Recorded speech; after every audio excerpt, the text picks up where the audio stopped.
over there. All-Star Construction. Professional drilling, hydrovacuum, neighborhood renewal, and telecommunication work. Yep. Since 2009. All 3 World Cups in a row. I barely made it into work for me, but it was a sad day. Jake Wall and a That's what All-Star Construction. Up to 25% off select tires, a mail-in rebate of up to $100 off a set of 4 select tires, and LT of savings until April 25th. Or just on the go. Go Auto offers a massive selection with over 15,000 new and used vehicles to choose from. With over 70 locations across Western Canada. Whether it's a roomy SUV for the family, a sleek car for the open road, or a rugged truck for your weekend adventures. I'm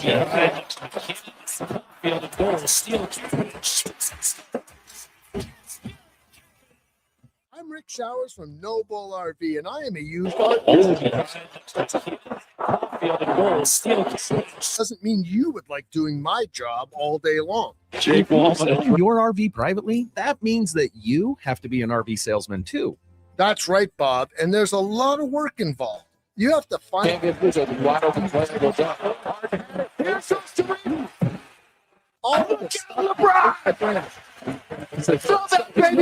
Glamour and being a used RV salesman. Bob, I love helping people enjoy the great outdoors on their terms. It's my life's work, but it doesn't have to be yours. When you sell your quality used RV with us, we take care of everything. Cleaning, repairs, commercials like this one to bring people in, and besides, I like being a used RV salesman a lot more than you do. And that's No Bull. NoBullRV.ca.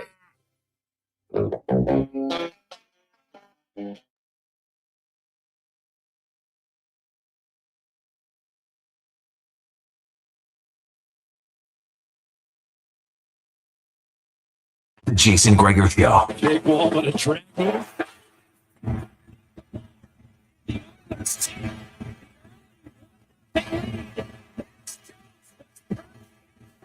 On Sports 1440.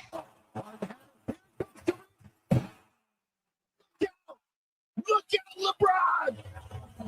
Throw that baby down! Presented by PlayAlberta.ca, Alberta's only regulated online gambling website.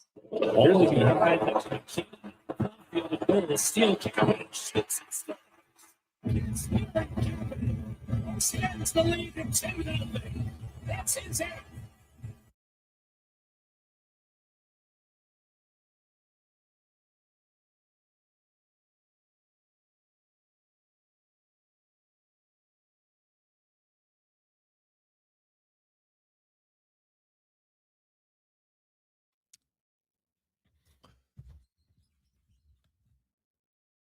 What a wonderful Wednesday afternoon. How are you? And welcome to the Jason Gregor Show on Sports 1440, sports1440.ca, YouTube, Facebook, X, Instagram. Thanks for listening. Thanks for watching the show as we are into April.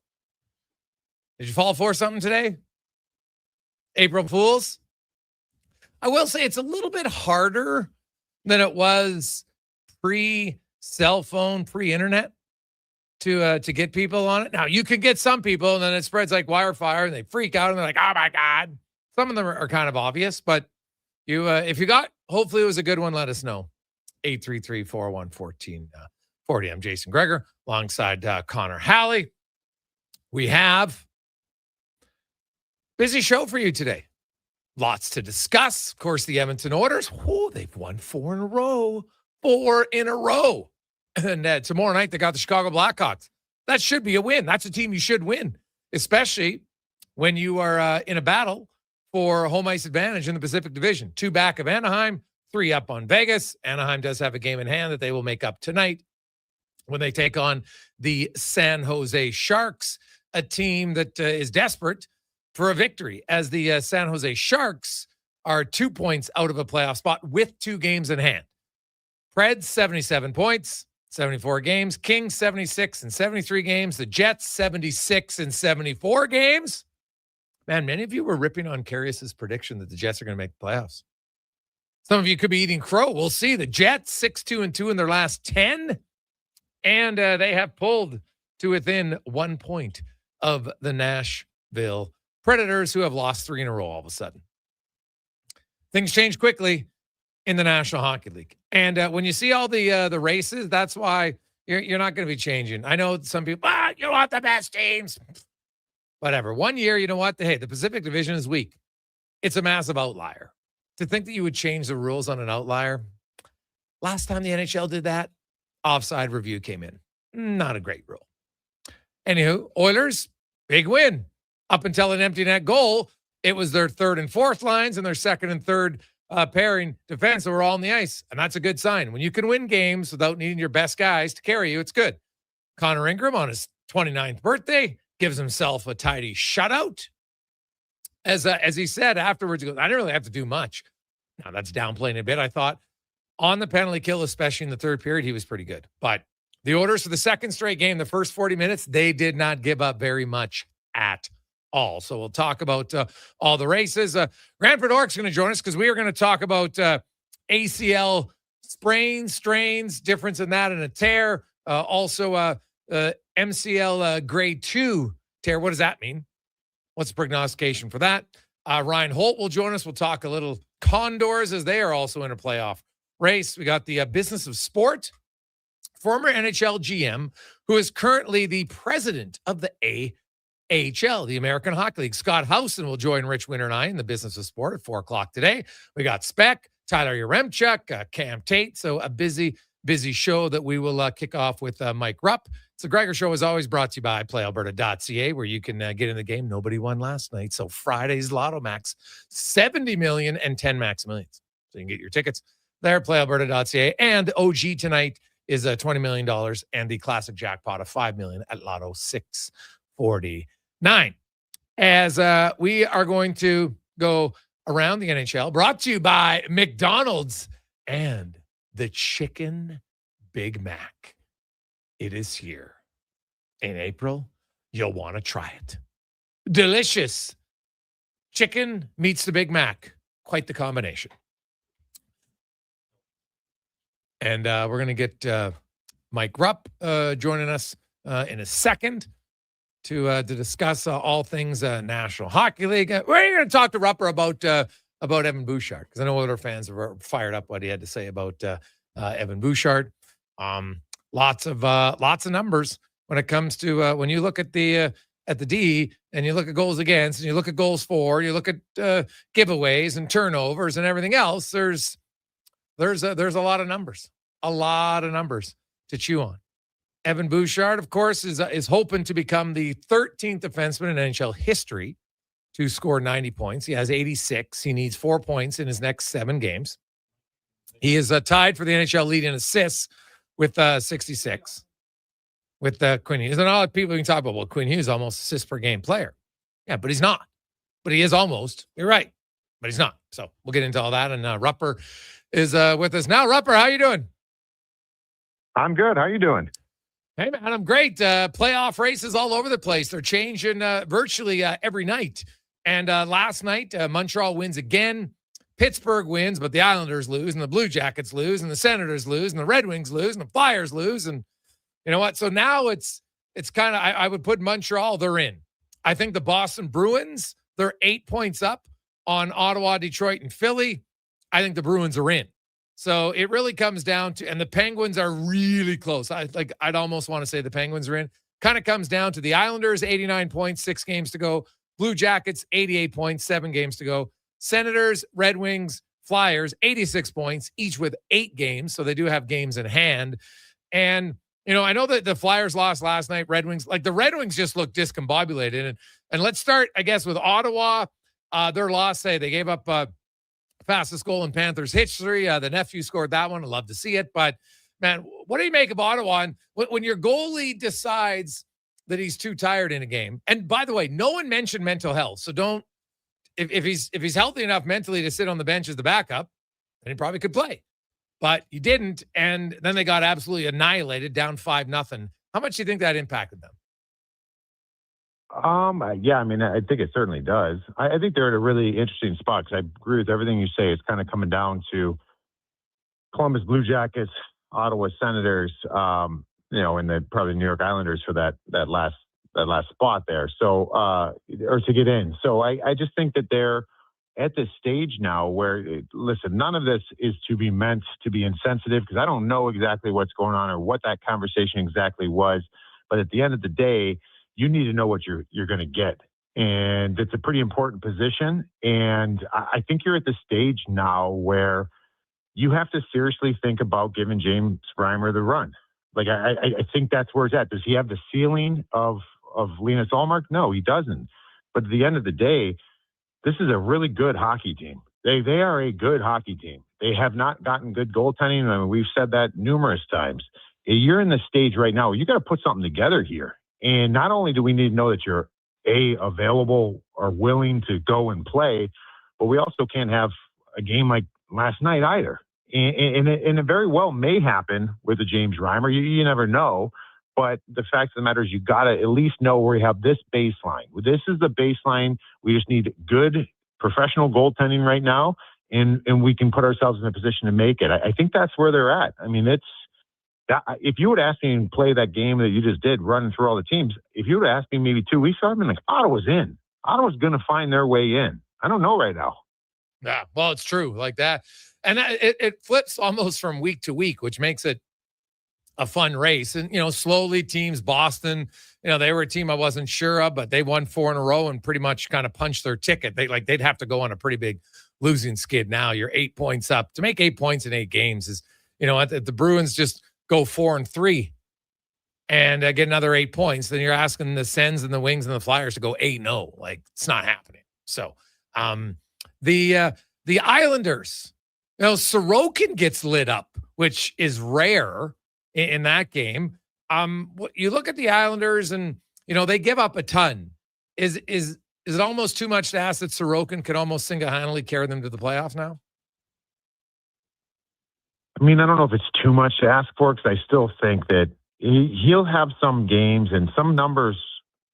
He'll give up 4 goals. And he has many times this year where he has. But there's also what he sees and the value of the opportunities or chances against him are really high. They're one of the league's worst, and if not the. And he has. I just think that what he's doing right now, all you care about is making the playoffs. And I think there's a ton of character in that room. They simply, Greg's like, they can't defend. Like they can't defend. They haven't defended all year. So that game against Pittsburgh the other day where they just became unraveled in that second period, this was probably the worst one this year because of the timing of it and who it was against. And but we've seen games like that from them. That there's no surprise that they had a meltdown like that. Now you sit there and it almost forces the hand where, all right, we're going to probably going to have to go with Sorokin the rest of the way. David Riddick hasn't been very good. And, I don't know, does he run out of gas here? And the fact of the matter, when you look at this team too, this year you have a guy who's in a lot of measurements, the Vezina guy. You got Matthew Schaefer, who what he's done this year. Are they just, those two guys really, really masking a bad hockey team? You know what I mean? Like those are the situations and scenarios where I don't think you're ever going to just say, hey, you know what? We don't want to just make the playoffs. Teams want to make the playoffs because they feel like everybody feels like all we got to do is get in and we can go on some sort of run, especially with that type of goaltending. But I wonder, man, if they don't make it in, or is this going to be kind of just this purgatory here for a few more years of the New York Islanders? It's been like this for a while. So it just feels like here we go again with these guys. And the Detroit Red Wings, if they don't make it, Rupper, Steve Yzerman done? Something's got to give. I mean, I think we're all in agreement. If it's not Steve Yzerman, that ship would have sailed a long time ago. So I'm pretty sure I know that because of who he is, he's gotten a little longer leash, which you can argue, yeah, he deserves that for what he means to the franchise, whatever you want to say. But yeah, I mean, you got to look directly at him, I think, because why does this keep happening? You've had coaching changes. You've brought in the goaltending hasn't really been a problem. You've gotten growth and development of players. It's just there's something that's lacking here. Why they just have this meltdown, and I don't know where else you go. I mean, I don't think they're at a point here where you're starting to challenge the core. Like, do we have to break this up? All of the Toronto Maple Leafs, or that has always been in that discussion a number of years. I don't think they're at that point. There's just something here that's lacking. And yeah, I think you got to turn that and look up top. And that's obviously Steve Yzerman. Yeah, well, it has to be. Now, Rupper, I'm sure you can attest, Oiler fans weren't overly enamored with your comments about Evan Bouchard. So chat about it. Yeah. Bouchard, you look at, hey, if Cale Makar is out for multiple weeks, when I look at the Norris Trophy race, him missing 8 to 10 games could be the difference. Because if you look at points and everything else, that's going to matter. And if one guy ends up being 20 points ahead of another defenseman in the Norris Trophy race, when they're their other numbers are fairly even, I think that's going to impact it, right? I think in Evan Bouchard's case, and Mike Kelly did a broadcast, and he talked about, turnovers that led directly to goals. Werenski had 10, Bouchard had 11, Makar had 12. I do think there's a reputation of Bouchard that people see the highlights of his mistakes, and because he plays in the Canadian market, I can tell you right now, those highlights are way more prevalent than you see on Cale Makar. But the giveaways themselves aren't that much more prevalent. So what is it about Bouchard that you don't have him in the top few guys right now? Well, okay. So if you're the leading defense, you're going to be in the conversation. So I would never say that he's not in the conversation. I don't have him in the leading guys because unless what you just said off the top there, if you're talking about running away, like that's where I think in Erik Karlsson, for an example, because that's the comp that I see a lot where you're talking about Evan Bouchard, and I will beg to differ in a lot of ways. I think Erik Karlsson has been a better defensive defenseman in different areas that he's had in his career. But like you got to run away. Erik Karlsson had 100 points or whatever it was in San Jose. The next guy had like 74 or 75. That was Josh Morrissey in Winnipeg. So yes, if you're going to run away with it, that's pretty significant, and that very well may be the case here with Evan Bouchard with like a Cale Makar going down. The other numbers, I was on that show when Mike Kelly came in with those numbers as far as turnover rate. There's another one where we jumped in. Wish I was prepared for this. I had the numbers in front of me. I'll tweet at you or put it on X, and we can kind of get in that discussion there too, because it was interesting because when you start looking at the league's top defensemen for zone entries, advancing zones, whether it's via leg or a direct pass, he's nowhere near the other top guys. So I guess my point in this is if we're going to take turnover rate and have that, a lot of that's going to be offensive zone. There's other guys, the Quinn Hughes, the Cale Makars. I mean, I'm not saying that Matthew Schaefer should be considered higher than Evan Bouchard, but these types of players who are advancing zones in a way that they are putting themselves in the situation to have that turnover rate happen more frequently than Evan Bouchard. So I think it's a little bit skewed numbers. I'd love to dive into it more again, but that's something for me. I don't find Evan Bouchard, he's world class. Let's get that out of the way. He's a world class offensive defenseman. I just firmly believe that you have to run away with it offensively if you're going to be one dimensional in that way, or you got to touch some more boxes. And I don't find him touching many boxes as far as what makes up a well-rounded defenseman. Okay, interesting. Because I think Bouchard's better defensively than a lot of people think. Like if we look at just goals against, right? Quinn Hughes has been on the ice for more goals against this year than Evan Bouchard. Like a lot of people seem to want to eliminate his time in Vancouver. You can't. It's the season. It's not 41 games. It's the season. And Quinn Hughes has been on for 73 goals at 5-on-5. Bouchard 66. Zach Werenski's 58. He's played 6 fewer games. Now, Cale Makar's goals against are the best, no question. That's where he really dominates, right? Colorado, that 5-man unit has been ridiculous for them. So I like if people want to vote for Werenski and Makar, I get it. But anybody suggesting Quinn Hughes this year has had a better year than Evan Bouchard, I think is basing solely on reputation and not on reality. Quinn Hughes is a minus. He's a minus player overall, and he's been on the ice for more goals against 5-on-5 than Bouchard. There's no chance this year that Quinn Hughes is higher than Bouchard. It shouldn't be on anybody's ballot, in my opinion. I would agree with what you're saying there in regards to comparing those two. Let's be honest though, the one thing that's going to work against him too, and this is where I actually don't think it's fair for Evan Bouchard, because we don't see the same harsh criticism on Cale Makar. Is he is going to be affected because of who he plays with, and Leon and Connor. And that's not. I don't agree with that. Because Cale Makar is with Nathan McKinnon, he dated back for a number of years, Mikko Rantanen, talk about some of the talent that they have there. So, that's an area that I don't think is fair in that. I guess here's my point. All those guys, and when I think of some of the top end guys, and he's certainly in that mix, I want to see Evan Bouchard close out plays defensively. I don't feel like that's what he does. So defensive numbers, as far as at the end of the day, I want to see plays killed and then moving the other way. He doesn't do that. I don't see him do that. And those other guys do. And for me, that's where I get a little, I would like to see this award get voted for a little more in the future of just being a little more well-rounded. I don't know if we'll ever get there when you have defensemen putting up 100 points. But that's kind of the way I lean. Okay. No, that's fair. It's always good to have a conversation. I like it. Looking at some of the other teams here, as we get down to it, it's been a great playoff race. There's no reason to change the standings by any stretch, in my opinion. You look at that race in the Atlantic, at the top of the Atlantic, Buffalo, Tampa Bay, Montreal. It's massive, Rupper, because whoever wins it doesn't face the other two teams. And, obviously Montreal is rolling right now. They've won 6 in a row. Tampa Bay's good. Buffalo is, both of them, they're both 6-2 in their last 10 games.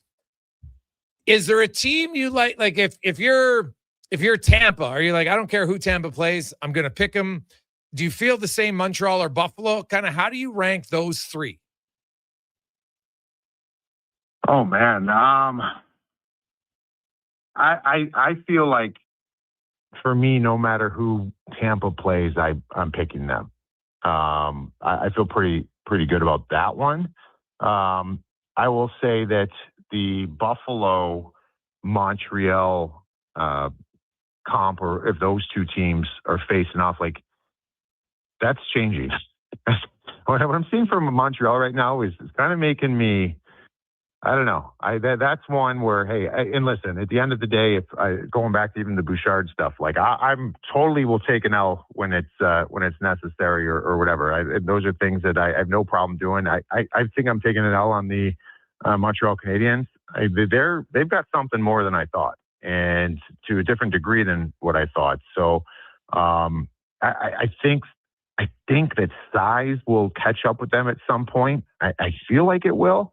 But it hasn't up to this point, and the games get harder as this goes on. That's one I don't know. To me, if it's like a Buffalo Montreal, I'm at a point now where I think it's a pick 'em. I really do, especially with the way a Dobish is playing right now. I mean, Montreal is one of those teams.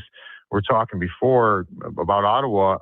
They're nowhere near as good defensively as Ottawa, but at the end of the day, you just got to get some decent goaltending. I feel like that's a pretty standard thing in this league. You could talk about Edmonton. You could talk about Vegas. All these different teams out there just need some consistency in net. If Montreal gets that, they're an interesting group for me. Well, yeah, Dobish has been playing very well. Lastly, speaking of the Edmonton Oilers, they've seemingly found their game, Rupper. And you know what?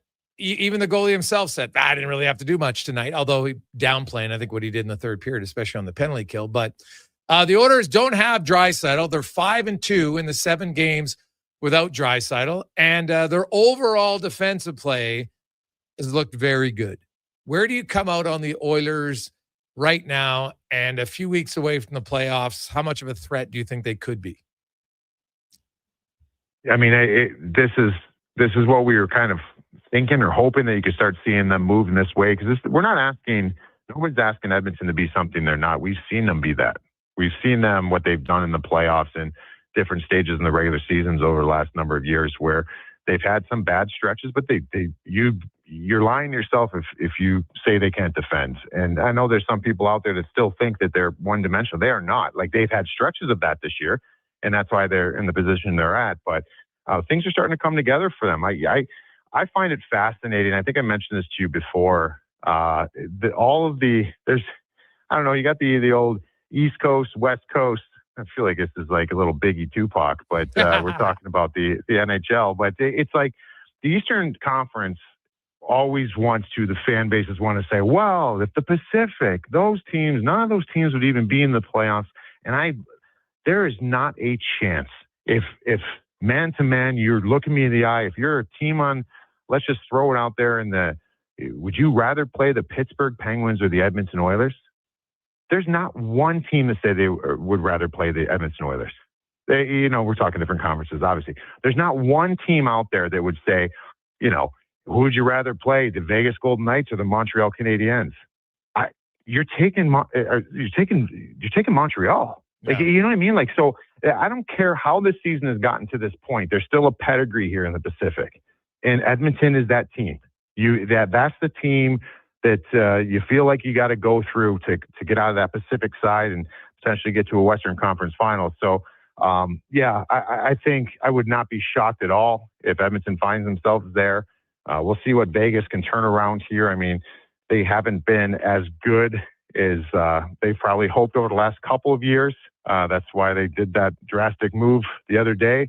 I have no concern in my mind as long as you keep seeing Edmonton taking a couple steps here.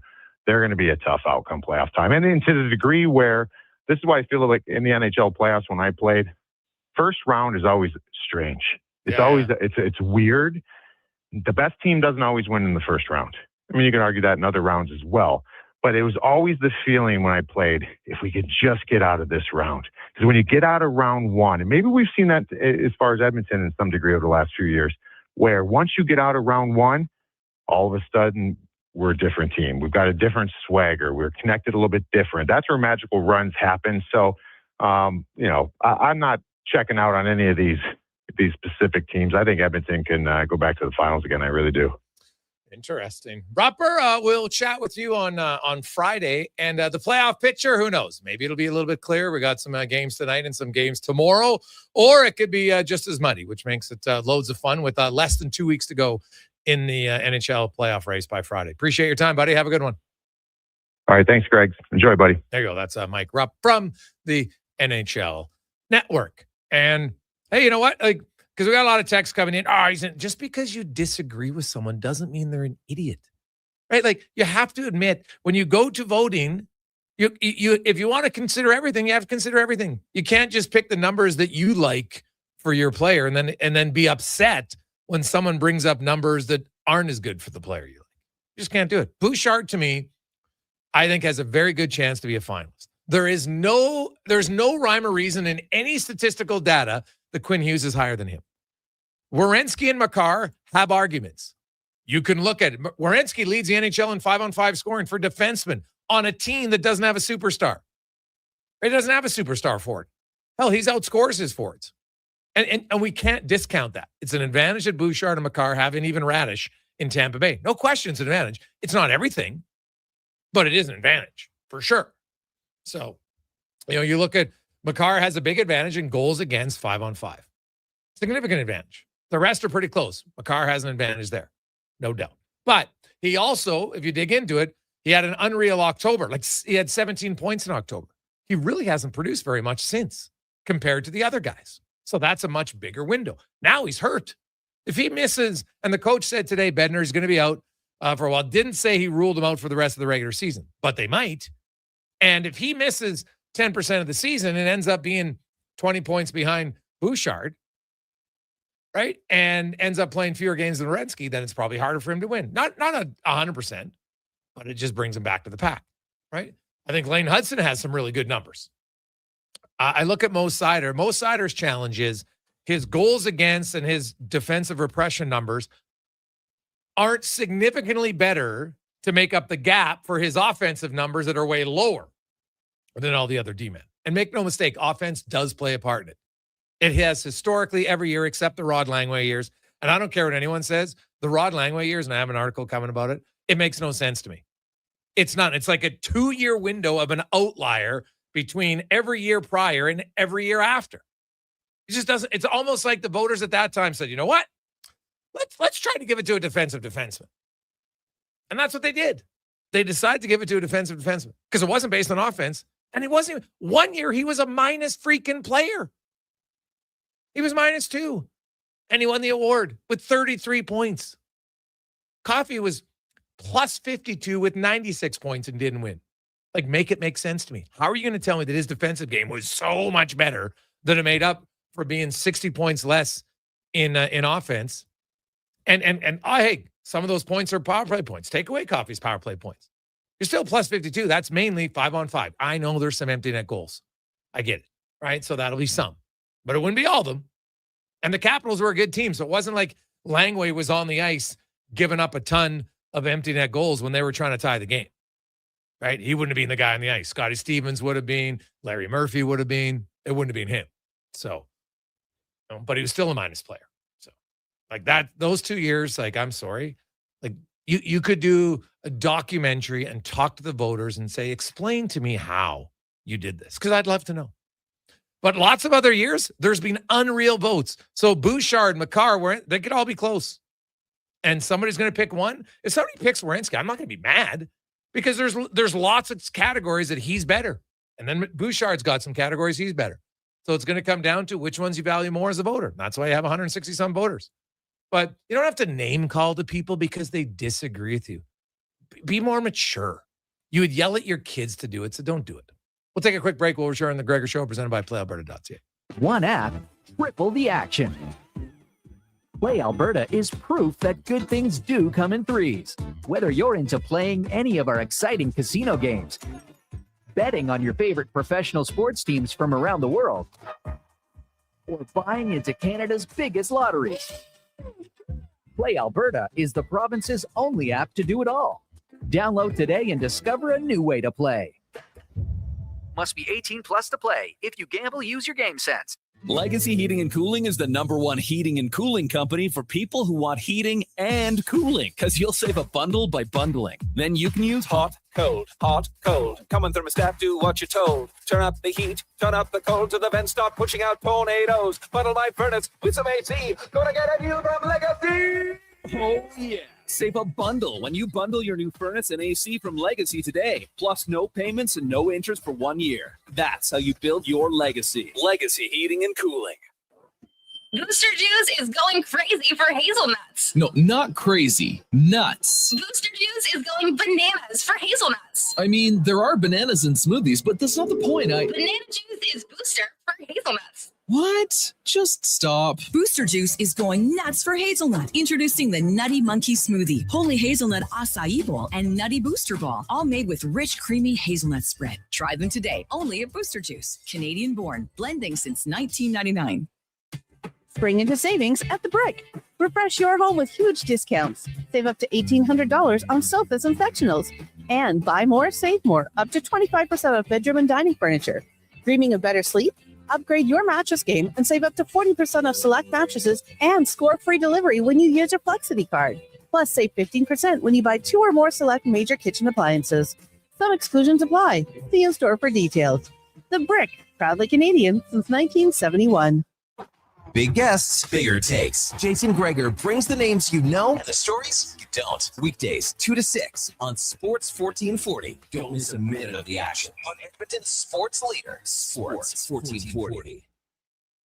Summit Restaurant, located in the heart of the Silent Ice Center and just minutes from South Edmonton Common. Summit is your destination for exceptional house-made pizza, delicious entrees, and expertly crafted cocktails. Cheers. Experience the perfect blend of flavor and ambiance in a modern setting. Join us for a straightforward yet elevated dining experience where our commitment to quality speaks to every bite and sip. Make Summit Restaurant your next night on the town.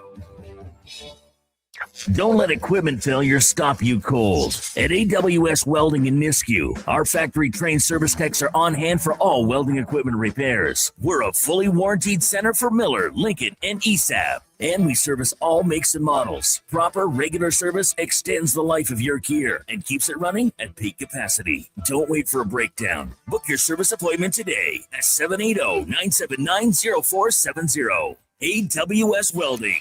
We make it happen. Hey, sports fans, we've got a clear choice for you. At Crystal Glass, we provide customers with the perfect glass for any job. From home to auto and even commercial, installation or repairs, we're your team. Call 310 Glass or visit crystalglass.ca. Crystal Glass.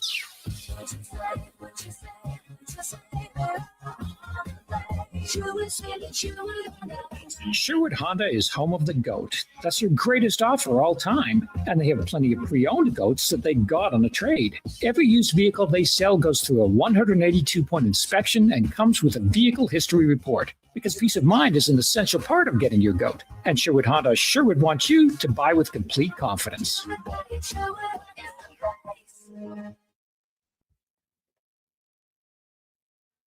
Portions of this hour brought to you by EUL, helping you finish your electrical project. Is there a goal from pot lights to electrical panels? The gear you need is at EUL.ca or in person at one of their Edmonton area locations. EUL.ca, your partners in power.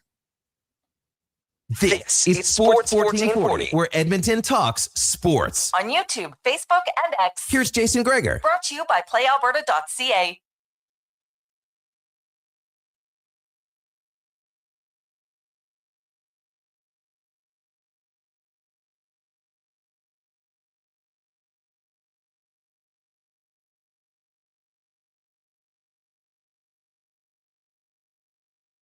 Jason Gregor, Connor Halley, Sports 1440, sports1440.ca. Hope you're having a lovely day. The Toronto Blue Jays kind of waste another good pitch. How's Kevin Gausman have 2 no decisions this year? Like, come on. Guy's been pitching great for the Jays, but can't get a win. Right? Gave up 2 hits today, 10 more strikeouts in 6 innings. The Jays were leading 1-0. And I'll say this, their offense, they left way too many guys on base early in that game. It should have been they probably should have punched home a few more opportunities, but they didn't in that game. And then you get to the 8th inning and the Rockies tie it. And Ty Rogers gave up a few hits, but didn't matter. Then Nance came in, gave up a hit, gave up a run. Blue Hardy came in with runners on first and third, 1 out, struck out 2 guys to get out of that. Then Hoffman pitched in.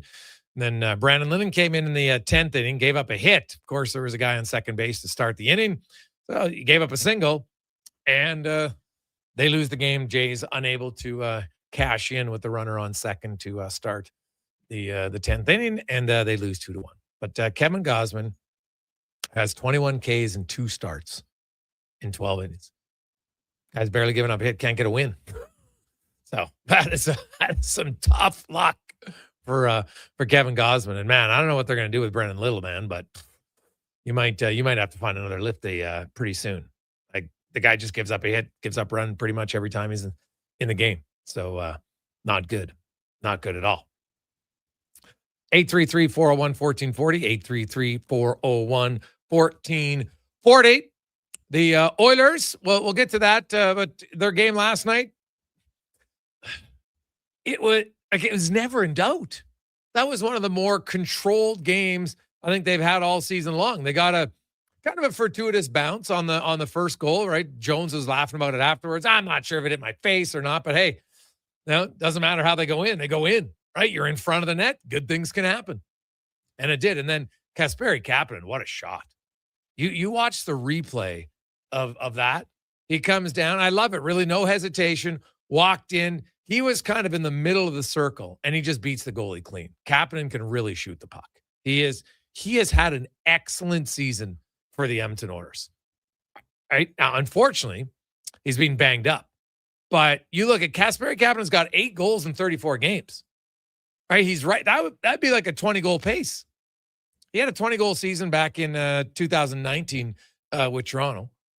and it's had 13 and 11 and 11. And he did have 15 in 2023. Like he's a pretty skilled player.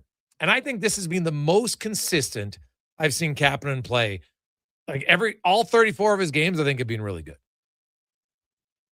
He's had a really solid season for the Oilers this year. And when you got his speed and, him and Dickinson playing some defensive situations, they're on the penalty kill. They're a very good unit together. Big body, can skate. We saw it last year. He's physical. Like he's listed at 194, and he is like I think that might be light because, man, he's put together. He is really thick, and he's played great. And the Oilers, like the first line, they created a lot of chances in the second period, couldn't finish. But up until that third period, especially on the one power play, I'm not sure Connor Ingram had to make a real good save in the first 40 minutes. That was pretty much a clinic. Now, not a surprise because it's Seattle. Like, they're not an offensive team. But the Oilers didn't give up much. And you're watching guys who look to make a play and then, I'm going to hold on. I'm not just going to throw it away. And it continues on. So I thought that was just a really mature game for the Edmonton Oilers. Never really looked in doubt. Now you got the Chicago Blackhawks come to town. Now the Blackhawks, hey, they gave the Jets everything they had last night. You can't just roll over for the Blackhawks. They got some young guys. Frondell scored his first NHL goal last night. Tyler Bertuzzi's got 31 goals for the Blackhawks. Connor Bedard's having a good season, so you got to respect them. But make no mistake, that's a team you should beat. Now, Spencer Knight's been great. He can steal a game. But the Oilers, you come in and kind of like a cobra, a python, they just slowly suck the offense out of Seattle last night. And that's what you got to do. But they get their defensive game going. Once you get Draisaitl back, whether it's late in the regular season, probably more likely the playoffs, but there's a chance in the regular season. Salary cap will play a factor, remember? Because they got all these guys up here right now. Some are on emergency recall, but also some others are here just because they got the cap space. Because he's in LTIR. And that's a pretty big ticket when he comes off of LTIR. So we'll see. But not much. Like, I'm not sure you can complain about anything last night for the Edmonton Oilers. That was just like a methodical, mature game. Bordering on like uneventful Connor Halley, which, Chris Knobloch's talked about it. We got to get comfortable playing a boring game. And last night was they were in control, but it wasn't overly riveting. Oh, I would agree. I mean, it was kind of boring at times. Like there wasn't too much. And, credit to Seattle. They were able to, keep the Oilers' top goal scorers off the score sheet till the very end, to the empty netter. But, I thought the Edmonton Oilers did a really good job of, to a certain extent, making life easier for Connor Ingram, not to take away from what he did. You have a 20 saves shutout. It's pretty impressive. It just seems like he was always in the right spot. Rebounds were being kicked out quite far if they were there. And they got the job done. And I think you got to be able to get comfortable playing that type of hockey when it happens. And it's a good sign to me because, you go look at the stat sheet and that's not everything. But on the back end, you got a lot of block shots again. That's kind of playoff hockey. You keep doing this, you build up the momentum, remember how to play that way. And then all of a sudden going into the playoffs, you're inserted with Leon Draisaitl into the lineup. So, yeah, I mean, like you said, to me, it was a game where I didn't really feel like the Oilers were ever going to lose that game. Once they got the 2-0 lead, it felt like it was just inevitable. They'll kind of smother their way to a victory. But take it for what it's worth. That Seattle team, not too dangerous out there. Oh God, no! Like they don't look to me like a team that's a playoff team, right? Like the Winnipeg Jets, like you'd much rather, if you're Colorado, take on Seattle all day.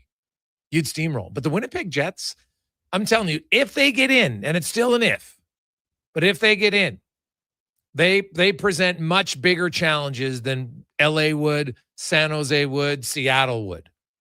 Much big because they got more skill at the top and they got hell of a. So. If you're Colorado, you're hoping the Kings, not that Colorado's scared of the Jets, they'd still be the favorite, but the Jets just offer more potential pushback than those other teams.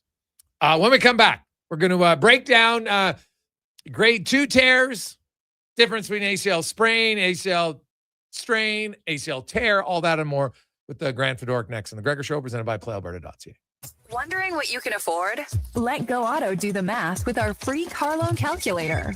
No pressure, no awkward convos, just quick answers on your budget and payments. Bad credit, no credit? We got you. Text check to 780-777-7777. That's check to 780-all-7. Find out what you qualify for and start shopping with confidence. Go Auto. Drive what you love with payments that make sense. And here comes Action Electrical Service Team sprinting onto the scene. These are your first responders for any electrical emergency. That's right. With their fleet of service vans and specialized gear, they assess, they service, and maintain electrical lighting and automation systems. They're all about rapid response. Quick diagnostics and repairs to restore power and safety fast. Hire the Action Electrical team to bring home a win for your project. Visit actionelectrical.net. I'm Colin Livingston, president of Cantork. Cantork has always been a forward-thinking company, but now that we've turned 25, I can't help but take a minute to take a look back. Thank you to everyone that's been with us along the way. Craving your favorite mouth-watering pizzas? Papa John's has large specialty pizzas for only $19.99 for a limited time. Get a flavorful all the meat, the works, ultimate pepperoni, Hawaiian, barbecue chicken, and more on original thin or New York style crust. Use the code LSPEC at papajohns.ca or on the Papa John's app. Get yours today. Better ingredients, better pizza. Papa John's. Great news for your weekend project. CFI, that's Custom Floors Inc., is now open 6 days a week with Saturday hours from 10 till 2. Get top quality Canadian products from Beaulieu with the convenience you need. For your free estimate, visit CFI at customfloorsinc.ca.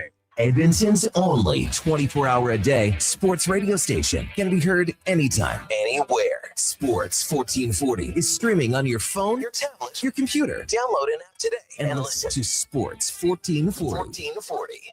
At On the Rocks, the party never stops.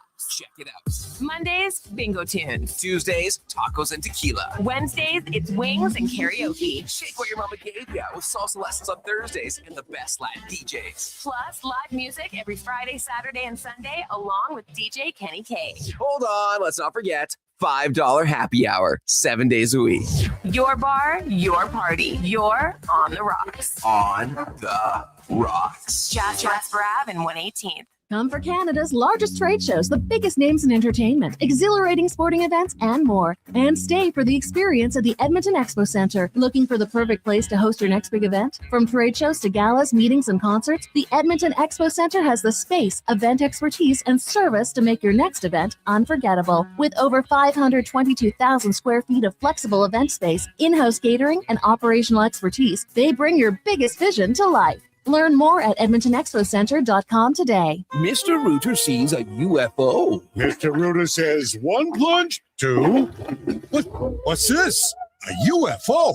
An unidentified floating object. It's beginning to glow and levitate. Thank you, Mr. Rooter. You have freed us from the gravity of the white hole. Humanity will be spared. Wow! People aren't going to believe this when I put it in our new commercial. If you want to believe in a plumber, call Mr. Rooter. He's a legend in the booth and a master on the mic. Low Tide brings the banter weekdays from noon to 2. Sports 1440 is where Edmonton talks sports. Get in the game. Text 833-401-1440.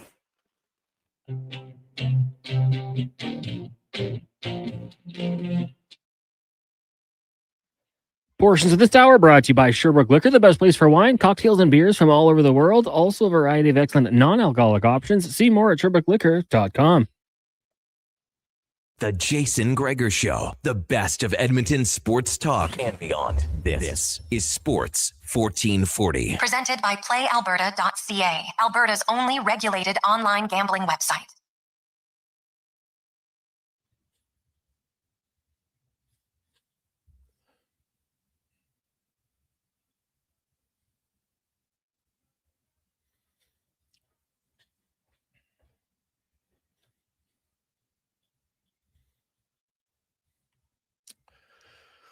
.247, welcome back, Jason Gregor.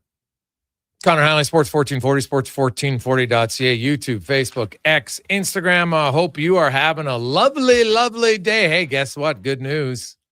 Slowly going to warm up. Oh, it'll be nice. The melt can come. That'll be nice. Hey, we're into April. Masters is right around the corner.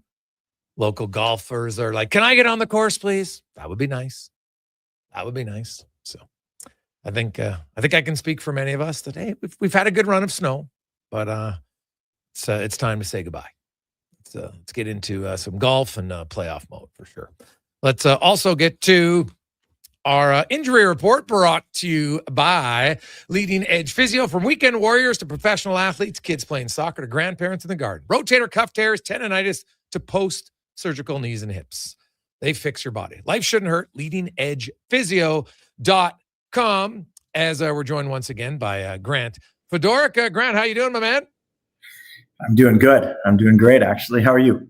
Good. Is that are you a Max Verstappen fan? I'm an F1 fan, so I wouldn't say that I'm specifically a Verstappen fan, but I'm a fan of people like him who conquer their career. Just like I'm a Tiger Woods fan, but I'm not a fan of the things he does off the golf course. Yeah, that is totally fair. Yeah, tough year for Red Bull right now. It's kind of odd to see, like, they're not even really competitive through the first two races. It's wild. Good timing to have you on. I want to start with the Ponce injury. So they announced it's not an ACL tear, but it's an ACL sprain. Is that still going to be a 6-month recovery? Like, what's the difference? No, so I love when they use those terms, and if it's medical people who are saying it, a sprain and a tear are the same thing. They're just different grades. So a first-degree sprain, and I've said this before, first-degree sprain is just a small tear. A second degree is anything from that small tear to barely hanging on. That's all second degree. So second degree is a highly variable diagnosis. And third degree is a rupture. So I think what they're referring to is it's not torn, meaning it's not fully torn. So, but a second degree is still a significant injury when it comes to the ACL and can lead to some instability. But to be blunt, if it's not fully torn, very often it's non-surgical, which is a better recovery. Not whether you say better or not, it's definitely not going to require surgical intervention, which delays the time frame of recovery.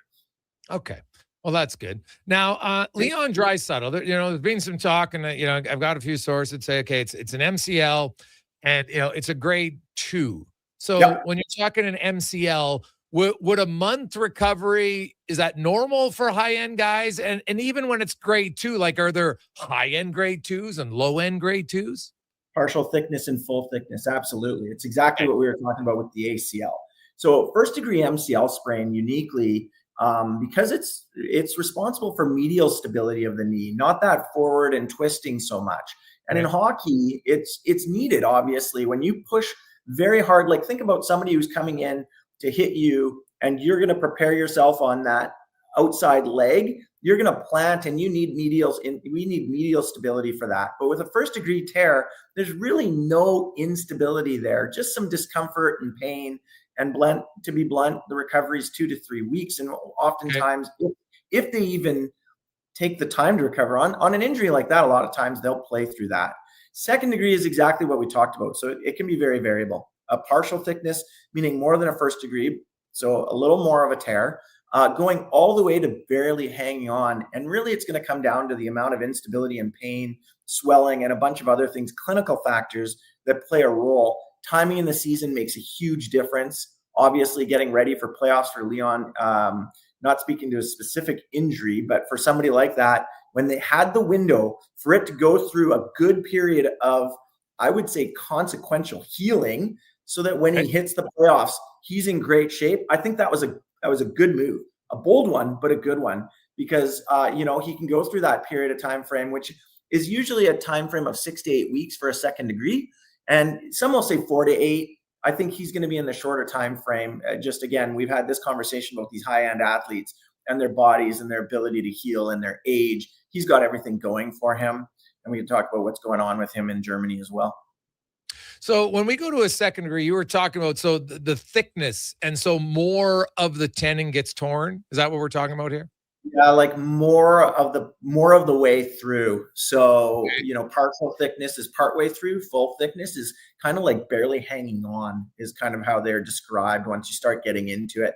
And again, I guess if you wanted to talk about it in terms of ratio, let's say like out of 10, 2/10 would be a partial thickness and 9/10 of it would be a full thickness, kind of get that amount of the ligament that's being torn.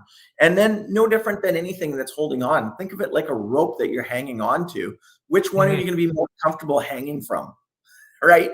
And that's what's basically giving you the amount of stability that you've got and the ability to do all those things you need at high pace and under contact and all the things. So again, you want that.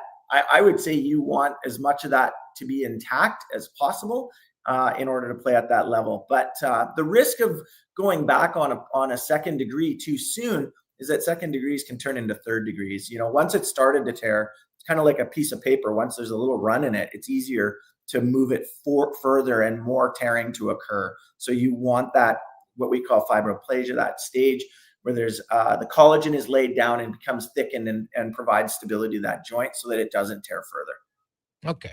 Grant Fedoruk joins us. So what's rehab look like usually for a second degree?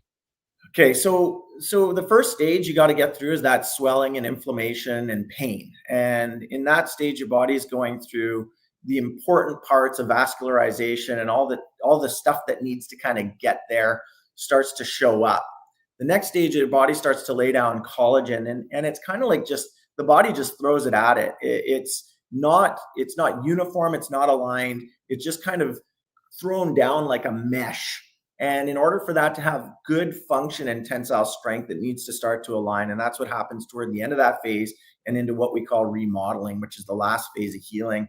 And so initially, if you think about it, the first 72 hours, in that period, you got inflammation and swelling up to a week. It could kind of continue, and you can have it go on for a further period of time, especially if they don't get the rest that they need in order for it to start that healing process.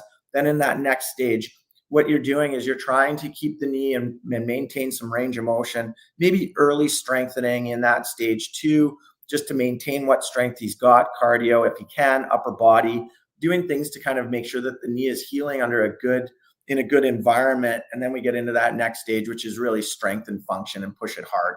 And that's going to be guided by each thing that he complains about. So pain, swelling, inflammation, if those are continuing on, you got to be careful when you start to push those. That's your body. For those of you who are out there going through an injury like this, that's your body telling you it's too soon. And it's not the no pain, no gain kind of scenario, because you got to describe what is hurting. And if it's specifically around the MCL, which point on the inside of your knee, poke right to the inside of the knee, right on the joint line, that's where your MCL is. If it's directly there, you know where it's coming from. But if it's the quad and the hamstring and other things, that's the kind of discomfort, or I don't want to use the word pain, but that's the kind of thing that you're going to have to work through versus direct pain right in the ligament. And an athlete knows it. They'll tell you, hey, it hurts right there. They've got to be careful in that stage. Yeah. And usually do you find, because you've trained a lot of high level athletes and they come back, and we know that in the playoffs, guys come back and they're hurt. And now I know the MCL is different for stability than the ACL. It's still important, but so can a brace help MCL at all? Yeah.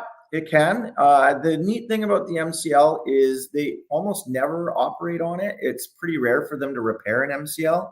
The unique thing about the other unique part, to get back to your brace, is sometimes because the MCL, the way that the anatomy works with it is it's also partly attached to the medial meniscus. So if there's enough of it torn, it's often the meniscus that becomes the problem and the reason for a delay in recovery. So I'm hoping that's not the case here. The best wishes are that it's just an MCL, and I know this sounds strange, but yes, just a second degree, and he'll go through this 4 to 6 week window of time and be back and ready to go, with probably not showing too many ill effects from it. Grant Fedoruk joined us here talking the injury report, and obviously we're talking about Leon Draisaitl, and lots of the reports about he's got a knee injury, and MCL for Grant says obviously is infinitely better than an ACL, and there's obviously guys that played through this and you recover and then you come back. And now the type of rehab that athletes get, elite level guy, I know you've got some of the machines at your place, Grant, but the difference is, like, for average Joe and Jill, where we're trying to recover, we're probably not elite level athletes, so our body takes longer, number one. Number two is when you're a professional athlete and that's your job, like, you might do physio and different things for 3-4 hours a day. The average guy just doesn't do it right? So how much does that speed up the recovery, and how much of an advantage is that for pro athletes? Oh, I would say there's a huge advantage. They're on top of managing that swelling. That's their job for that window of time. Their job every day is to make sure that they go through a good recovery. You and I go to work, and we got a lot of stuff that gets in the way. We got kids we got to play with on the floor. We got, all of that sort of a thing. And then, yes, definitely as far as access to, high levels of treatment makes a big difference. If we're talking about just here, so barring the fact that he's in Germany getting a bunch of different things that are, being done that can make a difference in his recovery, which is why he's there. The average person like you and I, we've got to go through that phase. There are some things that we can do to get the pain and swelling under control in the first stage. You got to be careful because swelling and pain tell us something, and swelling and inflammation are part of the healing process. So it's a line. We want to manage it, but not stop it entirely. And then going into that next stage, there are definitely things. So we want good alignment of those collagen fibers. So that means some loading on the joint, some manual therapy. What this physician is known for in Germany, besides some of the injections, he's very known for hands-on diagnostic and treatment techniques, myofascial techniques, things that we do to maintain the muscles around around that ligament. Hands-on friction type treatments to the actual ligament to stimulate healing and fibroblastic activity, those things that help that collagen to align properly. He's very well known for that. And that's what's going on when you're getting that treatment at that level in our facilities as well. There's a hands-on component. It's not just go home, here's some exercises, keep doing them. On the exercise front, it's the right exercises at the right time for the right problem. And then definitely it's very individualized based on the person and what they want to go back to.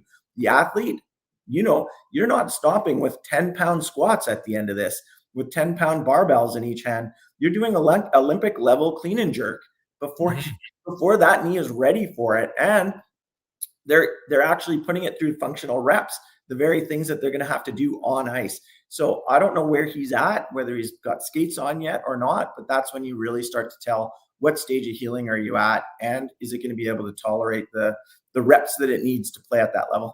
Yeah, he is back in Edmonton. I can tell you that for sure. He was here for the team pitcher earlier in the week and is rehabbing. I don't think he's been on the ice just yet, but it wouldn't surprise me. And now you can be on the ice just for a twirl, right? Yep. And as you mentioned, your stability, he's not going to be out there doing, stops and starts and tight turns just yet, I wouldn't think. But, for him to come back for a playoffs, which is still, 3 weeks away, Grant would not, and it's already been out. He's already been out for 2 weeks. So, that put him at 5 weeks. That's not an unrealistic thing, basically, is what you're telling us. No, I think it's realistic. I do.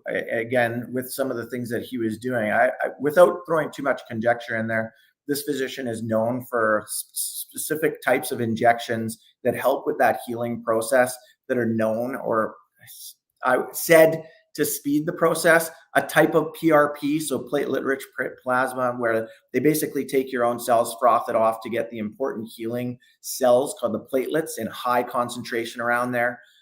He's known for these injections called Actovegin, which it's kind of like calf's blood that brings more, I think the idea is to bring more circulation to the area and massively infuse it with that kind of circulation. And then some plant-derived injections that do and don't have a ton of evidence behind them. But this is kind of I guess what I would like to say to this is that him going there, I've been asked this a lot, him going there and having treatment from somebody that he believes is going to kind of speed the process. Interestingly, there's more evidence for believing it's going to speed the process than anything else.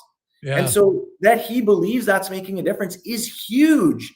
So am I for it? Absolutely. 100% I do. I think as long as the things that he's doing are safe, then again, I think that plays a huge role. And especially with athletes at that level, I'll tell you, you believe you can win, you're going to will it. That's what's been known to say. And that comes in, and there's evidence for that in medicine too. If you believe something can help, it can make a big difference. So that's kind of my take on it. Some people in the medical world might be shaking their head to that comment, but I can show you the evidence any day. Oh, dude, the power of the brain, and you believe in something 100%. There's massive amounts of data that back that up. So I'd agree with you wholeheartedly. Grant, enjoy it, man. As always, we really appreciate it. Have yourself a great day. Hey, did anybody get you with April Fools today? Everybody tried. I was well prepared for it. So we got a team of jokesters, and it's usually my wife who can get me, and she didn't get me this time. So I'm just glad. I'm glad that everybody's got a sense of humor in our organization. Yeah, well, you need one for sure. Awesome. Thanks, Grant. Appreciate it. Good, Jason.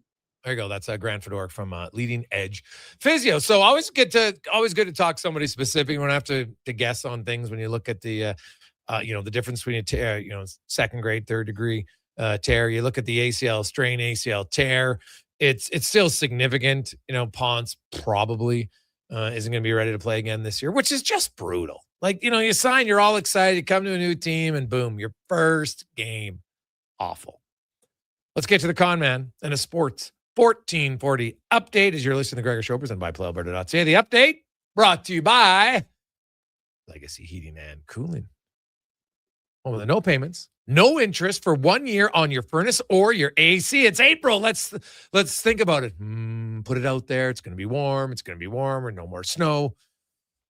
If you think it, it'll happen. LegacyHeating.ca.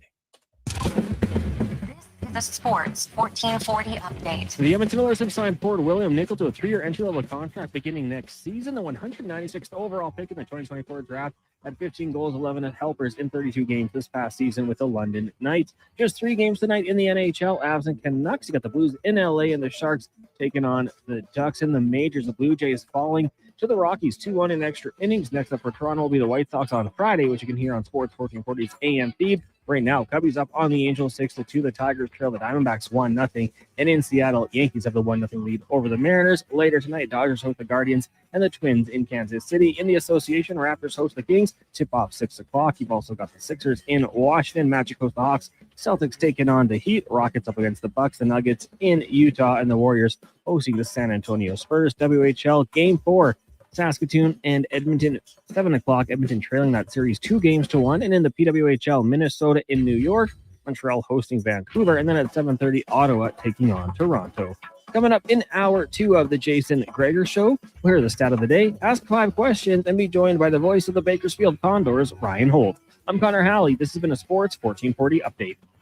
This is Sports 1440, a Stingray radio station broadcasting on Treaty 6 territory. Download the free iHeartRadio app and listen to CKJR wherever you go. Whether you're a craft beer connoisseur or more of a wine aficionado, there's always something new to discover at Sherbrooke Liquor, a unique family-owned independent liquor store. The selection, incredible. The section is also very impressive. Sherbrooke Liquor, expert, knowledgeable staff with a passion for unique finds. More than just a liquor store, we're a community. Alberta's best, the one and only Sherbrooke Liquor. Wine, spirits, and oodles of beer. Visit SherbrookeLiquor.com. At Leading Edge Physiotherapy, healing doesn't have to feel heavy because in our SwimX aquatic therapy pools, you literally float your way to recovery. Whether you're dealing with arthritis, back pain, joint injuries, post-surgical rehab, chronic pain, balance issues, mobility challenges, or just feeling a little creaky, warm water and gentle resistance have your back, your knees, and your hips. Trusted by pro sports teams and rehab hospitals, our SwimX pools help you move sooner, hurt less, and recover faster. So take the load off. Let the water do the work. Life shouldn't hurt. LeadingEdgePhysio.com. Booster Juice is going crazy for hazelnuts. No, not crazy. Nuts. Booster Juice is going bananas for hazelnuts. I mean, there are bananas in smoothies, but that's not the point. Banana juice is booster for hazelnuts. What? Just stop. Booster Juice is going nuts for hazelnut. Introducing the Nutty Monkey Smoothie, Holy Hazelnut Acai Bowl, and Nutty Booster Ball, all made with rich, creamy hazelnut spread. Try them today, only at Booster Juice. Canadian-born, blending since 1999. An electrical solar team is now making a play for sustainability and savings. Thanks, Brad. Appreciate it. Powering up for a greener future. That's the strategy. Designing and installing high-efficiency solar panels. They're helping homes and businesses combat rising utility costs by harnessing the power of the sun. A smart move for efficiency and the environment. Hire the Action Electrical team to bring home a win for your project. Visit actionelectrical.net. Hi, Mike here from Northgate Chevrolet Buick GMC. We're the #1 dealer in the world. Just kidding. If we were, would you care? We're the #1 dealer in Canada. Still kidding. You probably still don't care. Tell you what you will care about, our March Madness sale going on right now. Discounts up to $30,000. And the grand opening of our Autoplex, a massive indoor showroom. No self-proclaimed titles, no iPads, no trips to Vegas or hockey jerseys, just a really good deal. Stop in and see us today, 13215 97th Street, or visit us online at northgategm.com. You're in Northgate country. Hi, I'm Colin Livingston, president of Cantork. We've been tightening bolts and redefining our industry for 25 years. Yes, a quarter century, and we're just getting started. Check us out at cantork.com. Our tools age better than I do. This jersey was worn by the legend himself, signed and everything. You can't just wear it. I'm framing it with expressions and images. Your prized jersey deserves better than the closet. Think expressions and images. Your local custom framer since 91. You name it, we frame it. It's summer. It's coming. An unstoppable force that will turn your home into the Sweatbox. Don't live in a summer blockbuster. Pro Solutions is your one-call solves-it-all expert for AC repairs, tune-ups, and new installations. With fast appointments and flexible financing, we'll make sure your home story has a comfortable ending. AC season is coming soon, so book today. Lock in pre-season pricing today. Visit prosolutionsinc.ca to schedule your service today.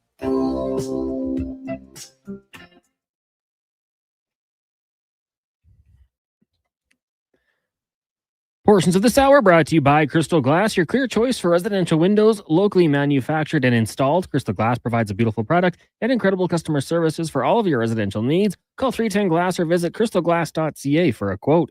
The Jason Gregor Show, the best of Edmonton sports talk and beyond. This is Sports 1440. Presented by PlayAlberta.ca, Alberta's only regulated online gambling website.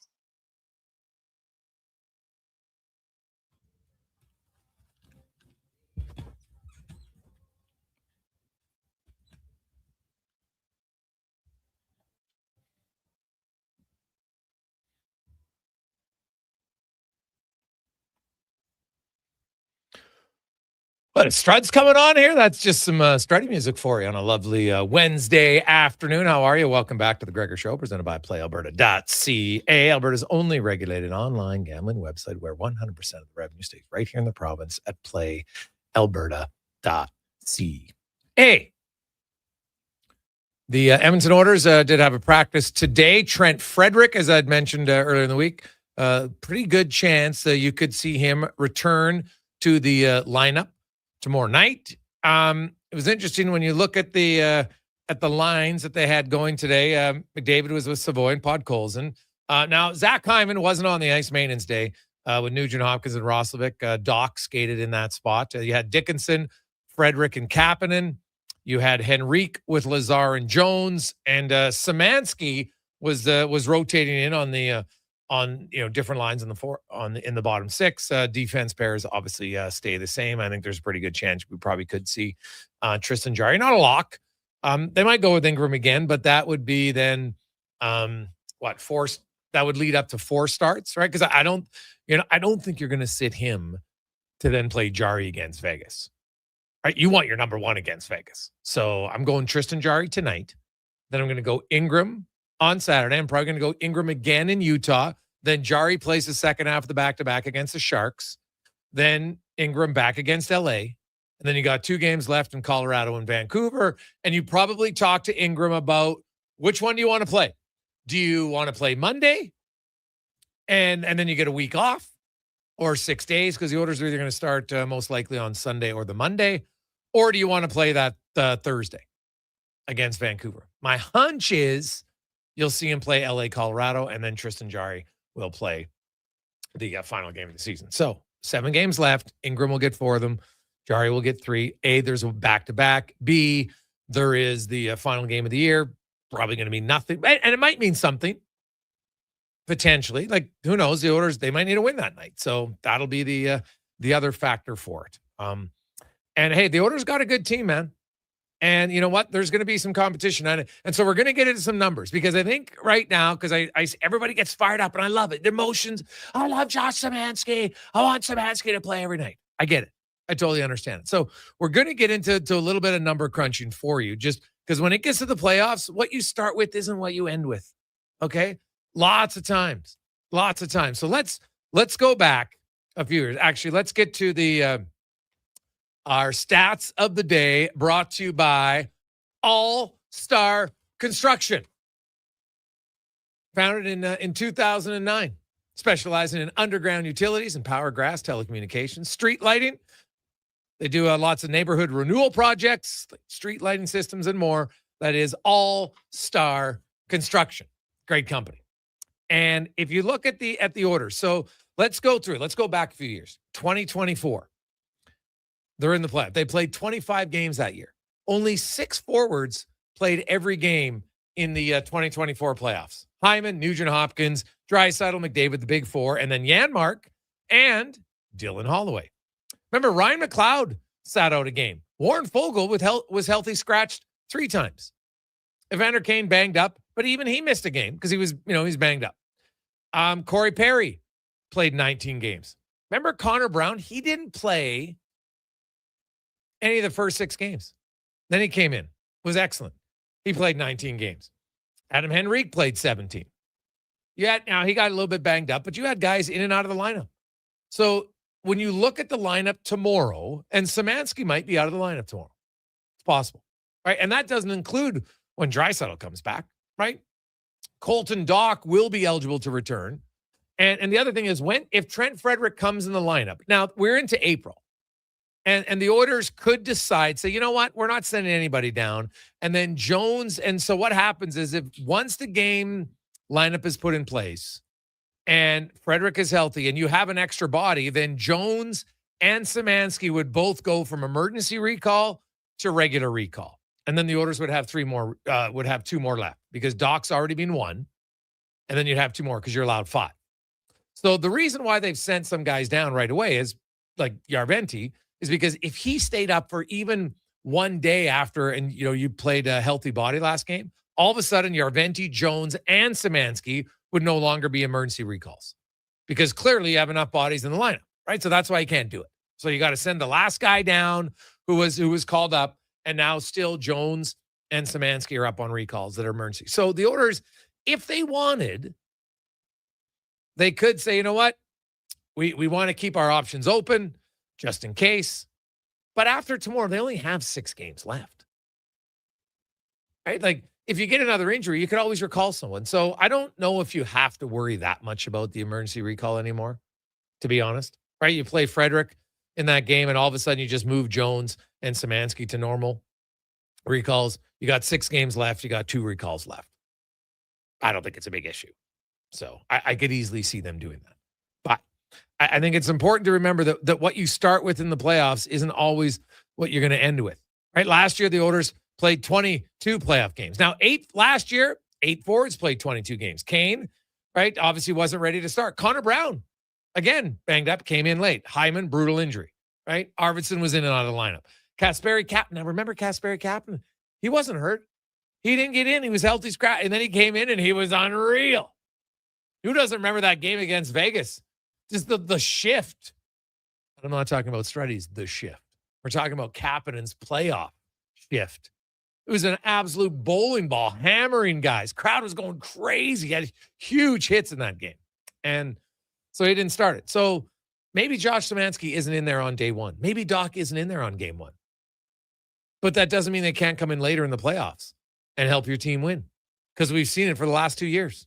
So I wouldn't get all up in arms, call the coach an idiot because he's not playing. So I'll go, hey, Gregor, I wish KK would leave the winning lineup alone. But you know that he switched lines last game. See, that's what's interesting, JP. When he switches lines and it wins, no one complains. But if he switches, well, that's why they lost. No, it isn't. Right? He switched Samoransky and Henrque, and then he explained why. He goes, I think Josh is more of a natural center. He plays better at center. And so he wanted to get him back at center. Right? And so maybe he's thinking, hey, maybe we can play Samoransky, because Samoransky was more noticeable as a center iceman than he was as a winger. I think that's fair. And that's okay. It's like, it's a big change, because when you're the center, you're mobile, you're moving around more. When you're the winger, you start from a stationary position lots more. Now, eventually you can get used to it, but it is difficult for some players to go back and forth. Right? And if you're used to moving the way he skates, he wants to be moving. So I think there's a chance Samoransky and Henrque can be together on your fourth line. And maybe Max Jones isn't there in game one of the playoffs. I know that Max Jones has played very well. But when you have a deep team, that's what's going to happen. So let's say Draisaitl is going to be back. I think the top 9 forwards, pick the combinations. McDavid, Draisaitl, and Dickinson are going to be your centers. You've got Hyman, you've got Roslovic, you got Kapanen. I think they're going to be your right wingers. And then you've got Savoy, Nugent Hopkins, and Podkolzin. Now, Savoy and Roslovic could switch lefty-righty, but I think those are the top 9. In what combination, we'll see. We could see a Podkolzin, Dickinson, Kapanen. Or you could have Kapanen on one line, Hyman on one line, Podkolzin on one line. Because you want a bigger, heavier forechecking guy. I understand it. But then your fourth line is probably Frederick on the right wing, Henrque and Samoransky, Max Jones, Curtis Lazar, right? Colton Dock. Like, Dock brings, a different edge. This is how I describe Colton Dock for Oilers fans. I think Colton Dock, right now, at this stage of his career, is a more refined Clattenburg. Right? Can bring you a little bit more offensive polish right now. Skates a little bit better. Right? Plays with an edge, big body. I mean, maybe not going to fight as much, but he will fight. He had no problem doing it. That's kind of where I'm at. And in the future, there'd be nothing wrong with both of them. If they're both in your lineup down the road for Edmonton, that would be awesome. Right? Because, could Colton Dock eventually become a third line winger? Yeah. I don't think that's a big reach down the road, but for the playoffs, he's probably a fourth line guy. And you got a lot of options. Max Jones has played really well. So, I see a lot of people, oh my God, Samoransky got moved out for a game. Like, hey, and so here's some numbers. Because me, I like to look it up. Let's look at some numbers. So it's really kind of, I think, well, it doesn't matter what happened in October, November, December. The team was playing crap. Lots of guys are playing crap. So let's just look at the numbers from January 1st for Henrque and Samoransky, because it's fairly even. Games played, Samoransky 18, Henrque 17. So enough of a number that we look and say there's not a huge disparity. It's not like one guy's playing, I'm comparing a 34 games to a 17 game. I'm comparing 18 games for one guy, 17 games for another guy. In that time, Henrque at 5-on-5 numbers outshot the opponents 61-48. Samoransky's outshot him 58-50. So, both good. Henrque slightly better. Goals for against, Henrque 4-6, Samoransky 8-5, advantage Samoransky. Expected goals for, if you're into that, Henrque has 58.4, Samoransky 54.7. PDO, a lot of people look at PDO like when a team's going bad or somebody's going bad, they like to look at PDO. But usually if a player's going good, they magically they don't mention that. I always find that kind of funny. But Henrique's PDO is well under at 94. Basically, he's at 94%, right? 0.941. Whereas Samoransky's is well, he's at 130, like 1.038. So well above. If you buy into that thing. Face-off percentage, Henrque is 54.3%. Samoransky's 52. Samoransky's 38 and 35. Henrque is 50 and 42. But here's the difference. Penalty kill minutes. Remember, Henrique's played one fewer game, but he's penalty killed for 27-39. Samoransky's killed for 5 minutes. And right there, I'm telling you, that's going to be a big difference as to why one guy's in the lineup and one guy isn't. So, because I'm looking at their 5-on-5 numbers, and Samoransky, you know what? Goals for, goals against are to his advantage right now. PDO is a little bit higher if you believe in that. Some people say it evens out. I'm not always sold on it, but either way, that's what it is. The other underlying numbers favor Henrque. Face-offs favor Henrque. Experience favors Henrque. Penalty kill, massive advantage for Henrque. And so you always have to look at, okay, what's the coach thinking? The coach trusts Henrque. He really likes him and Matt Savoy as a pair on the penalty kill together. They've worked well. You've got Dickinson with Kapanen. That's your other pair. Then your third pair now is Nugent Hopkins and McDavid. Sometimes it's Nugent Hopkins and Samoransky when he's in the lineup. And those are you guys. Right? That's what they've been doing. So I think it's kind of unrealistic and a little misleading to think, well, Samoransky is head and shoulders giving you way more than Henrque is.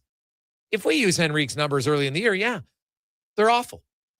But that's irrelevant. The team's not that team anymore. So I kind of picked an 18, 17 game stretch over a few months. It's even numbers for both. Not every Samoransky game where the Oilers playing great, right? So it's not like he's getting a significant advantage. 17, 18 games, pretty even. So that's to me kind of where I come out on it. I think you're going to, could I see Samoransky in there? And I think the fact that Henrque played wing last night with Samoransky at center is the coach is saying, hey, what if maybe my fourth line is actually Samoransky at center with Frederic and Henrque on the wing? I definitely think that's an option. Doesn't guarantee it, right? Because then you can still have Henrque take some faceoffs, right? And they'll go from there.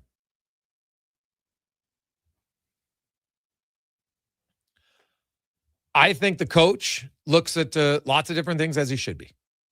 Some other numbers for you to chew on right now. The race for the Art Ross, pretty damn close.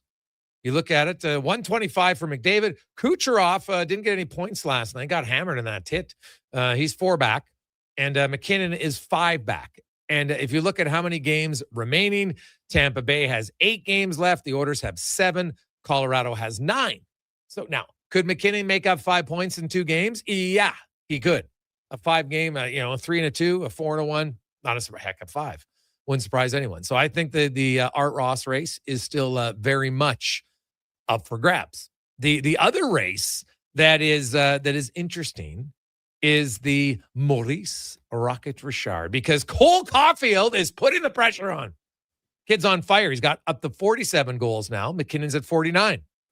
And don't look now. I don't think he's going to win it, but Connor McDavid has got goals in 5 consecutive games. He's now at 43. Can McDavid get 7 in the final 7 games? Yeah, he could, right? Getting a 2-goal game wouldn't hurt him at all, but because that's what he's got. He's got a 5-game goal scoring streak, which of course has 6 goals in his last 5 games. So could he get 7 in his next 7 to get to 50 for only the second time in his year? And make no mistake, there is something about 50 goals that players want. McDavid's had 64, and then his next highest was 44 the year before in 2022. Then he went down to 32 and to 26, but this year he's back up. And you know what the difference is this year?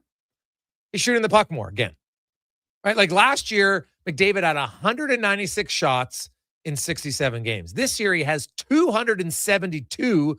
Now, he's played 8 more games, but still, his shots per game is much, much higher.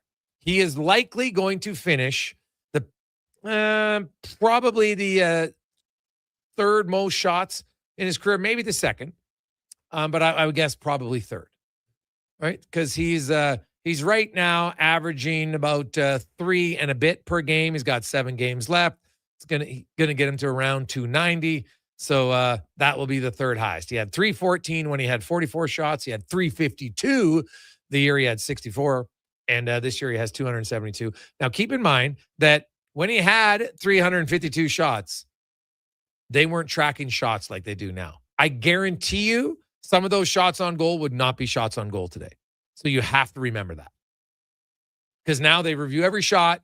Goalie makes a glove save. His glove's outside the post. It's not a shot. So that will factor in. But I think McDavid, he's got a chance here to get to 50. And, man, he gets close, he's going to want to get it. You're a player. You want to get it. I know everyone's, only matters the Stanley Cup. BS. You can't win the Stanley Cup until the playoffs start. But you can score 50 goals before the playoffs start. So it does matter. That is the stats report brought to you by All-Star Construction. Quick break. We'll return, and Ryan Holt will join us next. We'll update you on the Condors, who's playing well, and they're going to get some more help, some healthy bodies back on the Gregor Show, presented by PlayAlberta.ca. One app, triple the action. Play Alberta is proof that good things do come in threes.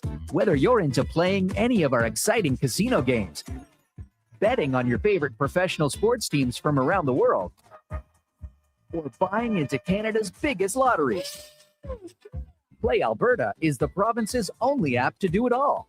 Download today and discover a new way to play. Must be 18 plus to play. If you gamble, use your game sense. And now Action Electrical's testing team is on defense duty. They're the guardians of safety and compliance, a critical part of any lineup. Precisely. They perform rigorous safety and code compliance testing for commercial operations. Think of them as the referees, ensuring everything is up to standard before disaster strikes. Their preventative plays are legendary, spotting faults early. Hire the Action Electrical team to bring home a win for your project. Visit actionelectrical.net. With the lead up to the playoffs underway, players are definitely stepping up their game. And the fans are doing the same. Simple snacks like chips and dip may work at the front half of the season, but now more and more fans are rocking the Wilhauk beef jerky for game time get-togethers. Just make sure you bring enough for everyone if you want to be invited back for the playoffs. Make your next hockey game day a Will Hockey game day with Wilhauk beef jerky, only available in Leduc. Get yours today because you don't win games with salad. Craving your favorite mouth-watering pizzas? Papa John's has large specialty pizzas for only $19.99 for a limited time. Get a flavorful all the meats, the works, ultimate pepperoni, Hawaiian, barbecue chicken, and more on original thin or New York style crust. Use the code LSPEC at papajohns.ca or on the Papa John's app. Get yours today. Better ingredients, better pizza. Papa John's. Want sports talk on the go? You can listen to 1440 on the AM dial or stream us on your mobile device through apps like Radio Player, iHeart, and Stingray Music. Edmonton sports fans, turn to Sports 1440. 1440. Silent Rides is one of Alberta's premier specialty charter companies. With our luxury motor coaches, we provide our customers with the safest and most reliable ground transportation services. Our seatbelt equipped, top-of-the-line motor coaches have become the preferred carrier for many local sports teams, tours, corporate outings, and other various travel needs across Western Canada. For more information and to request a quote, contact sales at 877-748-0991 or visit silentrides.ca. Want to invest in Alberta's workforce, fill your talent pipeline, and get funding? Careers, the next generation connects employers with motivated, pre-vetted youth through funded internships. Easy, impactful, and risk-free. When you work with a group like Careers who have experience in that area, they can demystify and navigate all the complex steps and stakeholders that have to be involved. Visit careersnextgen.ca today. Bring into savings at the Brick. Refresh your home with huge discounts. Save up to $1,800 on sofas and sectionals, and buy more, save more. Up to 25% off bedroom and dining furniture. Dreaming of better sleep? Upgrade your mattress game. Save up to 40% off select mattresses and score free delivery when you use your FlexiBee card. Plus, save 50% when you buy 2 or more select major kitchen appliances. Some exclusions apply. See in store for details. The Brick, proudly Canadian since 1971. Bouchard Concrete Products. From concrete and septic tanks to blocks, precast water pads, jersey barriers, and aggregates. Farmers, contractors, homeowners. Plan your next project at BouchardConcrete.com. Family owned, over 60 years pouring. Bouchard Concrete Products. Once again, start here. BouchardConcrete.com.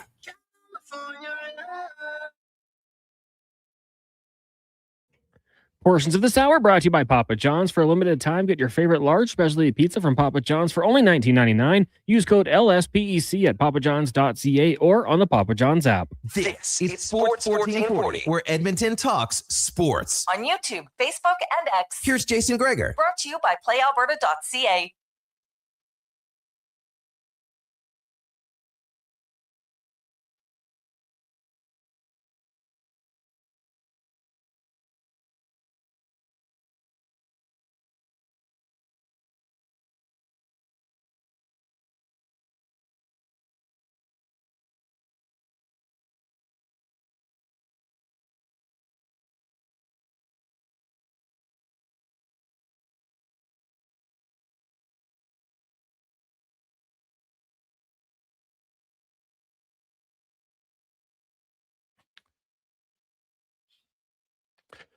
.332, welcome back. Jason Gregor, Connor Halley, Sports 1440, sports1440.ca, YouTube, Facebook, X, and Instagram. Hope you are having a fantastic Wednesday. I almost said Monday. Wednesday afternoon.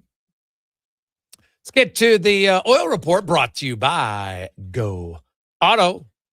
Cars, trucks, SUVs. You're thinking, hey, well, you know what? I might have to look at one. Well, go to goauto.ca. They have over 15,000 to choose from, 73 different locations close to you. Get in for a test drive today at goauto.ca. As we go down to Bakersfield to get a little junior Oiler update with the voice of the Condors, Ryan Holt joins us. Holty, how you doing, Matt? I'm great, Greg. How you doing? Hey, I'm fantastic. Playoff push up here. There's a playoff push down there in the American League for the Condors. I guess let's start with health. I know there's been some guys in and out of the lineup. How's the team health-wise right now as you're in a great race for third, fourth, and fifth? 2 points separating those three teams between you, Coach L, and San Jose. Yeah, pretty healthy. Roby Arventi will be back in the lineup tonight, and I think the only one out injured would be Riley Stillman. He's got a little bit of an ankle injury, but nothing too serious. I think if it was, game one of the playoffs, I think he probably plays today. So good signs there, and hopefully that stays that way because, when healthy, this team is pretty good. So, Arventi will be back in tonight, and great for, development here for the final, 9 games of the regular season and really for the last month of, really some high stakes, playoff-like games going into what should be an exciting playoff run for this team. What are the lines running right now? Because you're obviously got Jones up here, you got Samoransky up here. Arventi just came back down. So how has that impacted? Like who's playing with Hudson and Howard right now? Yeah, Montreal has been centering them for the last probably 2-3 weeks. They put them back together after maybe some struggles for Howard and Hudson in February, but they really broke out of it in March. They were both point per game in March. Montreal is on a 4-game point streak now too. Hamlin has Griffith on his right and Arventi on his left. And then the bottom 6 is kind of jumbled around based off who's been, available to the team. But, Sam Poulin's been one of the centermen here down the stretch. He's been very good of late, 6 goals in the month of March, been a key piece for this group. And Matvei Petrov has come on here over the last couple of weeks and provided some nice minutes too. So they've spread it out a little bit. And I think, mostly due to, who's killing penalties and who's on the power play. But that's basically your top 3. And then Clattenburg is kind of, moved up and down depending on, who's in the lineup and maybe what this team needs. Okay.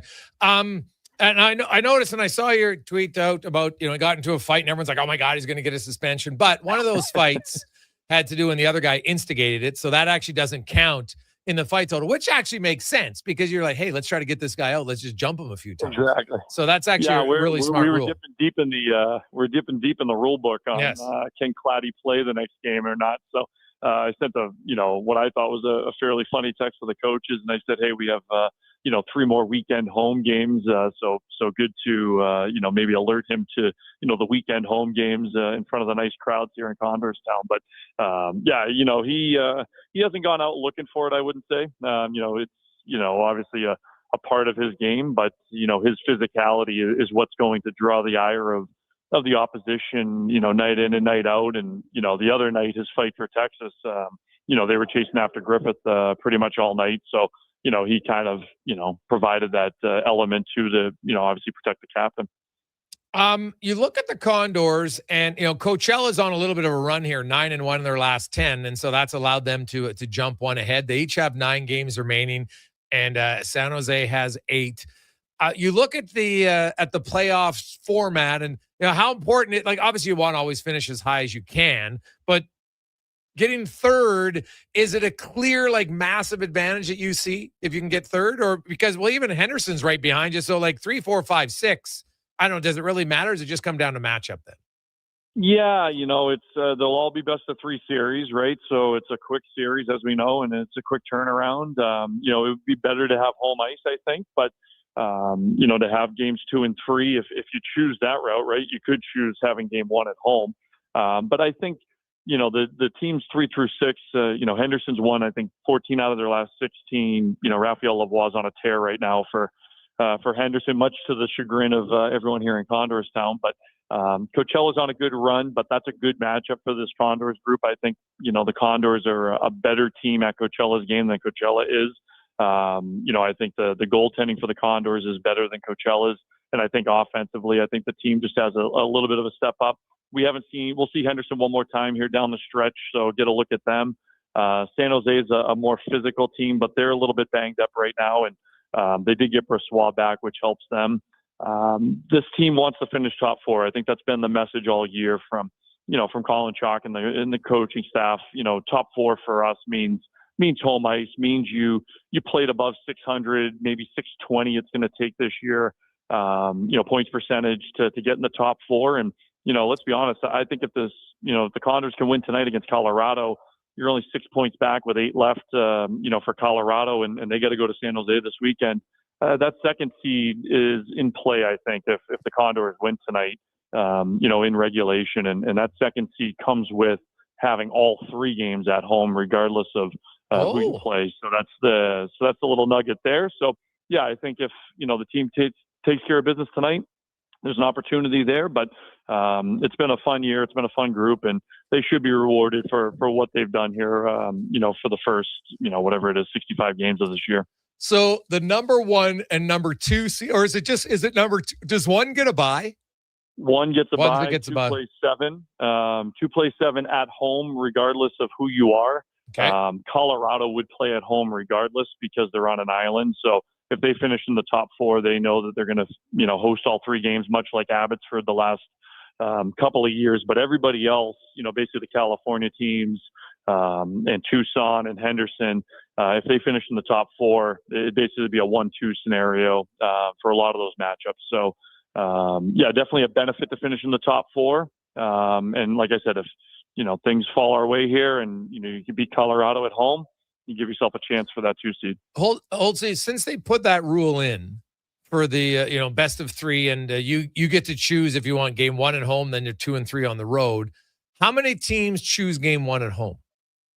Yeah, so it was interesting. We were talking about it today because we started having to fill out our dates and things like that, and won't tip our cap as to kind of what we're thinking. But the home team, Calgary is the prime example.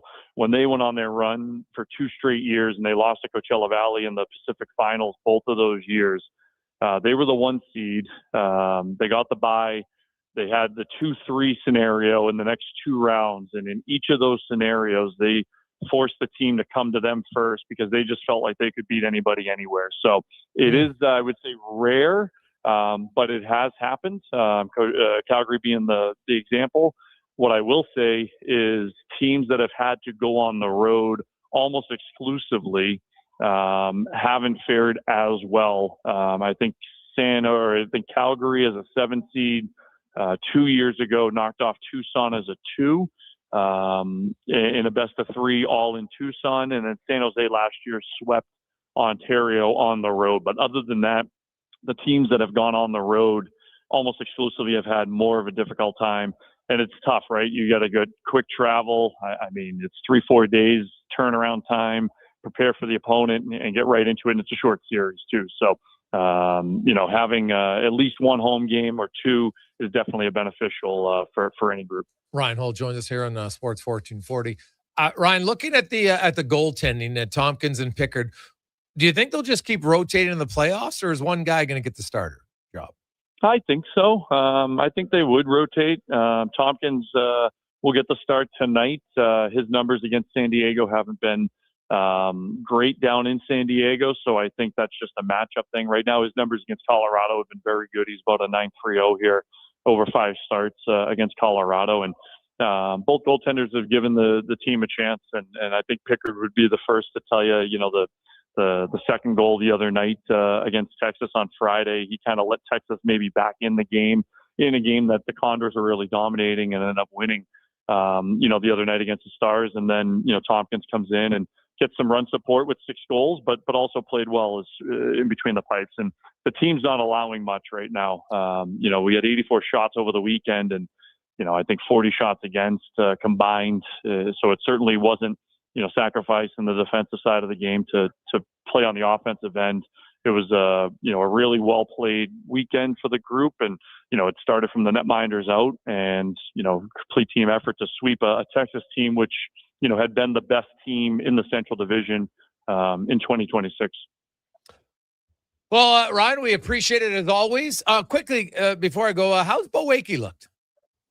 Bo's been in and out of the lineup lately just because, he's felt some of the effects maybe from taking the shot to the face back in, late February. He got a little banged up the other night, so he'll be out of the lineup tonight, but nothing too serious. But he's been in and out of the lineup, so they've played him basically every other game here for the last week or so. So look for him to probably get in here sooner rather than later. But he's been good. He's a rookie defenseman finding his way. I think the shot to the face might have impacted him a little bit, as would anybody, right? Mm-hmm. I think he lost 5 or 6 teeth at least, and he's had probably 6 or 7 surgeries and dental visits here over the last month. So he'll definitely be a guy that gets in here pretty soon, and him and Damien Carfagna as rookies have been great.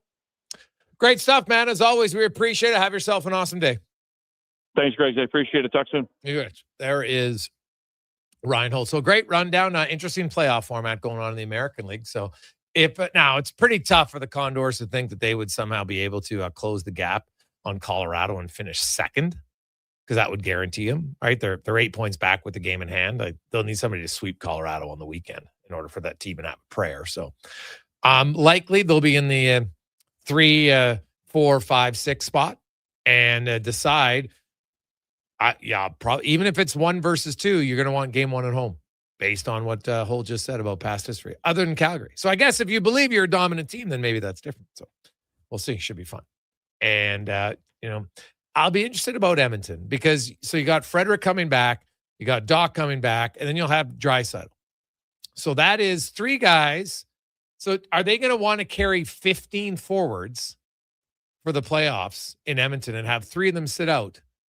But what if there were some young guys? Would you want them in the American League playing for a bit? That, I think, is going to be the question for the Edmonton Oilers. I know, hey, Stanley Cup's what matters most for the franchise. And you want to keep guys healthy, so maybe they'll keep extra. But I could see maybe one of Doc or Samoransky, because those are the 2 eligible guys who don't need waivers, who could potentially go down. We'll see. Quick break. We'll come back with 5 questions. It is the Jason Gregor Show, presented by PlayAlberta.ca. Remember, get in the game. Lotto 649 tonight. Get your tickets. $20 million up for grabs. PlayAlberta.ca. Excavators, loaders, lifts, compaction equipment, and more. Find the XCMG construction equipment you need. Available for rental or sale at Japa Machinery Group. Japa, helping build Alberta from the ground up for 50 years. Visit japamachinery.com.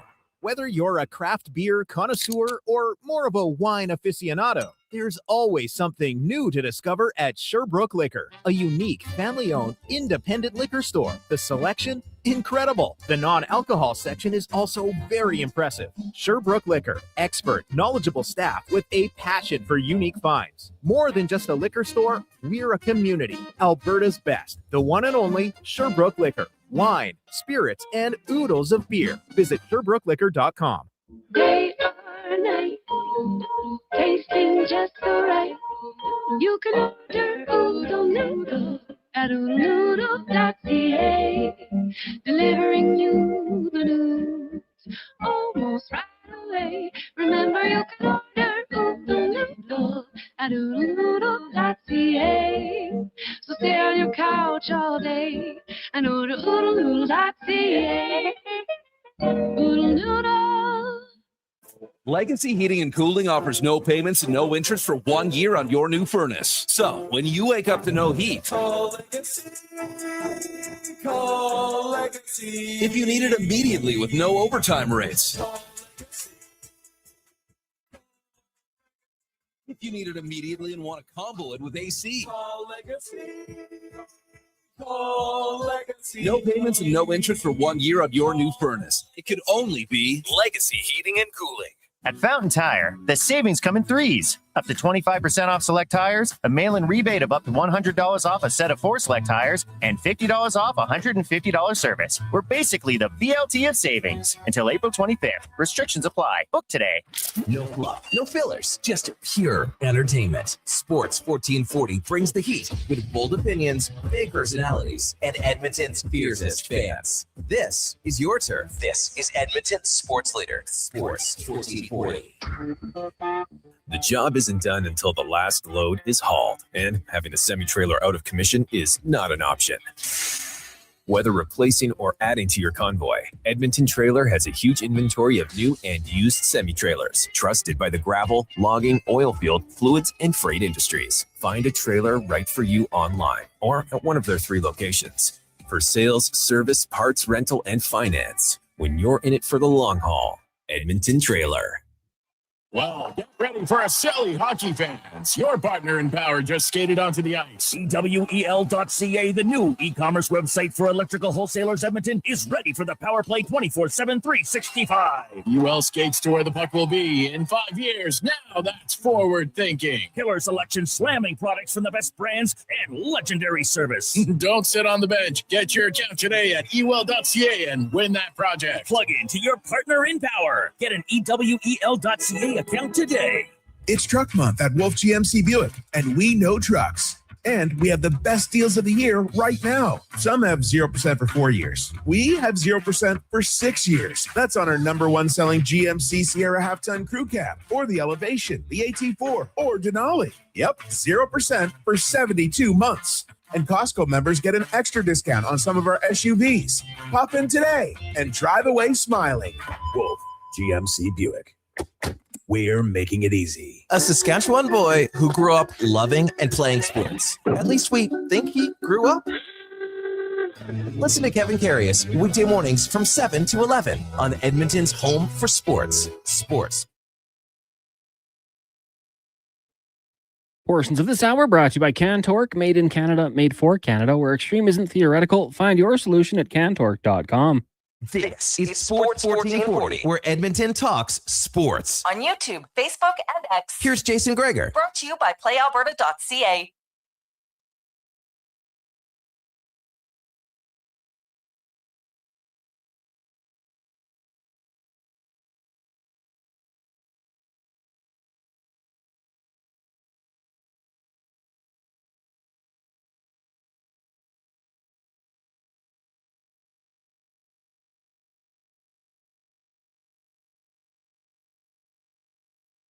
And rolling through, man, this shows are pretty easy right now. I'm not going to lie. There's so much going on in the world of sports. But even, you get good guests like Grant and give you a real good insight into MCL, which last I checked right now, a pretty big topic for Oilers fans when it comes to Leon Draisaitl. And you heard Grant's his prognosis. He's dealt with a lot of players recovering from those type of things. You like 99%, you never have surgery on it. So that's good news.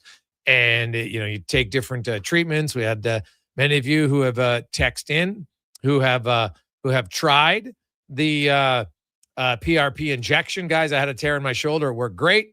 So, hey, you know what? It works. No question about it. Now, obviously, I know that, non-professional athletes, it's going to be different for what you do, but it can heal. The advantage the pros have is the treatment that you can get treatment like a professional athlete from places like Leading Edge, but you're not going to do it you just don't have time to do it for 3 hours a day or multiple times a day. That's the difference. Right. So when you have they're in, like Leon Draisaitl's in unreal conditioning, right? Like the guy's is a freak. He works really hard. So when he's injured, and he has to recover. Well, his body's a lot stronger. So he starts from a higher level. So you throw that in, then you throw in that guys like that, who are that dedicated, they're not taking shortcuts, right? If the doctor says, I need you to ice this every 50 minutes, they're doing it. Like they don't question. That's just how they're wired. Whereas, some of us might, I iced last hour. You know what? Geez, I don't have my ice pack. It got soft now and it's not hard. I don't have time to put it back in the freezer. I got to wait an extra hour, right? Like there's lots of different things. Then, the hyperbaric chambers that they've got and different things like that. Like the healing process works better when you have better stuff available to you. It's no different than learning, right? If you're in an environment that has better situational stuff that you can learn, whether it's, you have smaller classroom size. Maybe you have less disruptions in your classroom. You're able to read at home, different things. Your parents encourage you or remind you to read, all those sorts of things. You become better. It's just how it is. So I fully expect that Draisaitl will be ready for the playoffs. I think there's a slight chance he could play in one of those final regular season games. Not a must, but I think there's a chance. Let's get to 5 questions now, brought to you by The Brick. It's April, baby. Let's think spring. Well, why don't you spring into savings at The Brick? Up to 25% off bedroom and dining furniture right now, and you can save up to $1,800 on sofas and sectionals. Shop today at The Brick and thebrick.com. It's time for 5 questions on the Jason Gregor Show. All right, Jason, question number 1. In the Oilers' win last night over Seattle, what single thing stood out to you the most? That was a very controlled game at times, uneventful, and that's not a negative. That's just how it was. Edmonton, I felt, was never really in trouble at all in that game. I'll say finding a way to win, couldn't rely on the power play, even if it hasn't been as good without Leon. You only had the one power play opportunity. Just finding ways to score goals. I thought it was a great play by Kapanen. Maybe a risky pass on your blue line, but intercepts it, makes no mistake. Max Jones with the goal, pucks on net. Like, just finding a way to win in that type of game when it's not the most eventful. I think that's a positive thing to take away from this one. Question number 2 for you. The Bill Masterton Memorial Trophy, is awarded to the player who best exemplifies the qualities and perseverance, sportsmanship, and dedication to hockey. I think of Connor Ingram when we talk about that and all he's gone through to get back to the NHL. When you look at Ingram and in power rankings, other guys who might be in the conversation, where does Ingram rank? Yeah, well, I can tell you for sure that the Masterton Trophy, for a while there, it became, if this guy got hurt and then he came back, he was automatically eligible. And I don't think you didn't want it to just be, somebody recovers from injury. Because no offense, recovering from injury isn't that difficult. Not in today's society anymore for athletes, and you have to put in the work, sure. But there's lots of other guys like putting in the work to stay at the top of your game year after year after year is also perseverance and sportsmanship and dedication to hockey. So where would Ingram on the Edmonton Oilers? So I look at the Oilers, and based on those qualities, I think Ingram's got a very good chance to be the Oilers representative. Right? But another guy, like, what about Ryan Nugent-Hopkins? Adam Henrque, both those guys played their 1,000th game this season, right? When you look at perseverance and sportsmanship, like, no one ever looks at Nugent-Hopkins and Henrque as cheap shot artists, right? Or bad guys. I think they would have that you could make an argument for them. But I'm trying to think around the league. Who would be there? I think, like, you know what? Taking a little bit of time for himself, for Connor Ingram coming back, great. But he also hasn't played a full year in the NHL con, so he probably wouldn't rank that high, if I'm being bluntly honest. Games played matter, right? Because it should. Like, you got to be there most of the year. So that's probably why I don't think he'd be overly high in the league, because he hasn't played that many games. Yeah. And he did win it 2 years ago as well. Yeah, so you're not going to Probably not, yeah. Jonathan Toews would be one for me after missing a couple years of hockey, getting back into it. And I know this season hasn't gone maybe quite as well as he would have hoped statistically, but I think it's a pretty cool story. Question number 3 for you. The Frozen Four gets going this weekend. You got Michigan, North Dakota, Wisconsin, and Denver taking part. Who's your pick to win it all? I haven't done a lot of research into this. Just vaguely around the edges, reading up on it. It's a pretty good group. It's funny. Some of the college hockey fans like, guys, it's like the worst group. Like, there's lots of fans don't like some of these schools, probably because they're good. But I will, I don't know. It just seems like it's Michigan's year. I could see a Michigan hockey basketball. So I will say Michigan. Yeah, I think that'd be pretty cool. I think I'll take Denver. Just, you're always kind of in that position. I like all these programs. Good history there, but I'll go with Denver. Question number 4 for you. We've got Canada's official opponents in their group at the World Cup. When you look at each of these matchups, how do you think the results go? Oh, man, that's tough. So Bosnia first. They got Qatar. They got Switzerland. Now, I know rankings are just rankings. It doesn't guarantee you success. Ask Italy. They just lost. So now Bosnia plays a pretty boring. They're just going to sit back, right? Like, I don't think they're going to be that intimidated by playing on Edmonton, in Canada. But so I don't know. How healthy is Canada going to be? Like, right now, they're decimated, man. That's it. Like, is Alphonso Davies playing? That's my concern for Canada. Their draw is favorable, but their injury bug right now isn't. So, but I think I'll say this: Canada will win its first ever game at the World Cup. Right? I know we got the goal out of the way the last time. Great. Canada's going to win, and I'm going to say they're going to go 1-1-1 and be enough to get through. All right. I'm going to say they start off with 2 wins, actually. They beat Bosnia, beat Qatar. Okay. And then they tie the Swiss because both teams are 2-0 and just taking it easy. Kind of a boring game. That's my long-term prediction.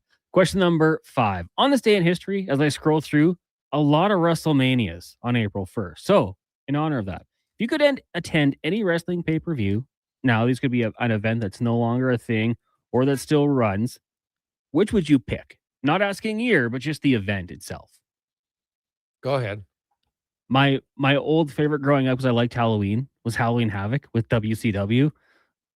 That would be in the conversation, but I would love to see Royal Rumble in person. So Royal Rumble would be my pick. Yeah, that's hard to beat. No, but I didn't have to pick like which one, right? You're just saying pick an event. Yeah. Ooh. Yeah, like I guess I don't want to copy you, so I guess I'd go with SummerSlam. That'd be cool, right? But yeah, I that would be my favorite too. Just as the guys run in, I saw that meme about Italy involving the Royal Rumble, because for those who don't know how the Royal Rumble works, right? Like every minute or so, someone now and coming to the ring, Ritch Winter, and he runs down, right? And he jumps into the ring, and literally he's in the ring, cons, and this guy gets thrown right out of the ring. He's in there for like literally 5 seconds. And it was hilarious. It was just, this is Italy at the World Cup for the last 10 years. They're in, but they're not in. And they were right back on the outside. So I know Italians probably didn't laugh, but you got to chuckle a little bit, because it's very fitting of how things aren't going for Italy at the World Cup. But let's get to a break. When we come back, Ritch Winter will join us for Business with Sport. And today, former NHL general manager, is currently the president of the AHL, Scott Howson, will join us. We got lots to talk about the Business with Sport from the AHL. We'll talk a little bit about their playoff format, kind of unique, that we were talking to Ryan Holt about. That and more after a Con Man Sports 1440 update brought to you by Fountain Tire. Stop in at Fountain Tire if you're looking for tires. Maybe you're looking for wheels. Need an oil change? Well, guess what? They do it all. One-stop shop at fountaintire.com. Book your appointment today. The Sports 1440 update. The Edmonton Oilers have signed forward William Nickel to a 3-year contract beginning next season. The 196th overall pick in 2024 at 15 goals, 11 helpers, and 32 games this past season with the London Knights. In the NHL, 3 games tonight at 6:30. Canucks taking on the Avs, and at 7, the Kings host the Blues, and the Ducks are in San Jose. Major League Baseball earlier today, Jays falling to the Rockies 2-1 in extras. They're back in action on Friday afternoon, taking on the White Sox. We'll have that for you here on our AM feed. 2 games tonight, Dodgers, Guardians, and the Twins taking on the Royals. Right now, Padres beat the Giants 3-0 in the 7. Also in the 7, the Yankees beat the Mariners 4-0. In the association tonight, Kings and Raptors from the 6, tip-off 6 o'clock there. And in the PWHL, you've got 3 games tonight at 5. It's New York, Minnesota, as well as Vancouver and Montreal. Then at 7:30, Ottawa hosting Toronto. Coming up next year on Sports 1440, we've got another edition of the Business of the Sport. I'm Connor Halley. This has been a Sports 1440 update. Sports 1440, the Stingray radio station. CKJR broadcasts from West Edmonton Mall and Wetaskiwin. Download the free Stingray music app and listen wherever you go. Got a car you're ready to part with? Find out what it's worth. Fast, easy, and totally free at Go Auto. We're talking top dollar trade-ins, whether it's a little worn or still rocking that new car smell. Just a few clicks, and boom, you've got your value. Text value to 780-777-7777 to start. That's value to 780 all sevens. Why guess what it's worth? Let Go Auto show you the money. Actions speak louder than words. Japa Machinery Group puts your construction plan into action with XCMG construction machinery you need. Available for rental or sale. Learn more at japamachinery.com. as we all try to figure out when winter will actually stop and spring will finally be here for the season, GS Construction moves ahead with their plans for the year. From planning and digging to laying out underground infrastructure, construction season is limited, so we make every day count. And that's why GS Construction counts on our team to get the job done right. Crews are getting back in action across the city, and we'd like you to join us. We're looking for experienced top men, pipe layers, operators, and surveyors. For more, visit gsconstruction.ca. Getting your vehicle sparkling clean doesn't have to cost a fortune. Take it into Hughes today and pay just loonies a wash. Find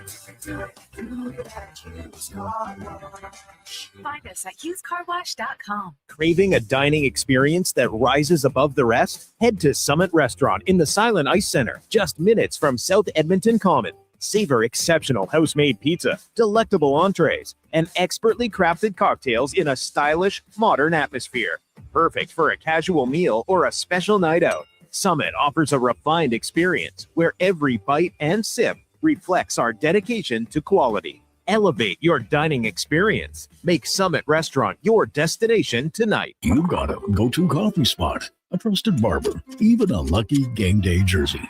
But when it's about looking your absolute best, there's only one name you need. Mr. Dirk. Family run since 1939. We're experts in crafting impeccable tailor-made suits and offering a wide variety of everyday styles. Pair that with personalized one-on-one fittings and the convenience of on-site tailoring. Mr. Dirk elevates your style game. Visit our Edmonton store or explore MrDirk.com. Score big on style with Mr. Dirk.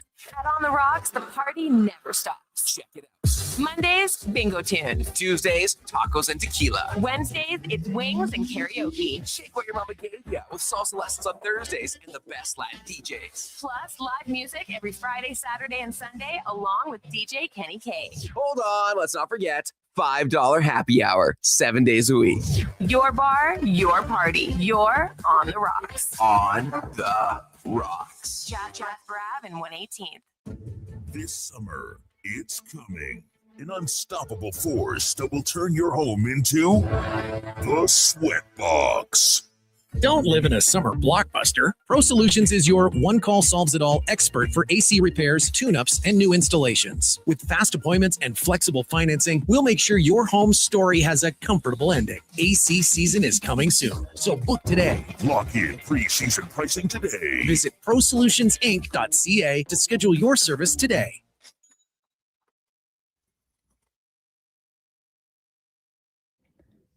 Portions of this hour brought to you by Leading Edge Physio, from weekend warriors to professional athletes, kids playing soccer to grandparents in the garden, rotator cuff tears and tendonitis to post-surgical knees and hips. We fix your body. Life shouldn't hurt. LeadingEdgePhysio.com.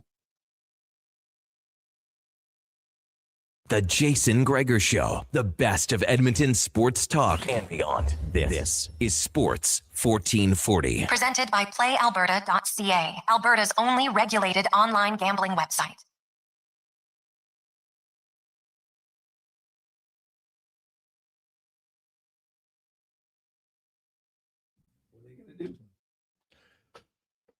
Wednesday afternoon as we roll through quickly on the Jason Gregor Show, presented by PlayAlberta.ca.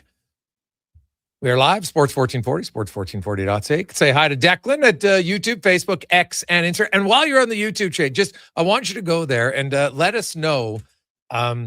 Rich seems to think when he's in studio, it looks oranger than he is. So go check out the... I keep getting invited to come to the White House. I don't really get it. Yeah, well, I'll have to see. Yeah, I don't know. Well, I don't know if maybe it's a little bit brighter, right? It's just, you know what, buddy? Maybe it's just because you're looking at yourself, and then it's like you're looking at Adonis, and so it's hard to compare. Yeah. It could be all of those things, but that was brought up to me by my daughter. She said, you got to talk to Connor. Yeah, well, it's bright. It's definitely bright at times. So which is good. See, the shine for me just hits the head, and it just reflects that could be off. the problem. It could be the orange reflection off of your head. It might be. So okay, we figured it out. We got to get a different host. Yeah. There you go. Today on the show, we are going to be joined by a longtime NHL executive, former GM, of course, a longtime member of the Edmonton Oilers organization. He's now the AHL president and CEO in the American Hockey League. As our big guest of the day is brought to you by the Spruce Grove Saints and BCHL. Everybody's into the playoffs right now, and it is awesome. You want to get your tickets, SGSaints.com. sgsaints.ca. Get your playoff tickets right now, sgsaints.ca, and should be a lot of fun as we are joined by Scott Howson. Scott, long time no chat, man. How you doing? I'm good. How's everything there in Oilerland? Well, you know what? They've won 4 in a row for the first time this year, so Oiler fans are quite excited that things are looking up, and even the players admit that, hey, you know what? We didn't have our best game, but most of the year, but they've seemed to kind of figure out like, playoffs are right around the corner. I think we're going to buckle down, and they've done that so far. So as you know, being in the organization as long as you were, it's a pretty intense town. It's a pretty excitable town when the playoffs hit. It is, and it's great, and we love to see it. And there is, I guess there's negatives and positives to that, but I would say it's certainly skews to the positive side. Definitely. Scott, you were in the NHL for a long time in various different management roles, obviously GM and assistant GM and lots of different things. Now you're the president and CEO of an entire league in the American League. Do you miss it all being part of one franchise? Because you're like, I'm assuming as the president of like, you just cheer for the success of the league, but you don't get like emotionally connected to one team. You're exactly right. I think I would say I've been in this job for 6 years now, and initially I did miss being with the team, but that's sort of faded now, and I really like what I'm doing, and I like building our league and making it better, and really, you know, our league is built on a development brand pillar that we develop our players for the NHL. We develop coaches, we develop officials too, and executive staff, but that's what we do. And I'm very happy to be overseeing that and making sure we're serving that purpose very well. Awesome. We got lots to discuss, Scott. So we just actually had Ryan Holt on talking about the Condors, and I love the playoff format, especially in the Pacific, where so the first place team gets a bye. It's a best of 3. The second place team automatically is going to have the first 3 games at home. That's their advantage of being the next highest team. And then, 3, 4 will get to decide if they want game 1 at home or games 2 and 3 at home. What kind of walk us through when why you guys decided that was the right format? Well, we have unbalanced divisions. So we have the Pacific Division that started, and I was part of it when I was in the Oilers organization. It was 5 teams. Mm-hmm. It was San Jose, LA, Anaheim, Calgary, and Edmonton that wanted a more development model. And so 5 teams, basically a bus league, played less games than the other teams in the league. And but the law of unintended consequences, all the other Western Conference-based teams thought this is a pretty good idea. We can get our AHL team closer. So we had 5 more teams come in. So that really led us to a 10-team division. And the other divisions are only 7, 8, and 8. Or 7, 7, and 8, sorry. So what really happened was as this division grew and we had this disparity in games, at one point, you might remember the Pacific Division only played 68 games. Everybody was playing 76. So as part of the compromise, everyone went to 72 and we increased the teams in the playoffs. And the Pacific Division was adamant about they wanted, and really our whole league was, they wanted more meaningful games for the young players. Yep. And we're accomplishing that. So 7 teams make the playoffs. We have this quick mini round, high intense mini round. That's a best of 3 with 6 of the teams in the Pacific. And at the end of the day, we get down to 16 teams, the traditional 16 teams after a week of the playoffs. We have 23 teams make it. We have a bunch of these mini series. Then we get to 16 and then we go sort of a normal playoff format cadence. Okay. And even the idea of, okay, number 2 in the Pacific's going to they get all 3 games at home regardless. But even if Colorado had finished somewhere else because of travel, if they were the higher seed, they would automatically get it. So there are, people could look at this and say, wow, it's not fair for everybody. But it seems like, Scott, you guys have actually had a very common sense approach that sometimes not everything has to be even because geography isn't even. Well, geography isn't even, and the costs in our league of going back and forth from a Colorado to a Bakersfield would be enormous. So we do that in our other divisions too. There's just not this great distance disparity that we have in the Pacific Division. So if you're, I think it's if you're over 350 miles apart, then the mini round anyways stays in one place. Scott, the as the growth of the league, you've looked up at, and now I think you've got 17, you got 32 teams in the league. Obviously, if the NHL expands, then the AHL would expand. But has there been any talk of changing anything else on a league-wide level, or do you think the league's in a pretty good spot right now? Excluding, we'll get to the 19-year-olds in a second, but I'm talking, games played, formats, anything like that changing? No, our big change was this playoff format and getting when I first got the job, I told the search committee, I said, we're going to get to an even number of games for everybody. I hated it. 68, 76, you get the same money to play 68 that you get to 76. You get to go to California to play 68. Not fair for individual awards with the teams playing more games. The top goal scorer gets 8 more games to get more goals. So all those things. So I was pretty convinced we had to get to an even number of games. I didn't know it would happen so early in my tenure, but it did. So that was really the big change: a uniform schedule for everybody, and an increased playoff format so that the young players would get more meaningful games. Now, speaking of the young players, and I've watched the American League for a long time, and I've seen a lot of players that, they come out of the WHL at 19, then they go into the AHL at 20, and it's hard as 20-year-olds. And the rule is going to be put in place now that teams can send down a 19-year-old player if they choose to go play. You've covered the league. I'm sure you look at all the numbers. Like, I don't know if this is going to lead to 32 19-year-olds being in. I think it's going to be very select. What do you think is going to happen with that new rule change? Well, I don't know all the details of the rule. My understanding is it's only going to be first-round picks. Yeah, and it's only going to be 19-year-olds. So during COVID, we had 2 or 3 18-year-old players in our league because, as you know, a couple of the junior leagues weren't playing. So I agree with you. I think it's going to be. I mean, if I handicapped it, it'd be 5 to 10 a year. I think the NHL teams really want the option to control the development of the players. And I go back to my earlier days. We had a player you all know, Henrque. We kept him as a 19-year-old. Probably wasn't quite ready for the NHL.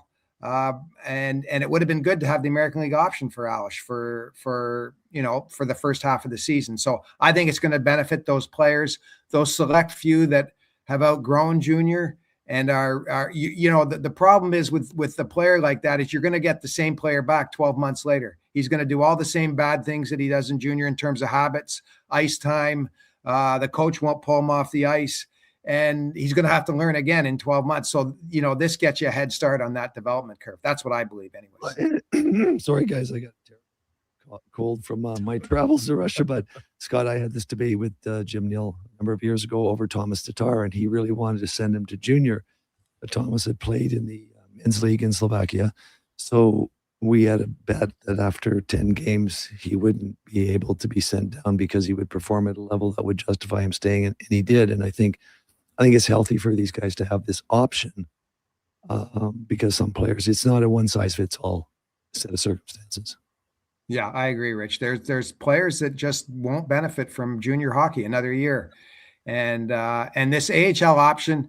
I think of the defenseman in Calgary. I think it's Zane Parekh. Yeah. I mean, he's playing now. I think in Calgary and holding his own, but he kind of stumbled around a little bit in the NHL. Hey, it's 19-year-old playing defense in the NHL. It's really, really hard. And he probably could have benefited from some time in the American League. He did get 2 weeks, but he probably could have benefited from, a couple months, 3 months, and then he's ready to go and really play in the NHL. So I think it's going to be really good for those types of players.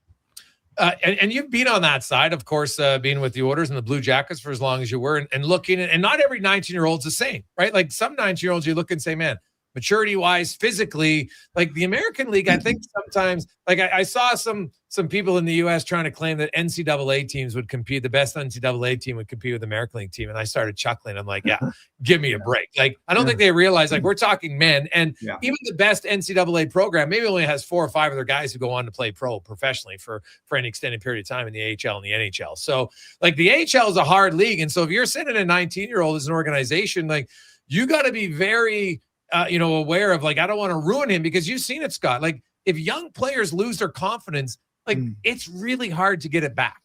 Really hard. We've all seen the 19 and 20-year-olds come to the American League. They think it's going to, and I'm talking not as the president, I'm talking about an executive with an NHL team, and Ritch has probably seen it with some of his players.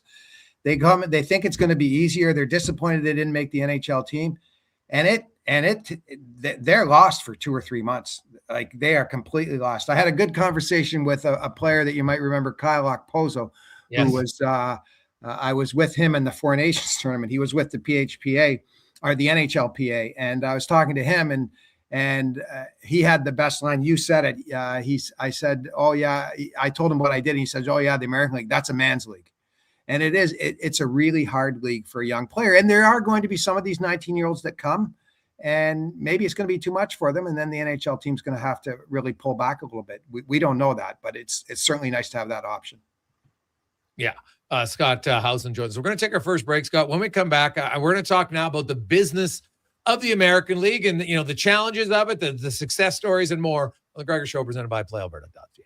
One app, triple the action. Play Alberta is proof that good things do come in threes. Whether you're into playing any of our exciting casino games, betting on your favorite professional sports teams from around the world, or buying into Canada's biggest lottery, Play Alberta is the province's only app to do it all. Download today and discover a new way to play. Must be 18 plus to play. If you gamble, use your game sense.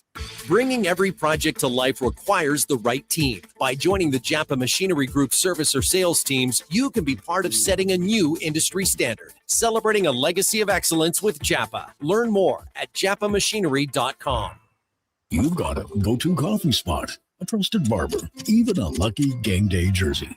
But when it's about looking your absolute best, there's only one name you need: Mr. Dirk. Family run since 1939, we're experts in crafting impeccable tailor-made suits and offering a wide variety of everyday styles. Pair that with personalized one-on-one fittings and the convenience of on-site tailoring. Mr. Dirk elevates your style game. Visit our Edmonton store or explore MrDirk.com. Score big on style with Mr. Dirk. At Fountain Tire, the savings come in threes. Up to 25% off select tires, a mail-in rebate of up to $100 off a set of 4 select tires, and $50 off a $150 service. We're basically the BLT of savings. Until April 25th. Restrictions apply. Book today.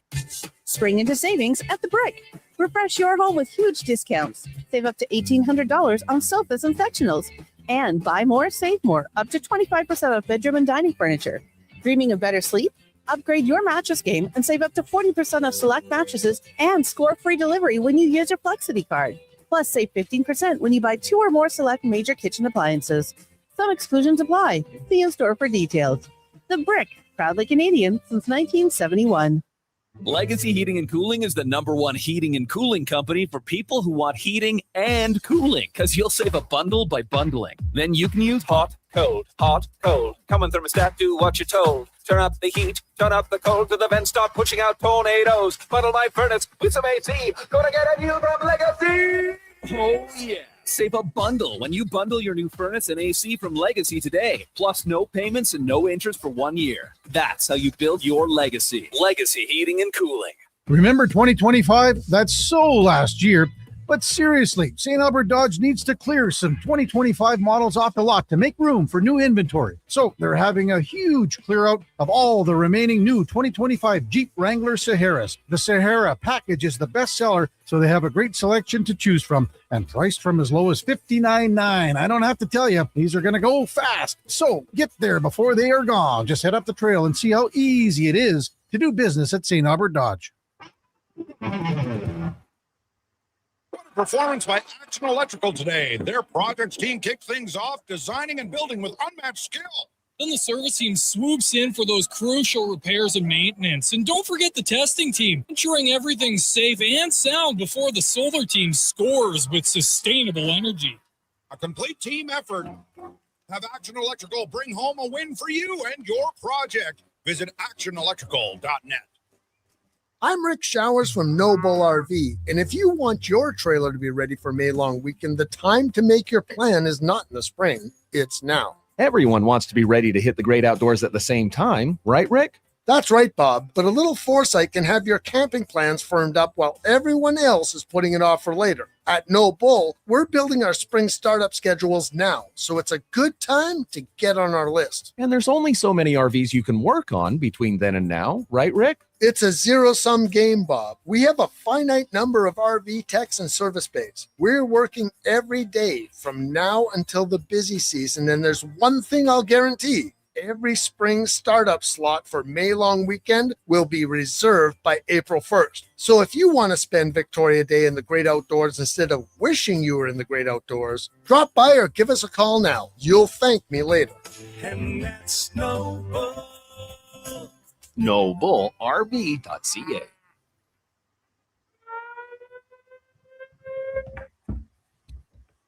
Portions of this hour brought to you by On the Rocks. The Oilers' push to the playoffs is on, and OTR is ready to be your hockey headquarters. $5.75 Molson Canadian, 69-cent wings, and play score and win every game. See more at OnTheRocksYEG.com. The Jason Gregor Show, the best of Edmonton sports talk and beyond. This is Sports 1440. Presented by PlayAlberta.ca, Alberta's only regulated online gambling website.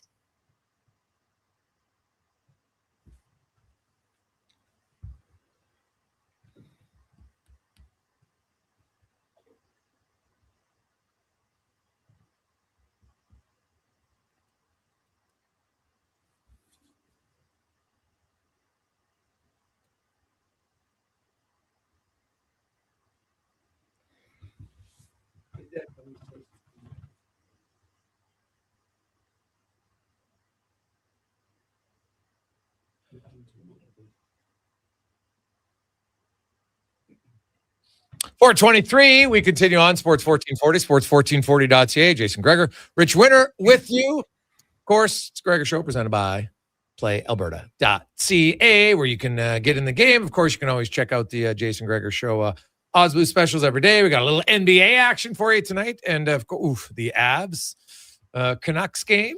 I think there's something there. No Cale Makar, though, tonight. Will that change things? And, hey, maybe could the Sharks do the Oilers a favor? We shall see. Check it out at PlayAlberta.ca. Our guest today in the business of sport is the president and CEO of the American Hockey League. Of course, former longtime NHL management GM in the NHL, Scott Howson, of course, with the Oilers for a long time, then the Columbus Blue Jackets. And Scott, thanks so much. I want to get into kind of the business of the American League. So when you left the NHL and you took that job, and so you've now been on the job for 6 years, what was the biggest challenge that you've incurred in your 6 years as a president of the AHL? Well, there's challenges that come up every day, and there's always fires to put out. I go back, probably the biggest challenge was getting everybody on the same page with schedule format and schedule number of games played, and then the playoff format. That was probably the biggest challenge. I think in any job, you sort of have a idea of it from the outside, but until you sit in the chair and until you get inside the walls, and that took me a year or two to get comfortable and figure out the league. There'd people I'd been a member of the American League Board of Governors for a long time. There's lots of people that have been in the league a long time, and they know a lot about the league, and I was just getting my feet wet. So that, sort of that initial period of figuring out the process, how I want the process to work, those things were challenging for sure, but that's what makes the job fun. Now, Scott, you, of course, when you're an assistant GM in the NHL, lots of times you can be some of the guys are the GMs or the GM of an American League team. And you were that going back to the Cape Breton days and such. So I think you understand. But when you're the president and CEO of the American League, like, how much influence does the NHL have, or do they kind of leave it to the GMs of the respective AHL teams to kind of speak on their behalf? How does that work? Well, the NHL and the AHL are independent, but we're very intertwined. We have 20 of our teams are NHL owned. Yep. So you have that dynamic. And a lot of what we do is connected to the NHL. So I have a terrific relationship with Bill Daly. I deal with Bill, certainly not on a daily basis, but regularly. And we'll seek his opinion on things. But we are very much an independent league, and with the caveat that 20 of our teams are NHL teams. So, we're a democratic process. Most of our really important votes require 24 of 32. They require 75%. And so the NHL teams are all very much a part of that. Now you have the independent teams who aren't part of the NHL. How much of a challenge is that, if any, dealing with NHL-owned teams to independently owned teams? It's a challenge. Yeah, they have quite often they have different goals and different purposes. Like Calgary just moved their team 3 years ago to Calgary, and that was a purely development model. They want the players close. They want them playing in Calgary, and the business becomes secondary to a certain extent. And for our independently owned teams, the business is everything, right? They want to sell tickets. They want the league to generate as much money as they can. They want to sell as much hot dogs and beer as they can. So, and that's, while it's a priority for many of our NHL owned teams, and some of them do a terrific job, Laval probably has the best business in the American League.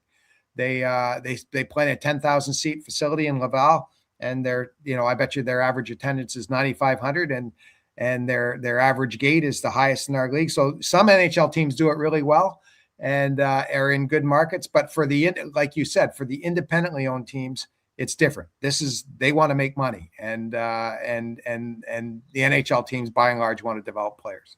And excuse me, Scott, it makes it tough for the independent teams scheduling wise, because you can't get a fan in the building on most of these AHL cities in Tuesday, Wednesday, Thursday, right?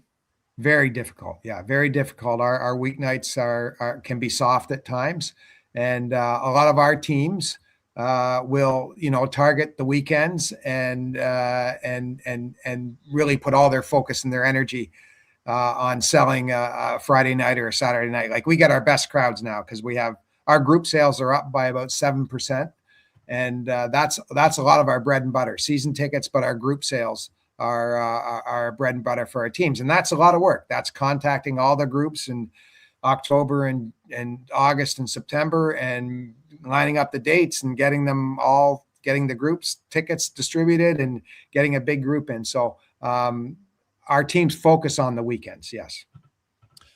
Now you talk about the independent teams, and they're always looking, because we see some markets, like in every pro sports league, Scott, not every market is going to be, flush and perfect every year. Ticket sales, all those sorts of things, team success plays a factor in it.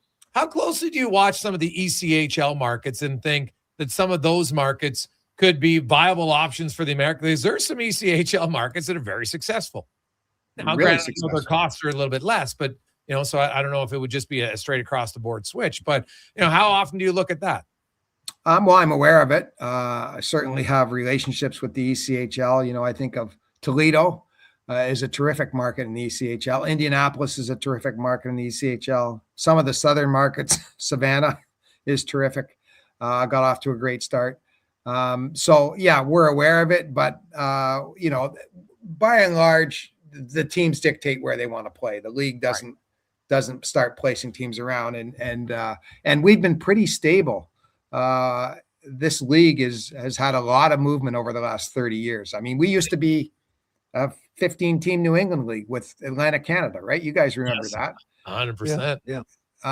And now we're across both, ocean to ocean on in the States, and then across all the provinces in Canada. It's a different league now. So our teams dictate where the market is that they want to go.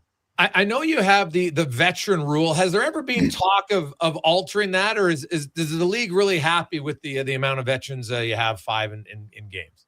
Well, we just went through a negotiation with the PHPA on a new collective bargaining agreement. Just completed a collective bargaining agreement, a 5-year agreement, and that was the topic of discussion because the players on their executive committee are all older players, and they want us to loosen it up. We did have a very slight loosening of it as we move into next year, but it's 12 and 6. You have to dress 12 skaters that are under 260 pro games. Okay. And that hasn't changed, and it's not going to change. And then there's room for 6 players that are played over 260. And so then the goalies don't count. Yeah, goalies don't count. Yeah, okay. So, which I do understand that. Like, rarely do two teams. There's not a lot of teams that are going to run with two rookies anyway. Usually, you want your number 3 goalie in your NHL system is somebody that you feel, if we're one injury away, boom, that guy's got to have experience to come up. So that makes sense. Well, look what's happened to the Oilers this year. Like they brought Ingram into Bakersfield, and now I think he's the number 1 goalie in Edmonton as we speak right now. Yeah. And I find a lot of the NHL teams, just to go on with your point, they need a veteran as their 3rd goalie. Yes. Michael DiPietro is a great example in Providence. He's lit up our league for 2 years now. He's on a one-way deal. He got I think a 2-year one-way deal from Boston because they wanted insurance, because we know how fragile and valuable that position is. So Scott Howson joins as president and CEO of the American Hockey League today on the Business of Sports. And now, Scott, is there any now the minor change you said for the league in the agreement? What's the minor tweak for veterans next year? What's the minor tweak? Well, it's still the 12 skaters, and then it used to be 5 over 260. And then you could have another one over 260, but he couldn't have played 320. So there was really 12 to 260, 1 to 320, and then 5 unlimited. And we've eliminated that 320. So now it's just 6 unlimited. A very slight tweak to it. Talking to our general managers, our assistant, many of the NHL assistant general managers are the general managers in our league. Yeah. And everyone thought that was a give we could give to the players. It was very important to the players. They fought hard for something to give on the development role. Well, you look at the American League, and I always kind of chuckle at some people who scoff and look down at the American League. And usually I'm like those people. I'm like, I don't think you have any idea what you're talking about. The American League is hard. And you know what? Like, there's lots of players who can become a real big part of an organization in that community. And you can make a really good living. Like, there's lots of guys on one-way deals in the American League. There's lots of guys, on making $600K. Not that money's everything, but it definitely helps in life. And so you can look and say, hey, do I want to be in the NHL? Yeah, but I'm in a pretty good situation. And I know Rich will get you to talk about that as an agent, but the AHL has become much more of a league where you can have a really good career, Scott, and be very proud of being somebody who lasts that long. Like you mentioned, Seth Griffiths the other day just played, I think it was like 800 games in the American League. That's a lot of games. Yeah. And Seth has found his home right in Bakersfield and probably going to play 7, 8, 9 years there. Those veterans, and Rich can speak to this too. Those veterans are just, crucial for development for the young players. The young players need the help. They need the guidance. And it can't just come from the coach. It can't just come from the agent. It's got to come from their peers. And when you have good veterans, it just aids your development so much. No, it's really true. Geez, I'm losing it here, but it's it's essential. I mean, we see it in the NHL level. No culture in Vancouver, no culture in Toronto. It was interesting to me. I won't say the team or the players, but one of my clients was traded to another NHL team who had 2 pretty good NHL players, leadership group. And he said he was just surprised at how hard the veteran leadership in this new NHL team worked compared to the one he left. And when your 2 best players at any level aren't leaders, aren't working hard, you're screwed to start with, right? Culture is so critically important, and if it's you don't have that in the leadership group, I still remember when Barry Trotz told me the story the night he sat Alex Ovechkin, made him a healthy scratch because Alex missed a meeting, and he said to Alex, you're not playing tonight. You have 2 choices. One is you can go call Ted, the owner. Ted might tell me to put you back in. He's the boss. Or you can take it like a man. And Ovi sat in the press box, and Barry said, that's the night we won the Stanley Cup. Everybody here knew the rules applied to everybody. And you need that kind of leadership group that will keep people accountable. Yeah. And if you don't have it, you put the coach especially in the American League, you put the coach in a really difficult spot. Because if you don't win over your veterans and have them on the same page, it's going to go through the whole team. And it's incredibly valuable to AHL teams and NHL teams to have the right leadership and group in place. And Scott, I think your background and you talked about how you kind of got over that emotional, the divorce of not being part of an individual team, and now you're past that. But you don't forget the important part of what makes a successful organization. So as the president of the league, if you see an organization that isn't, or you hear some rumblings about things, do you as a president, do you talk to the GM or the owner about that to say, hey, how can we help this become a better situation? Does a president of a league do that?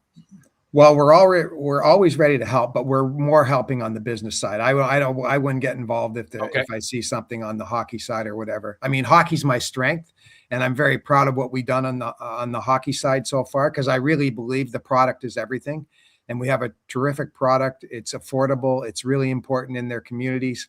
But really, we're there to help them on the business side. We have a whole department called Team Business Services, modeled after Teambo in the NBA. And it's all about helping each team in their market, sharing best practices, giving them analytic information to help them succeed in their market. Now, as the president of the league, I know the NHL has a lot to say when it comes to rules for your league, but do you have ultimately, if you looked and said, you know what, we want to try, something different. We want to put over and back and into our overtime, because we don't want it in our 3-on-3. Can you do that, or do you have to get work in conjunction with the NHL? We could do it if we wanted to, but most of our rules our rule changes, our test rules come from the NHL. We started visors, for example. We mandated visors. That didn't come from the NHL, but we started that, and then it trickled up. We started neck protection, and now the NHL's sort of grandfathered in neck protection. So we can do that, but any of the sort of on ice rules, they would probably more than likely come from the NHL suggestions. Hey, we want to try this, and we'd be open to trying it as long as it doesn't, affect the competitive integrity of our game. Okay. Now, I know that you are a separate entity like the NHL, but you're very much intertwined. Is it very similar with you and the ECHL then? Not as tight, because our teams all have affiliations with, all but two, I think, have affiliations with the ECHL teams, but they're not full affiliations. They're 6, 5, 4, 7 players. The NHL is different because every player in the AHL is chosen or signed by, even if they've signed just an AHL contract as opposed to an NHL contract, they are signed by a decision by the NHL team. So it's a little different there. Okay. And going to the to the ECHL and the AHL specifically, and you don't have the same working relationship with them. What about the changes now for NCAA and the nil money, Scott? And you see, and I'm sure, and I could ask you to put on your former GM hat in the NHL, because, you see some guy, I'm going to leave the WHL. I'm going to go there because I can get paid. We saw $750K, and not everybody's going to get that much, but, I'm sure as it grows, how much of a challenge, how much a competition do you think ultimately that could be for the American League? I think we're still living it and still learning about it. I think it's got the potential. I don't see it as a threat as much as I see it maybe delaying some players coming to our league, that the NHL teams may say, look, you're not quite ready for the American League.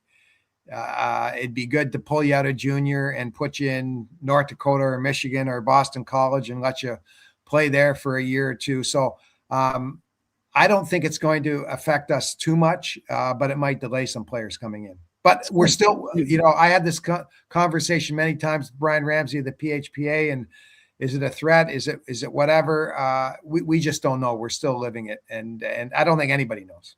Well, Scott, fill people in on how important the American Hockey League is from the standpoint of the percentage of players that play in the NHL that actually come through the AHL. It's significant. It's like 85, isn't it? Yeah, it's huge, isn't it? Yeah, it's 87%. It was last year. Now that includes some players like Leon. Leon played 7 games there, right? Yeah. But I think if you look at any NHL rosters, there's 87% of the players that came through the AHL at some point in time, and I would say well over half or 60% spent significant, even like Kucherov and Vasilevsky. They spent not significant time, but time that they needed, at least half a year in the AHL. So really important. Rich knows that the Connor McDavids of the world are few and far between that are ready to just hop out of junior or college and say, I'm here, Jonathan Taves, and I'm ready to play and contribute. It's a real hard league.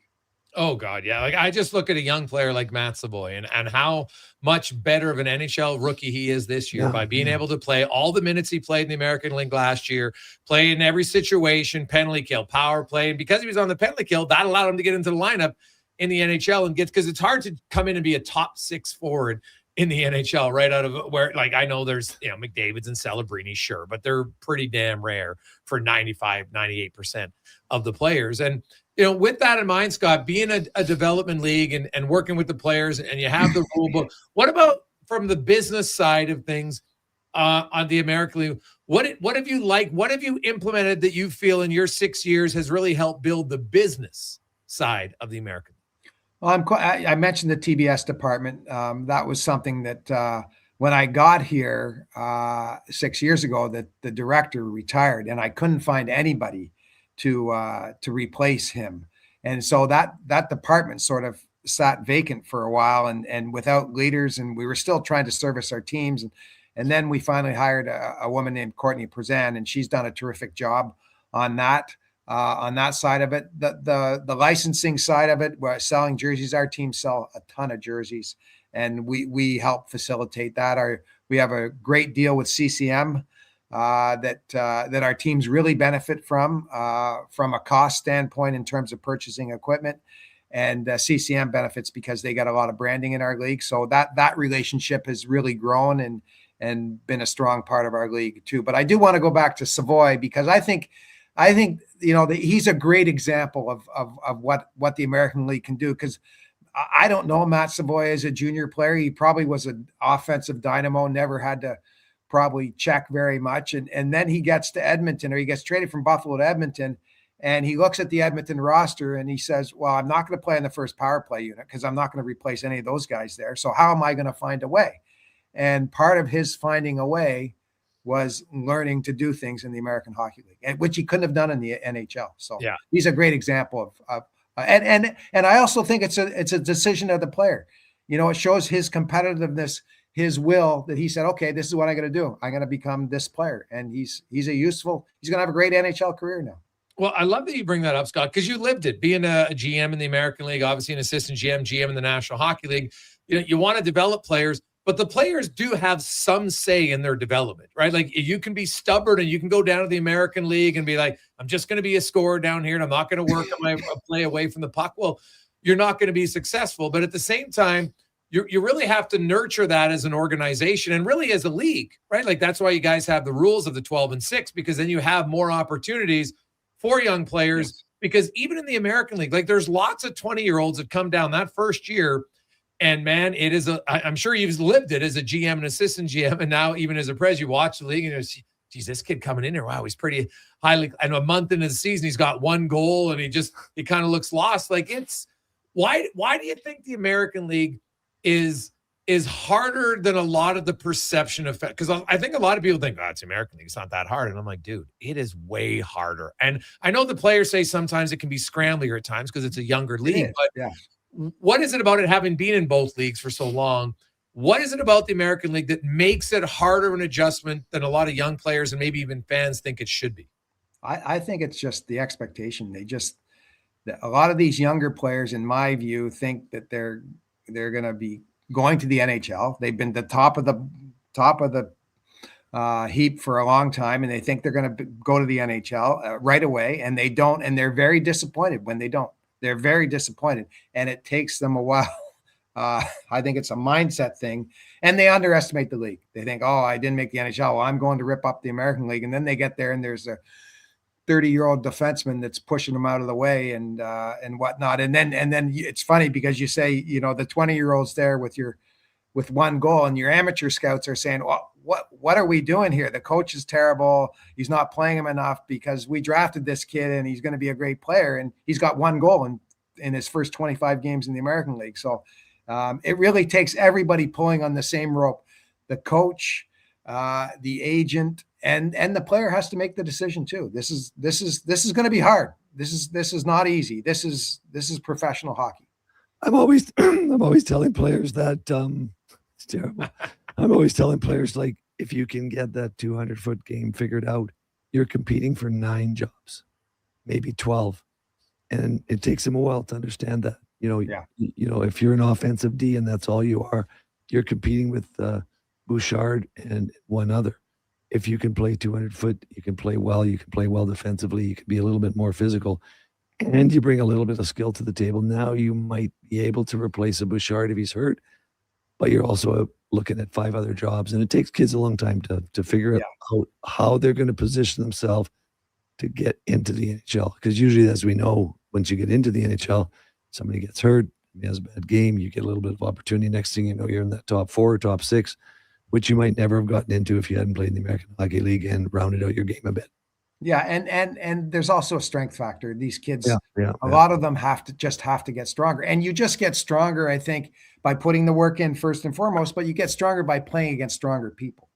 And learning how to manage and getting, you're getting leaned on by, you don't get leaned on like you do in the NHL or the American League in the Western Hockey League or the Ontario Hockey League.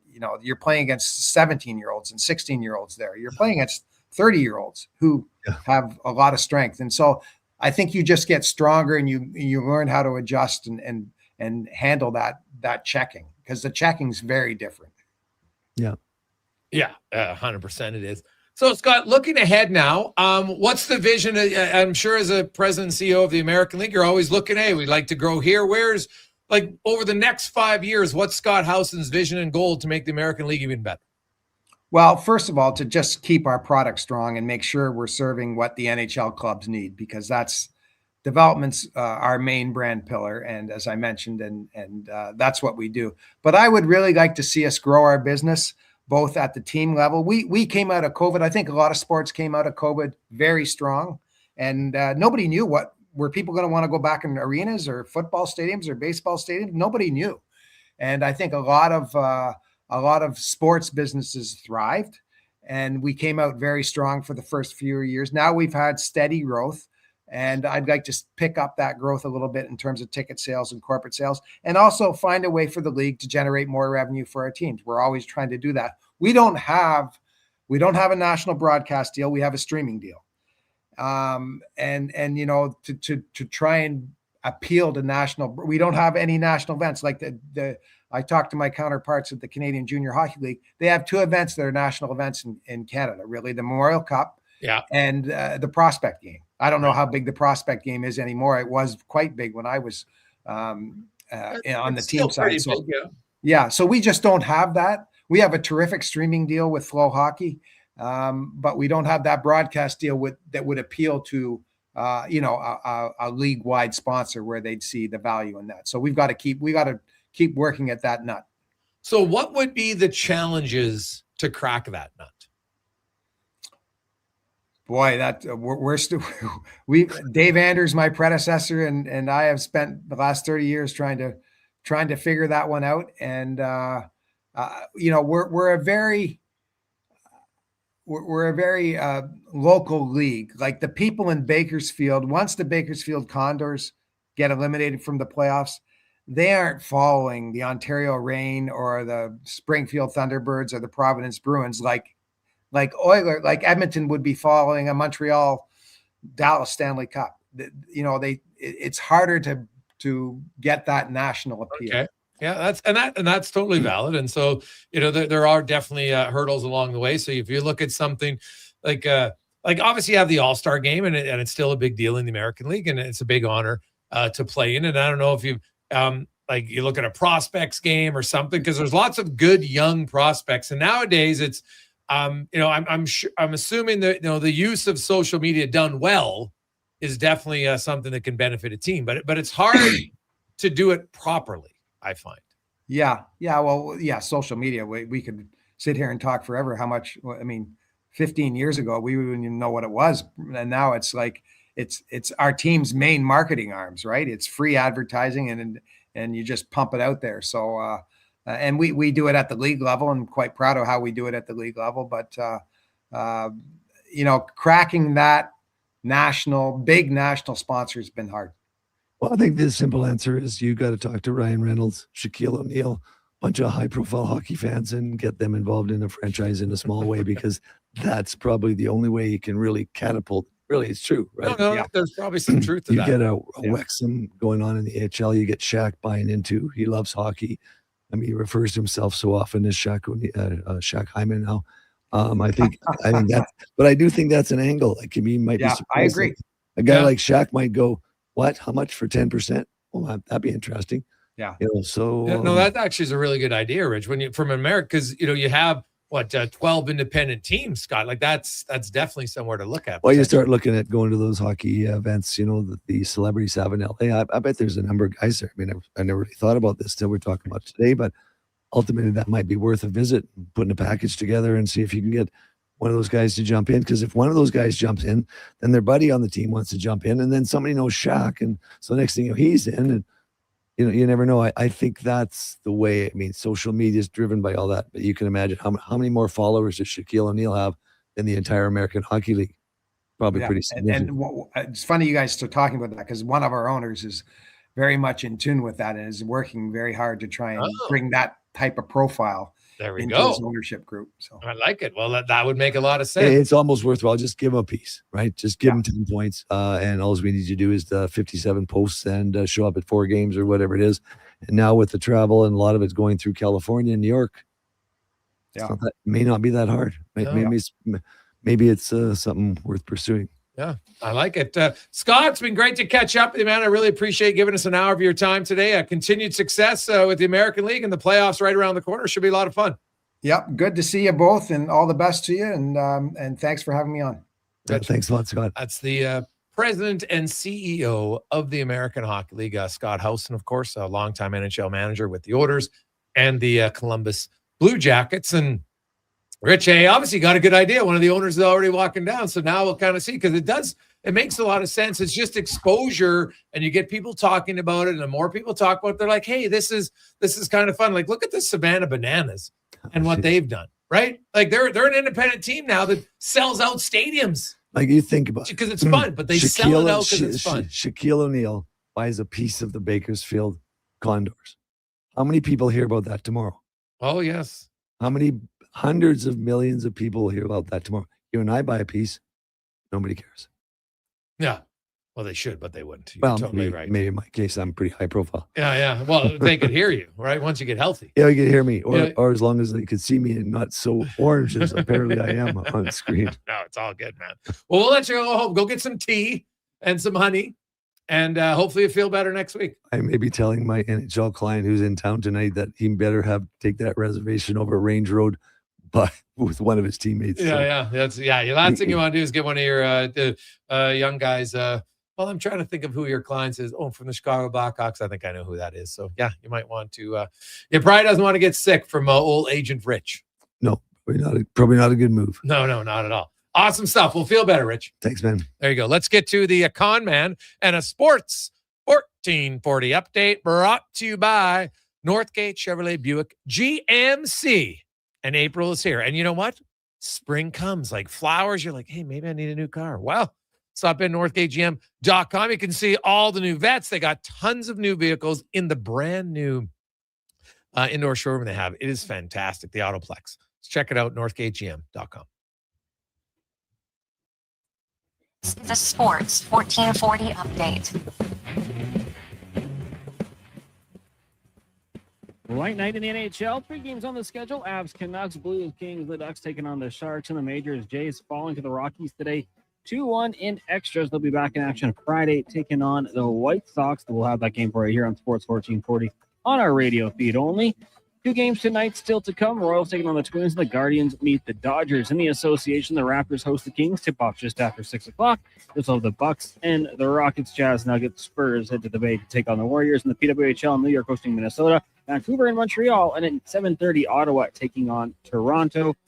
And in the WHL, it is Game 4, Oil Kings and Blades. Right now, Saskatoon leading 2-1. Puck drop just after 7. Coming up in hour 4 of the Jason Gregor Show, we'll be joined by Mark Spector of Rogers Sportsnet. Yaremchuk joins us from Oilers Nation, and we'll hear Cam Tate's latest 2-minute warning. I'm Connor Halley. This has been a Sports 1440 update. You got a go-to coffee spot, a trusted barber, even a lucky game day jersey. But when it's about looking your absolute best, there's only one name you need: Mr. Dirk. Family run since 1939, we're experts in crafting impeccable tailor-made suits and offering a wide variety of everyday styles. Pair that with personalized one-on-one fittings and the convenience of on-site tailoring. Mr. Dirk elevates your style game. Visit our Edmonton store or explore MrDirk.com. Score big on style with Mr. Dirk.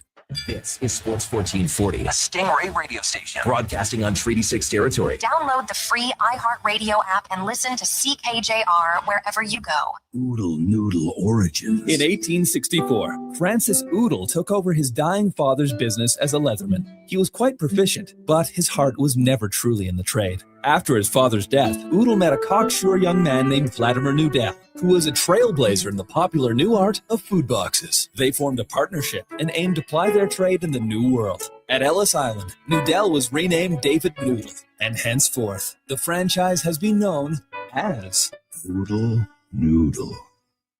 Mr. Rooter sees a UFO. Mr. Rooter says 1 plunge, 2. What's this? A UFO?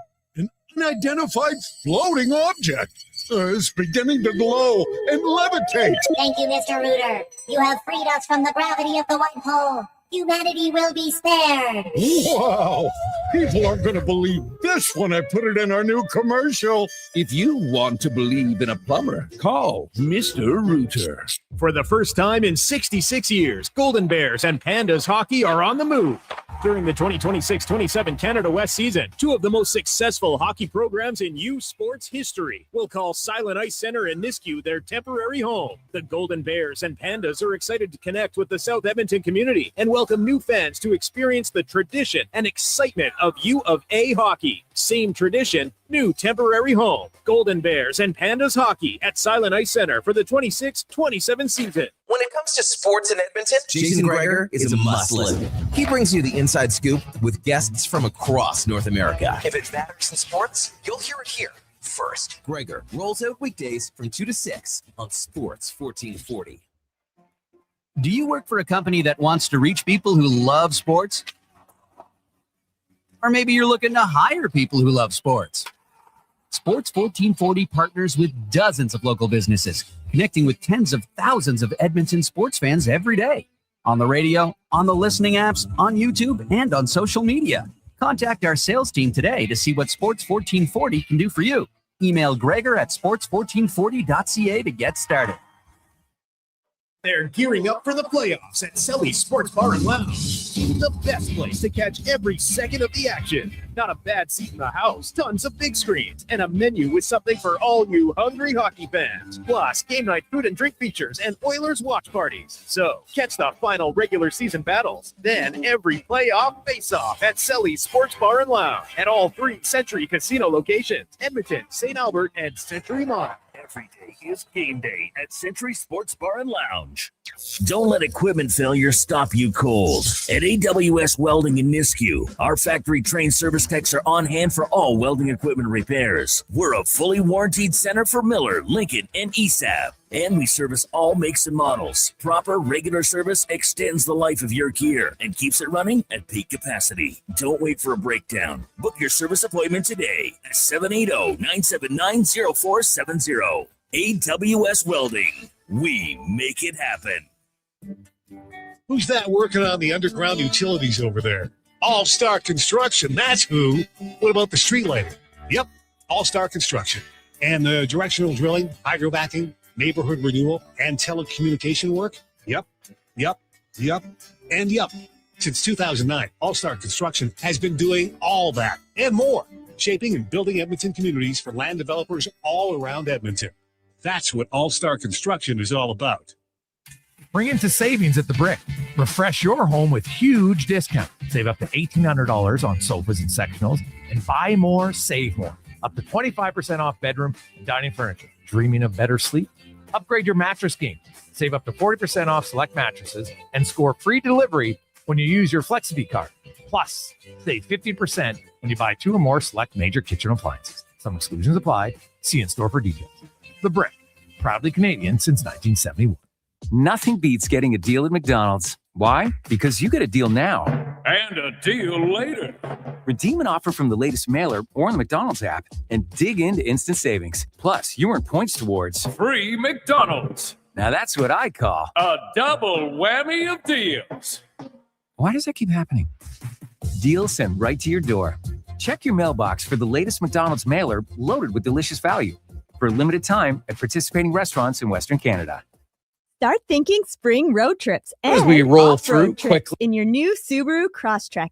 Stylish, rugged, and so many features. Standard on every Crosstrek. Subaru symmetrical all-wheel drive, EyeSight Sports driver 14, assist technology, heated seats, and LED steering responsive headlights. Plus, with interest rates from 0.99%, you'll love the HM. affordable weekly payments. No waiting, immediate delivery available. Subaru Crosstrek. Visit Subaru.ca. Welcome to Uncommon. Welcome to Subaru. One app, triple the action.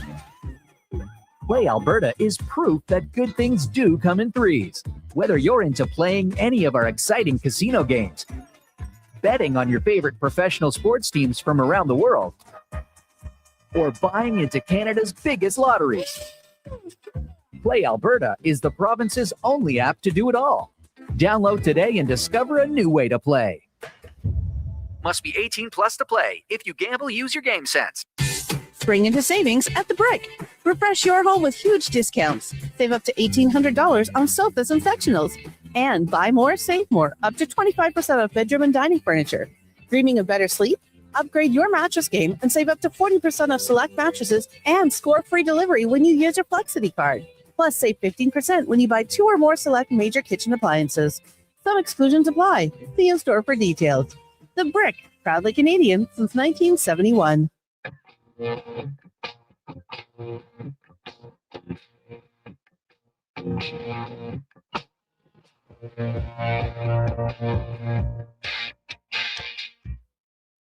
Portions of this hour brought to you by Crystal Glass, your clear choice for residential windows, locally manufactured and installed. Crystal Glass provides a beautiful product and incredible customer services for all of your residential needs. Call 310-GLASS or visit crystalglass.ca for a quote. This is Sports 1440, where Edmonton talks sports. On YouTube, Facebook, and X. Here's Jason Gregor. Brought to you by playalberta.ca.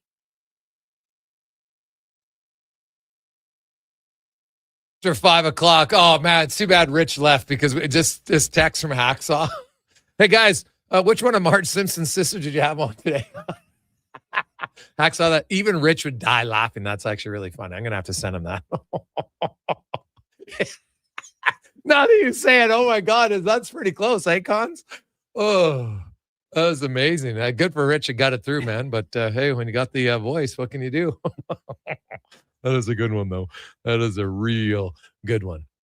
Welcome back to the Gregor Show, presented by playalberta.ca, Alberta's only regulated online gambling website where 100% of the revenue stays right here in the lovely province of Alberta. Playalberta.ca. A little bit of a lighter night in the National Hockey League tonight, but some games that do impact Oiler fans because you have the Kings and the Blues. 2 teams on the outside of the playoff spot looking in, trying to get in. But more importantly, it's the Ducks at San Jose to take on the Sharks. Can the Sharks do a favor for the Oilers? If a Sharks win in regulation, the Oilers are 2 back of the Ducks with 7 games to go and makes it interesting. Could the Oilers end the longest drought in NHL history for winning your division? They haven't won it since 1987. Ooh, 39 years. Maybe it ends. It's 38 seasons, but 39 years since then. 833-401-1440, 833-401-1440. You can always text us as we get to Le Spec Report, brought to you by GS Construction. Are you a top man? Who doesn't consider themselves a top man? Well, you're a top man, operator, pipe layer. They are hiring. gsconstruction.ca. Look up careers. Apply today. Mark Spector from Rogers Sportsnet joins us. Spec, how you doing? Top man, feeling like a top man, Jay. That's what I'm feeling like today. Top man. All right, top man. Well, the Oilers must be feeling like top men a little bit. 4 in a row and 4 pretty solid games top to bottom. There's rarely the perfect game in the National Hockey League, but the Oilers last night were never really in doubt in that game. In the third period, Seattle had a push, definitely on the power play. I thought Ingram had that sequence there. They made 3 pretty good saves. But even then, I was looking at it, the distance of those shots, the Oilers really didn't allow Seattle to have many high danger chances from in close the entire game.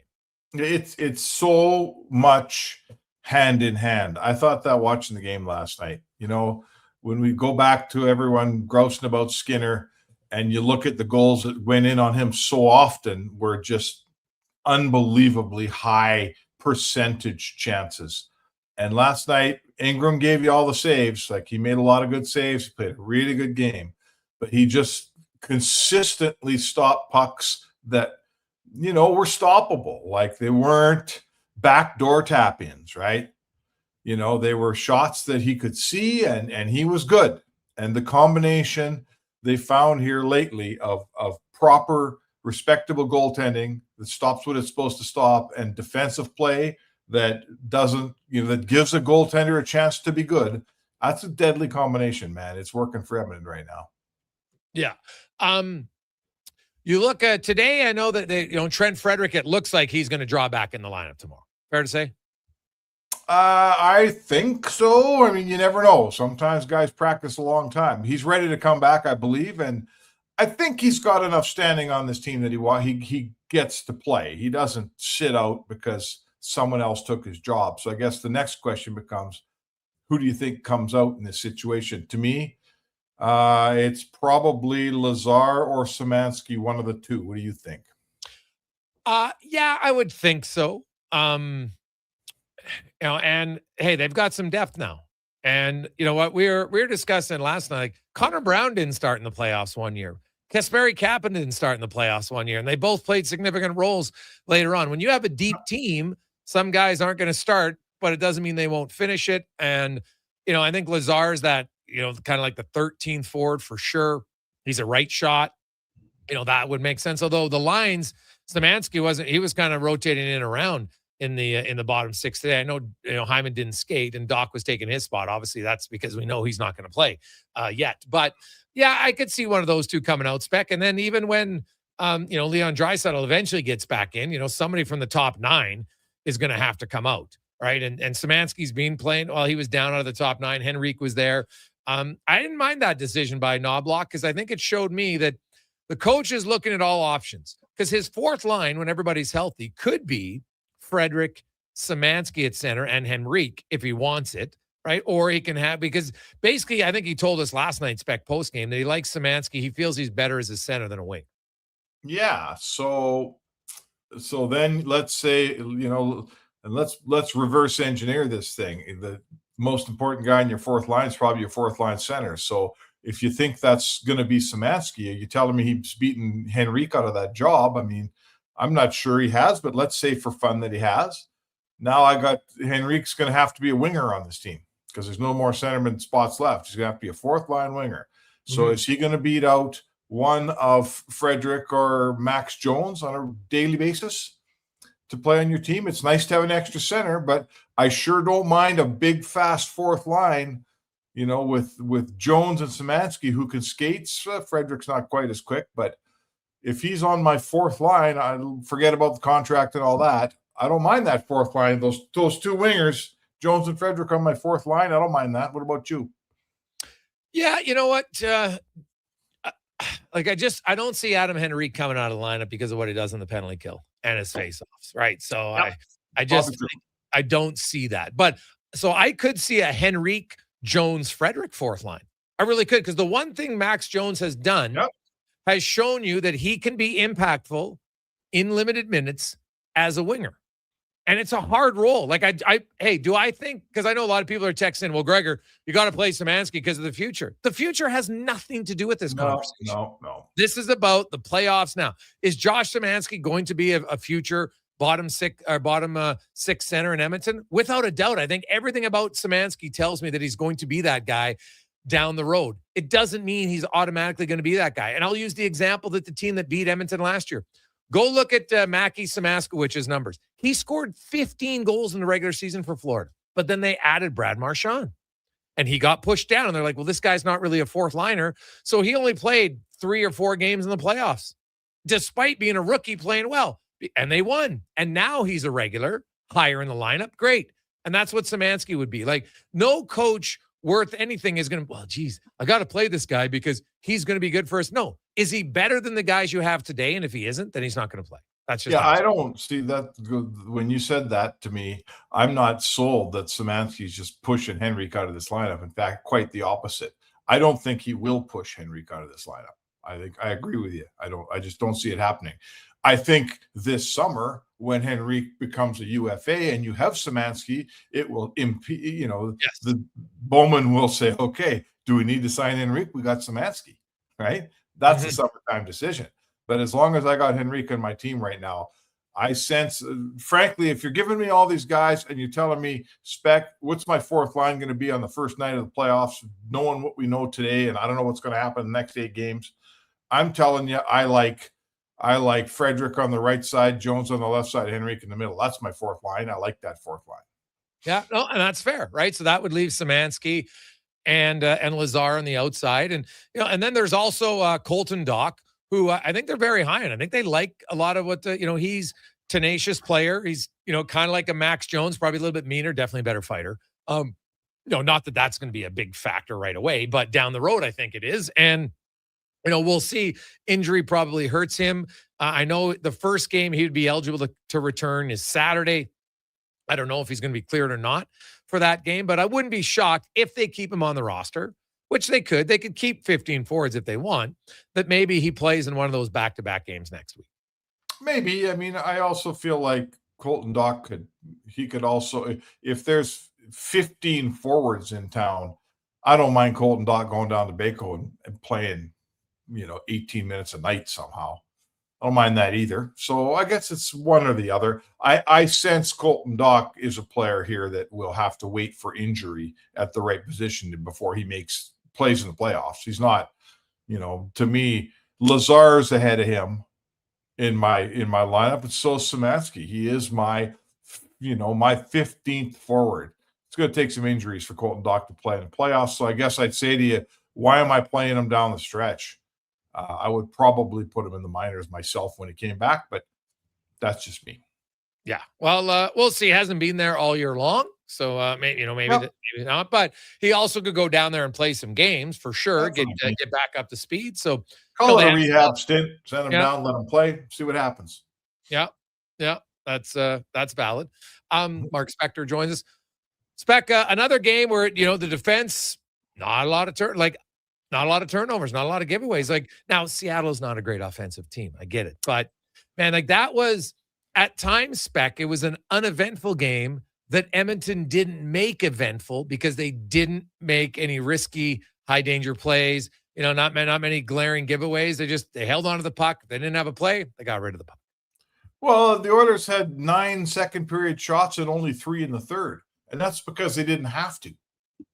You're right. When you say the Oilers didn't make it a high event game, that's playoff Oilers. That's an Oilers team saying, as long as it's 2-0 here, we're fine with that. 2-0's 2-0's safe. If it becomes 2-1, talk to us then. Maybe we'll have to open it up a little bit to get the third goal. But 2-0, they were very comfortable last night with the 2-0 lead. And played it perfect. They had a couple chances when Seattle had to take some chances. And then finally it's the 2-0 lead. You got to pull your goalie with 2.5 left. McDavid's going to find a shot on net, right? He always does on that open net. So we're at that time of year, man. It's not about entertaining people anymore. It's about winning. And the Oilers, they have flipped the switch here, right? Like, make no mistake. This team sat around for 55, 60 games and didn't give us anything close to what they're giving us right now. They have flicked the switch, and it looks so far like it's successful, and maybe that's how good they are. Maybe they can flick the switch, Jay. But to me, that's what we've seen here. They just said, okay, it's time to play, and they're playing. And I mean, I said to my boss the other day, if this works and they have another great postseason, I might just start work next year on February 1st because the first 50 games don't matter much around here, do they? Well, no, not necessarily, but I'm sure the players would tell you, hey, we would have liked to be a little bit more consistent at times. There's no doubt about that. They pulled within, they pulled within 2 of the Ducks. The Ducks are hosting the Sharks tonight. I haven't seen yet of Cutter Gauthier. I haven't checked the line of Cutter Gauthier is going to play or not. But the other one, Spec, is the Winnipeg Jets. Oh, boy. Are now 1 back of the Predators.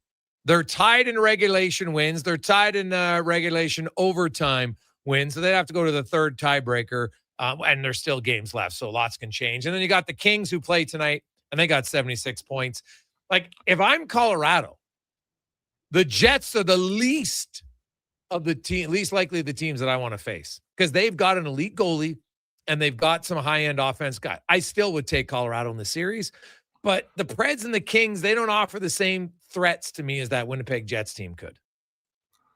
Yeah, the scary thing about the Jets is always going to be Hellebuck.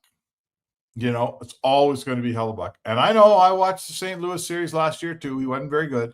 Yeah. But the scary thing is you're going up against a guy that just stole the gold medal for the United States. Like, they had no business winning that game. He won it for him.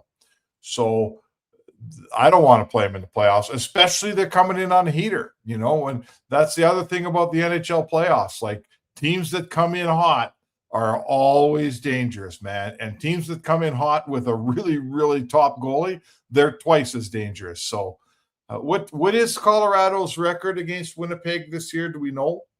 I'd have to look it up. I think that Winnipeg's done real well with them. They beat them at least twice and maybe 3 times. Winnipeg does well with Colorado. So, yeah. Except in the playoffs. Well, not in the playoffs. Not in the playoffs. But, hey, it's a new year every year, That's true. And now he's an Olympic gold medalist. So, Yeah. Winnipeg was 2-2 against Colorado, outscored them 11-9. I'm looking up the games going back. And they've actually, funny enough, they played fairly recently, actually. They you look at Winnipeg lost the first game in Colorado in December 3-2. Then at home, they beat them 3-1. Then they lost 3-2. And then they beat them in Colorado just earlier this week, 4-2. So, yeah, that's they played all their games lately. They actually just played back-to-back, and it was 4-2, 3-2 on the 26th and 28th. So, yeah, I'm sure the Jets would go in there, and I don't know if they would be overwhelmed. I'm not sold they're going to win, although the Cale Makar injury spec. I know the coach said today that he's going to be ready and should be fine. But, if, just like Leon Draisaitl, if he's not 100%, it lowers the Oilers' chances of winning.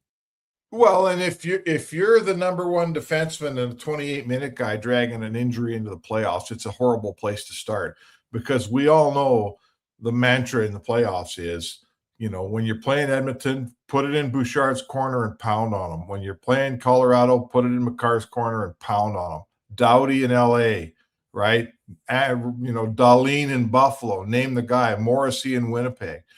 So it's hard to start the playoffs dinged up if you're Makar, because you got a bunch of hits coming your way. Like it or doesn't, I don't care how good you are. So, yeah, that's hey, listen, the playoffs are fun. We love the NHL playoffs. I always say there's 8 series in the first round.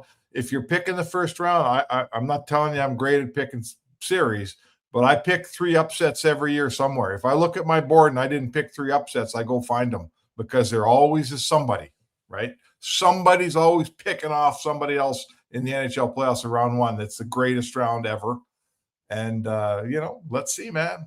Let's see where it goes. That Central's pretty wild. If Winnipeg comes in hot and Dallas and Minnesota are playing in the other round, it's going to be a lot of fun in the Central this year. Oh, yeah. And hey, man, Vegas, it was 1 game with Tortorella. We'll see. But that 1 game didn't make me think all of a sudden Vegas is going to be great. So we'll see what happens. They barely got by the worst team in the NHL. And I'd say this to you, too. Edmonton has more where are we here with the Oilers? They have 5 more regulation wins than Anaheim. So they're 2 points behind them, but they win the tiebreaker, correct? Yeah, they would win the tiebreaker, yes. So let's see. That's not out of the realm of possibility either. Who knew? So, hey, listen, I've said this many times. I don't think the Oilers even really care that much about home ice advantage. We watched it last year in the playoffs, the 3 series they had. They didn't have home ice advantage. They won. They finally had it against Florida in the last round, and we know what happened there. So I feel like Edmonton searched so long to find their game that now that it looks like they're homing in on it, that's all that matters to me. I don't care what they did in October, November, December, January, February. If they go in playing even a better version of what we've been watching for 4 games here, I'll tell you right now, they can beat anybody because we've seen them beat everybody before except for Florida. Yeah. And they won't be in there this year. That is what we know for sure. Yes. Spec, I think Florida actually got officially eliminated, did they not? Did they? I think they were officially eliminated. Oh, no, they're not officially eliminated because they can get they got 8 games left. They're like 2 points away from being officially eliminated. But I kind of feel like Tampa's the next Florida here, not just because they have that same, je ne sais quoi. They know how to win. They have won. They're a good team with an unreal system. What did McDavid say? Perfectly coached. Yeah, and they got a pretty good goalie. And they got a goalie. Like, I'm not telling you, as if I'm an opponent, I'm happy to see Florida gone, dead and buried. See you later. But now that Tampa's really good again, that doesn't make me feel so great. Well, you got to get. It's a long ways away. Got to get there. It's a long ways away. That's right. Ways away there for sure. Spec, we'll see you at the rink tomorrow. Connor Bedard will come to town in the Blackhawks. Looking forward to it. Thanks, Jay. There you go. That's Mark Spector. The Spec Report brought to you by GS Construction. Busy show. When we return, Remchuk will join us. We got Cam Tatum more. It's a Gregor Show presented by PlayAlberta.ca. The job isn't done until the last load is hauled, and having a semi-trailer out of commission is not an option. Whether replacing or adding to your convoy, Edmonton Trailer has a huge inventory of new and used semi-trailers, trusted by the gravel, logging, oil field, fluids, and freight industries. Find a trailer right for you online or at one of their 3 locations. For sales, service, parts, rental, and finance, when you're in it for the long haul, Edmonton Trailer. Noodle, noodle, noodle, noodle, noodle, noodle, noodle, noodle, noodle, noodle. Noodle, noodle, noodle, noodle, noodle, noodle, noodle, noodle, noodle,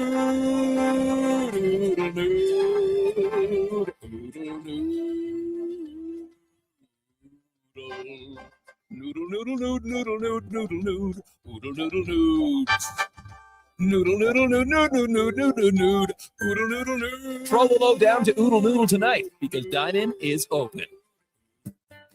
Who's that working on the underground utilities over there? All-Star Construction, that's who. What about the street lighting? Yep, All-Star Construction. And the directional drilling, hydrovacking, neighborhood renewal, and telecommunication work? Yep. Since 2009, All-Star Construction has been doing all that and more, shaping and building Edmonton communities for land developers all around Edmonton. That's what All-Star Construction is all about. You see it? Fusion Promo Marketing can make it. Fusion makes high-quality, memorable promotional products for businesses, sports teams, and corporate events. From vision to reality, get noticed and remembered. Fusion with a Z. Promomarketing.ca. At Hughes, it's all about getting in and out quick and clean. No cash, no problem. With Hughes' new tap and wash system, all you need is your debit or credit card to get your vehicle sparkling clean. Find us at HughesCarWash.com. Wow, get ready for a silly hockey fans. Your partner in power just skated onto the ice. EWEL.ca, the new e-commerce website for electrical wholesalers Edmonton, is ready for the power play 24/7, 365. UL skates to where the puck will be in 5 years. Now that's forward thinking. Killer selection, slamming products from the best brands, and legendary service. Don't sit on the bench. Get your account today at EWEL.ca and win that project. Plug into your partner in power. Get an EWEL.ca account today. Spring into savings at the Brick. Refresh your home with huge discounts. Save up to $1,800 on sofas and sectionals, and buy more, save more. Up to 25% off bedroom and dining furniture. Dreaming of better sleep? Upgrade your mattress game. Save up to 40% off select mattresses and score free delivery when you use your FlexiBee card. Plus, save 50% when you buy 2 or more select major kitchen appliances. Some exclusions apply. See in store for details. The Brick. Proudly Canadian since 1971. The job isn't done until the last load is hauled, and having a semi-trailer out of commission is not an option. Whether replacing or adding to your convoy, Edmonton Trailer has a huge inventory of new and used semi-trailers, trusted by the gravel, logging, oil field, fluids, and freight industries. Find a trailer right for you online or at one of their 3 locations. For sales, service, parts, rental, and finance, when you're in it for the long haul, Edmonton Trailer. Nothing beats getting a deal at McDonald's. Why? Because you get a deal now. And a deal later. Redeem an offer from the latest mailer or on the McDonald's app and dig into instant savings. Plus, you earn points towards free McDonald's. Now that's what I call a double whammy of deals. Why does that keep happening? Deals sent right to your door. Check your mailbox for the latest McDonald's mailer loaded with delicious value. For a limited time at participating restaurants in Western Canada.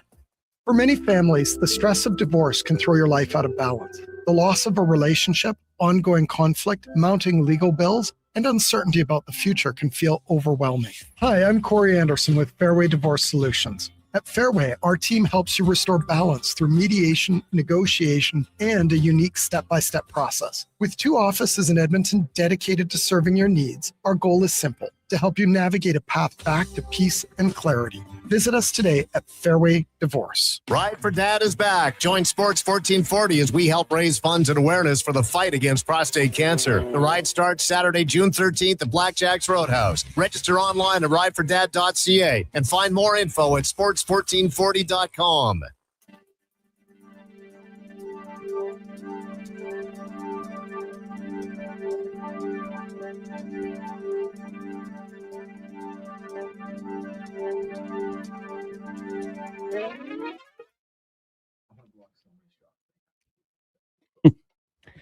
Portions of this hour brought to you by Japa Machinery. Did you know that Japa offers in-house and on-site service? Rain or shine, Japa Service Department is here for you. Get a quote now at japamachinery.com. The Jason Gregor Show, the best of Edmonton sports talk and beyond. This is Sports 1440. Presented by PlayAlberta.ca, Alberta's only regulated online gambling website.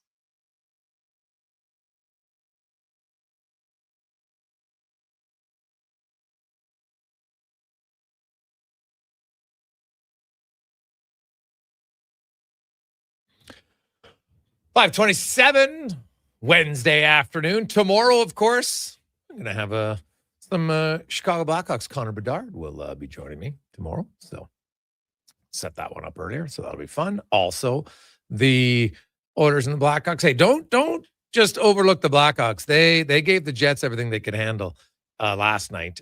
And they got Tyler Bertuzzi's having a great year, right? Connor Bedard can score. The Oilers now. Their last 4 games, they've been pretty consistent defensively. So I don't think they're suddenly going to change, right? It's later in the year. I know early in the year, they used to change all the time, but hey, they got over. They won 3 in a row. Now they've won 4 in a row. Flyers are the only team in the NHL without a 4-game winning streak this season. The Oilers, they got depth guys scoring. Their power play didn't get a lot of looks last night. That's the only element of their game, and I'm not sure it's ever going to get great until they get Draisaitl back. But hey, if all the other parts of your game are going, you'll live with your power play not being great so far anyway. You would like to see it get going a little bit in the final games, even without Leon Draisaitl.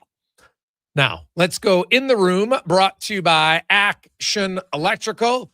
Over 53 years in the industry, and they have become one of the most diversified electrical contractors in the province. 4 divisions in project service, testing, and solar. They can help you out anything when it comes to electrical. Even walk you through the process to get all the federal grants for your solar. ActionElectrical.net, as Tyler Yaremchuk from Oilers Nation and Daily Faceoff joins us once again. Ty, how are you, my man? I am doing good. Greggs, how are you? I'm good. It's a strange time. Oiler fans like, geez, the team's good all of a sudden. And, you know, I hate to say I told you so, but a lot of people are freaking out. I'm like, hey, the Oilers will be better. They just have to play better. I didn't believe it was coaching. Even yesterday, Kapanen said, it goes, you know what, once the guys played how the coaches wanted us to, suddenly we're playing better. Like, it's not a shock. Ultimately, that like your coaches can make an impact if they put in the wrong system to the wrong players. But if you have the right system, then it's just up to your players to play it. Yeah, absolutely. Like, again, this is the same coaching staff, and especially now that Coffey's back behind the bench, and pretty much the same group of players that was systematically a really, really good hockey team in the playoffs last year. And I've brought this up a number of times. But the idea that the Oilers succeed by being this sort of run and gun team who's going to trade chances with you all night, that's never been who they are. You can go back through a handful of their signature wins over the last 2 playoff runs, and they're not these 6-5, 6-3 games or anything like that. It's a lot of low-scoring hockey games and games where they just kind of control the middle of the ice, keep the other team to the outside, grind them down, possess the puck a lot. And that's kind of what's been the most encouraging part of a lot of these last 4 wins here. Like last week against Utah, I felt like that was one of their more mature games of the season. Structurally, defensively, they blocked more shots than they allowed. They took away the middle of the ice from Utah, didn't allow a 2-on-1 or a breakaway in that hockey game. And then you look at last night against Seattle. Offensively, that's a team that'll leave you wanting a little bit more if you're a Kraken fan. But coming into that game, they had a few pretty good offensive nights before. And what did Edmonton do? Kept him to the outside. I looked at kind of the shot tracker from last game. They had 1 5-on-5 shot on goal from right in front of Connor Ingram. Everything else was to the outside or it missed the net, like with that Eberle chance. So I just think the most encouraging part of this is the Oilers are winning games in a very similar style that they would win games in the playoffs over the last 2 years. Yeah. When I look at the Oilers and, how they're going to go into the playoffs, it's going to come down to when they go deeper. Obviously, you're going to need your best guys to be your best guys most nights. And, you're going to need sound goaltending. And Connor Ingram, I kind of chuckled at his post-game interview with Gene Principe. He was kind of laughing. He's like, I don't really do much, right? Like he's such a laid-back guy. I thought on the penalty kill late in the third, he was excellent. But for long stretches, he really didn't have to do much. The Oilers didn't allow Seattle to penetrate. But he's he's clearly their starter now. Like there's no debate to this. I think Jari will play tomorrow because that's a backup start. And then you go back to Ingram against the Kings and against Utah. And then you probably go back to Jari against San Jose. And then you go back to Ingram against LA. Like he's their guy. And then you probably let him decide what he wants to do in the final week. Does he start Monday, take a week off, or does he want to play Thursday and not have too much time off? Right. But he's clearly become their starter and he's not spectacular. He's just steady. And that's all they've needed. Like, again, the fan base in this market has complained for years. Like, all we need is 900 goaltending. All this team needs is 900 goaltending. And, league average has dropped a little bit this year. But Connor Ingram, thanks to his performance last night, is now above league average when it comes to his save percentage on the year. Now, again, flawed stat, not perfect, all of that. But when you watch the games with your eyes, he's never a guy who needs to sprawl out and make a crazy save because he's just always in position. He reads the game really, really well. And that's something that I talked with Carter Hutton about a lot earlier in the year. When Ingram was down in Bakersfield and was putting together some really bad numbers, Hutton was one of the people who kind of raised his hand and told me hey, don't buy into that at all. He said, what makes Connor Ingram a good goalie is that he tracks the play well and he's always in a good position. He said it's harder to track the play at the American League level because it's just a little bit more chaotic in front of you. He said the whole time when this guy comes up to the NHL, he is going to be just fine. You can't read into the AHL stuff. And we're seeing that in him, right? Like, again, last night, didn't have to make a spectacular, really crazy, sprawling save at any point. The team in front of him plays good. And yeah, you're right. There's truth in every good joke, but him saying I didn't have to do a whole heck of a lot, well, that totally undersells how important his job is and how well he played. For him, yeah, he probably didn't look like there was a ton of sweat coming down that beard in his post game with Gene. Yeah, you're right. He wasn't overly, although he did. He told me afterwards he just got his beard all trimmed up before the game and was quite excited about it actually. So shout out to Mo, his barber. He said because he actually likes having the beard because a lot of people ask him, is it uncomfortable? For him, it's actually more comfortable. He says because the strap on his mask, when you have the beard, you have a cushion, and now it doesn't bother him as much. I liked when he said to Gene, he was like, I'm a bit of an old 29. And it kind of, for me, I looked at him and I'm like, can you put him and I next to each other? You would not be able to tell that we're the same age, Gregor. Maybe if you gave me a beard like that, I'd maybe look more the part. But I was laughing pretty hard at that. I was like, oh my God, him and I are the same age. That's insane. Yeah, you didn't get a shot on your birthday, did you? So there you go. Now looking at the orders, Trent Frederick's going to come in, and Leon Draisaitl is eventually going to come in. So I think the top 9 forwards, people can debate on which lines they're going to be, but I think it's going to be Dickinson, Draisaitl, McDavid down the middle. Mm-hmm. And you'll have Hyman, you'll have Roslovic, you'll have Kapanen, you'll have Podkolzin, Nugent Hopkins, and Hyman. I think those are your top 9 forwards.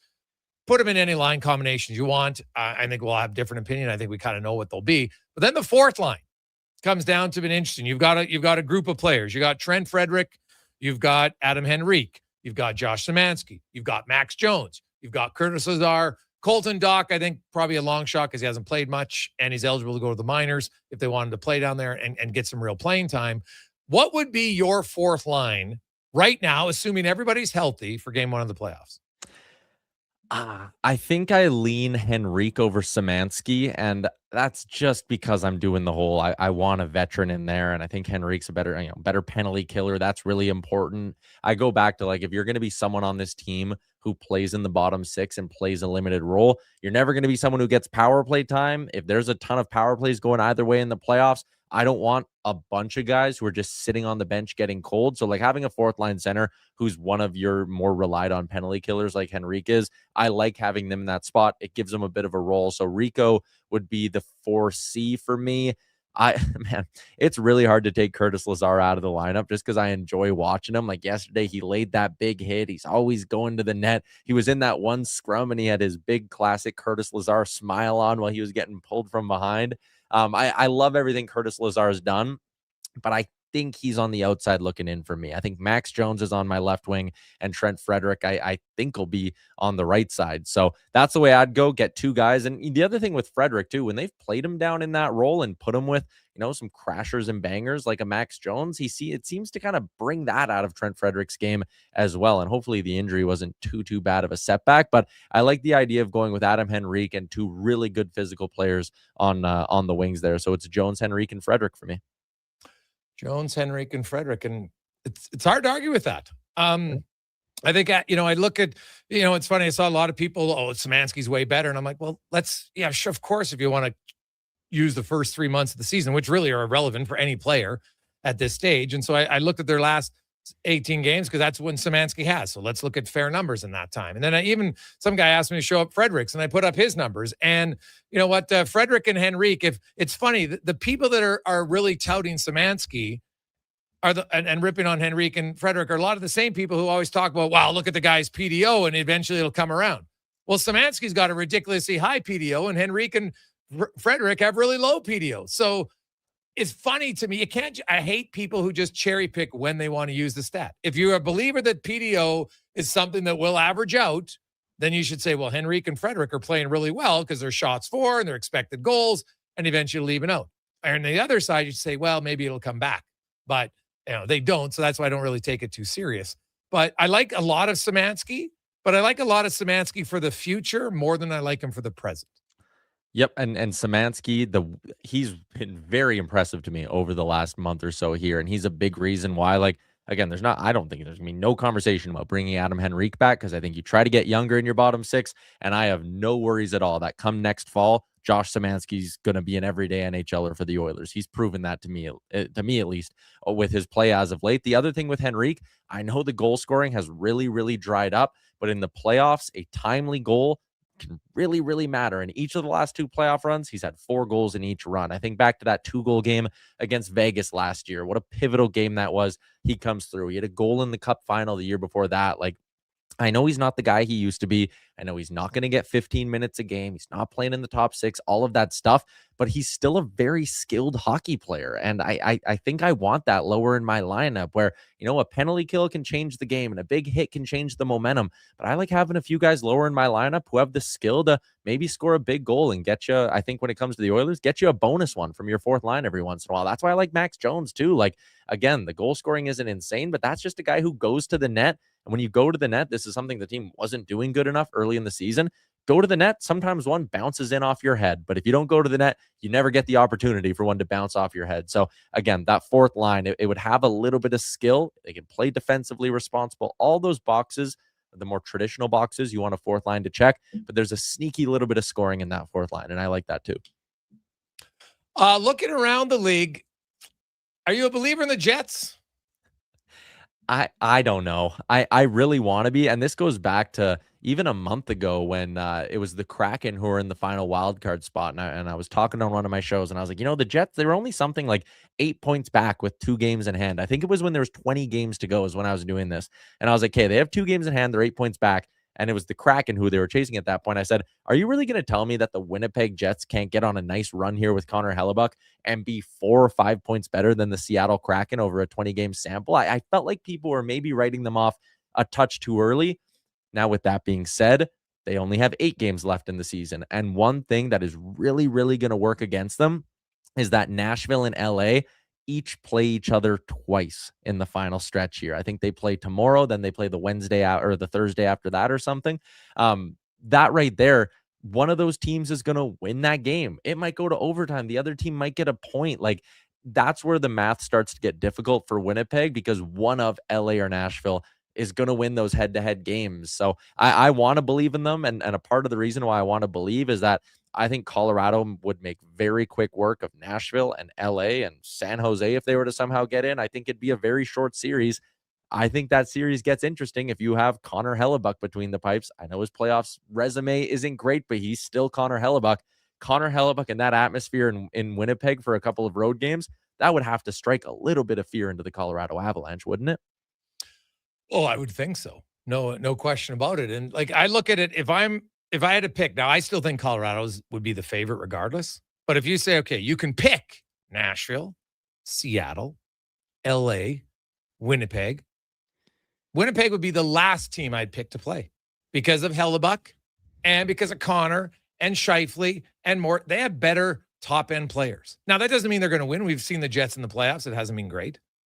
But they give me more potential fear than, like, Seattle. I'd be like, I'll play Seattle all day long. Nashville, yep, I'd go against them as well.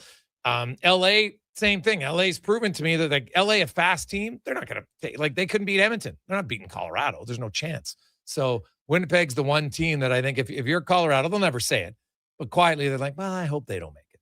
Yeah, I agree. And you know what? Another interesting scenario that's like that, if you're the Utah Mammoth sitting there right now in that top wildcard seed, you got to be crossing your fingers that the Oilers don't catch the Ducks, right? Like, you would much rather go up against another young, inexperienced team in Anaheim than potentially have to roll into Edmonton and roll into that atmosphere as kind of the welcome to the playoff moment for the likes of Keller and Gunther and all those young pieces. Yeah. Ty, have yourself a good one. We will chat with you next Wednesday. Have a great day. Sounds good. Enjoy the game tomorrow. There you go. That's Tyler Remchuk from Winners Nation and Daily Face. We'll come back, wrap things up. Cam Tate. Oh, what's Tater on today? Ooh, big game tonight for the Oil Kings. We'll discuss it. Legacy Heating and Cooling offers no payments and no interest for 1 year on your new furnace. So when you wake up to no heat, call Legacy. If you need it immediately with no overtime rates. If you need it immediately and want to combo it with AC. Call Legacy. Call Legacy. No payments and no interest for 1 year on your new furnace. It could only be Legacy Heating and Cooling. At On the Rocks, the party never stops. Check it out. Mondays, bingo tunes. Tuesdays, tacos and tequila. Wednesdays, it's wings and karaoke. Shake what your mama gave you with salsa lessons on Thursdays and the best live DJs. Plus, live music every Friday, Saturday, and Sunday, along with DJ Kenny K. Hold on, let's not forget $5 happy hour, 7 days a week. Your bar, your party. You're On the Rocks. On the Rocks. Jeff Brav and 118th.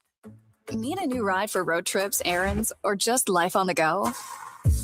Go Auto offers a massive selection with over 15,000 new and used vehicles to choose from. With over 70 locations across Western Canada, finding your next ride has never been easier. Whether it's a roomy SUV for the family, a sleek car for the open road, or a rugged truck for your weekend adventures, you'll find it here at a price you'll love. Explore thousands of vehicles today at goauto.ca.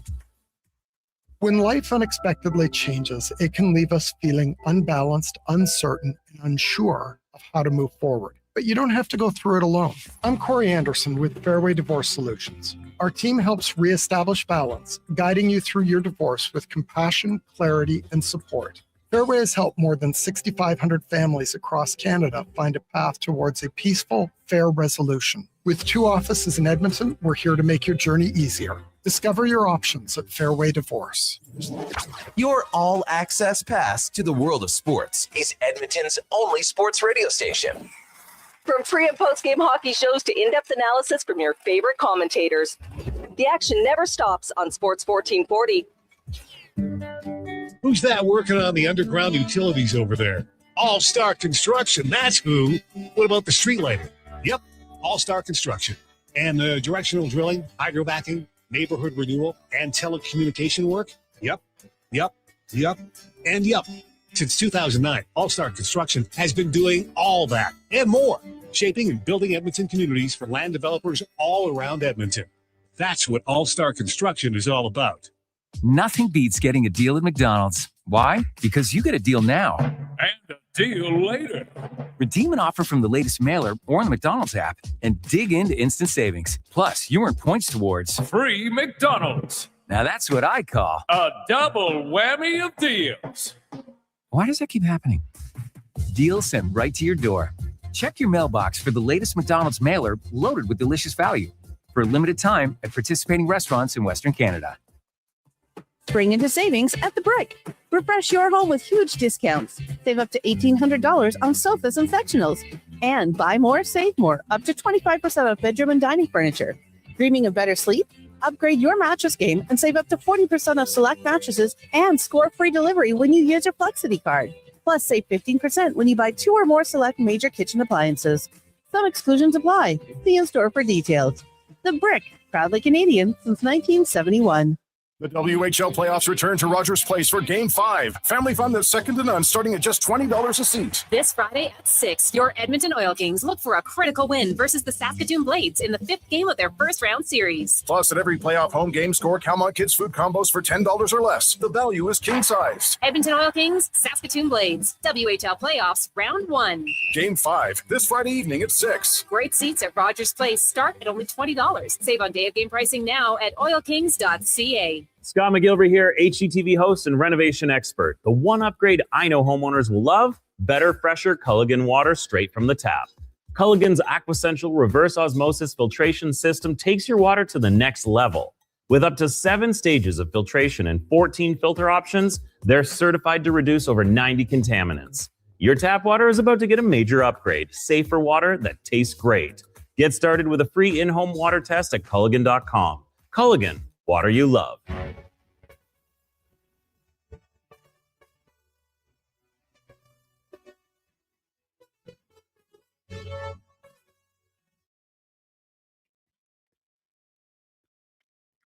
Portions of this hour brought to you by the Edmonton Oilers. Oilers fans, season seats have never been easier. Sign up first for access to full, half, and quarter seats starting at only $28 per week by visiting edmontonoilers.com/season seats.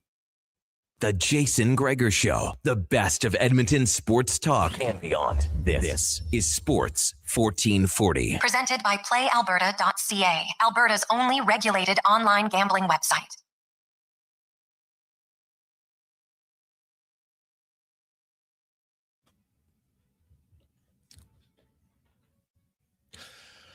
$5:48 is a big game. Welcome back to the Gregor Show, presented by PlayAlberta.ca. A big game in the WHL tonight for the Edmonton Oil Kings. Had a 3-1 lead last night in Saskatoon. Were unable to hold on to it and lost. And now down 2-1 in the series. And they got a lot of injuries, right? Fiddler, if you saw it in game 2, he got hit and didn't play. Hodnett not playing. You throw in Max Kern. That's 3 of your top guys who aren't in the lineup for the Oil Kings, which is really unfortunate, right? Especially come playoff time. So we'll see how they can how they bounce back tonight against the Blaze. Hey, you win tonight. Now it's a best of 3. You'll have 2 of the next 3 at home. Game 3 will be Friday night in Edmonton. Tickets are as low as $20. It's Good Friday. The kids are maybe they'll be wound up after being off school all day. You want to help them out? I'd recommend getting down to the game Friday night. Should be a hell of a game, and either be tied at 2 or the Oil Kings will need your help and cheer them on. See if they can get a victory. It was a very up and down game. Saskatoon outshot them 14-5 in the first period. Then the Oil Kings crushed them in the second, shooting them 17-5 and outscoring them 3-1 in that period. It was the late goal, though, I thought that really kind of gave Saskatoon life. They scored with about 2 minutes left in the second period after getting dominated for the period. That pulled them within 3-2. And then they scored twice in a span of just under 4 minutes midway through the third period to get the win. Oiler draft pick, David Lewandowski, having himself a pretty good series so far. He's already got 2 goals, a few assists. Another young draft pick. Obviously somebody who's, a few years away, but you always, if you're an Oilers organization or any NHL organization, you want to see your youngsters getting some playoff experience and playing quite well. Other series, the Calgary Hitmen kind of having their way with the Brandon Wheat Kings, winning 3-1. After losing one game, the PA Raiders were like, okay. Or sorry, not the PA Raiders. They're up 3-0. But last night, Medicine Hat, they went into Regina. Did you see the ticket prices in Regina, man? Like they're like the lowest ticket was like almost $60. Kind of like, this is the WHL, man. You got to be somewhat realistic here. So Prince Albert and Calgary could sweep Penticton, Prince George. Like the West is all up 3-0. It's kind of boring, to be honest. You got Medicine Hat 2-1, Saskatoon over Edmonton 2-1. Now I didn't think, there wasn't going to be a ton of upsets. I didn't think. Everett, no chance. Some people thought Spokane maybe would give him a look, but Prince George has been able to win all 3 games there. So you got some elimination games across the Western Hockey League tonight and tomorrow. The Old Kings will play for sure on Friday, and they're hoping it'll be 2-2 when that series returns back to Edmonton. The Oilers, of course, we'll talk about that. Busy night in the NHL. Tonight, though, maybe you can relax, kick back. You got the one game that matters, and Gauthier isn't playing for the Ducks, so hey, who knows?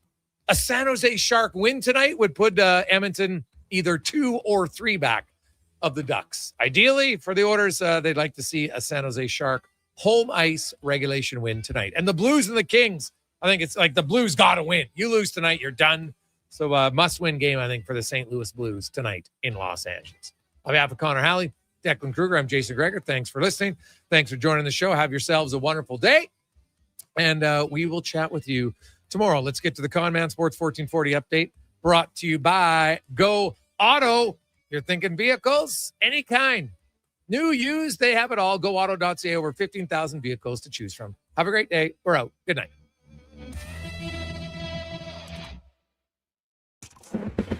This is a Sports 1440 update. The Edmonton Oilers have signed forward William Nickel to a 3-year entry-level contract beginning next season. 196th overall pick in the 2024 draft. Put up 15 goals, 11 helpers in 32 games this past season with the London Knights. In the NHL tonight, just 3 games on the schedule. Avs, Canucks, Blues, Kings, and the Ducks in San Jose. Major League Baseball earlier today, the Jays falling to the Rockies 2-1 in extras. They're off tomorrow, back in action on Friday. They'll be taking on the Chicago White Sox. We'll have that game for you here on Sports 1440 on our AM feed.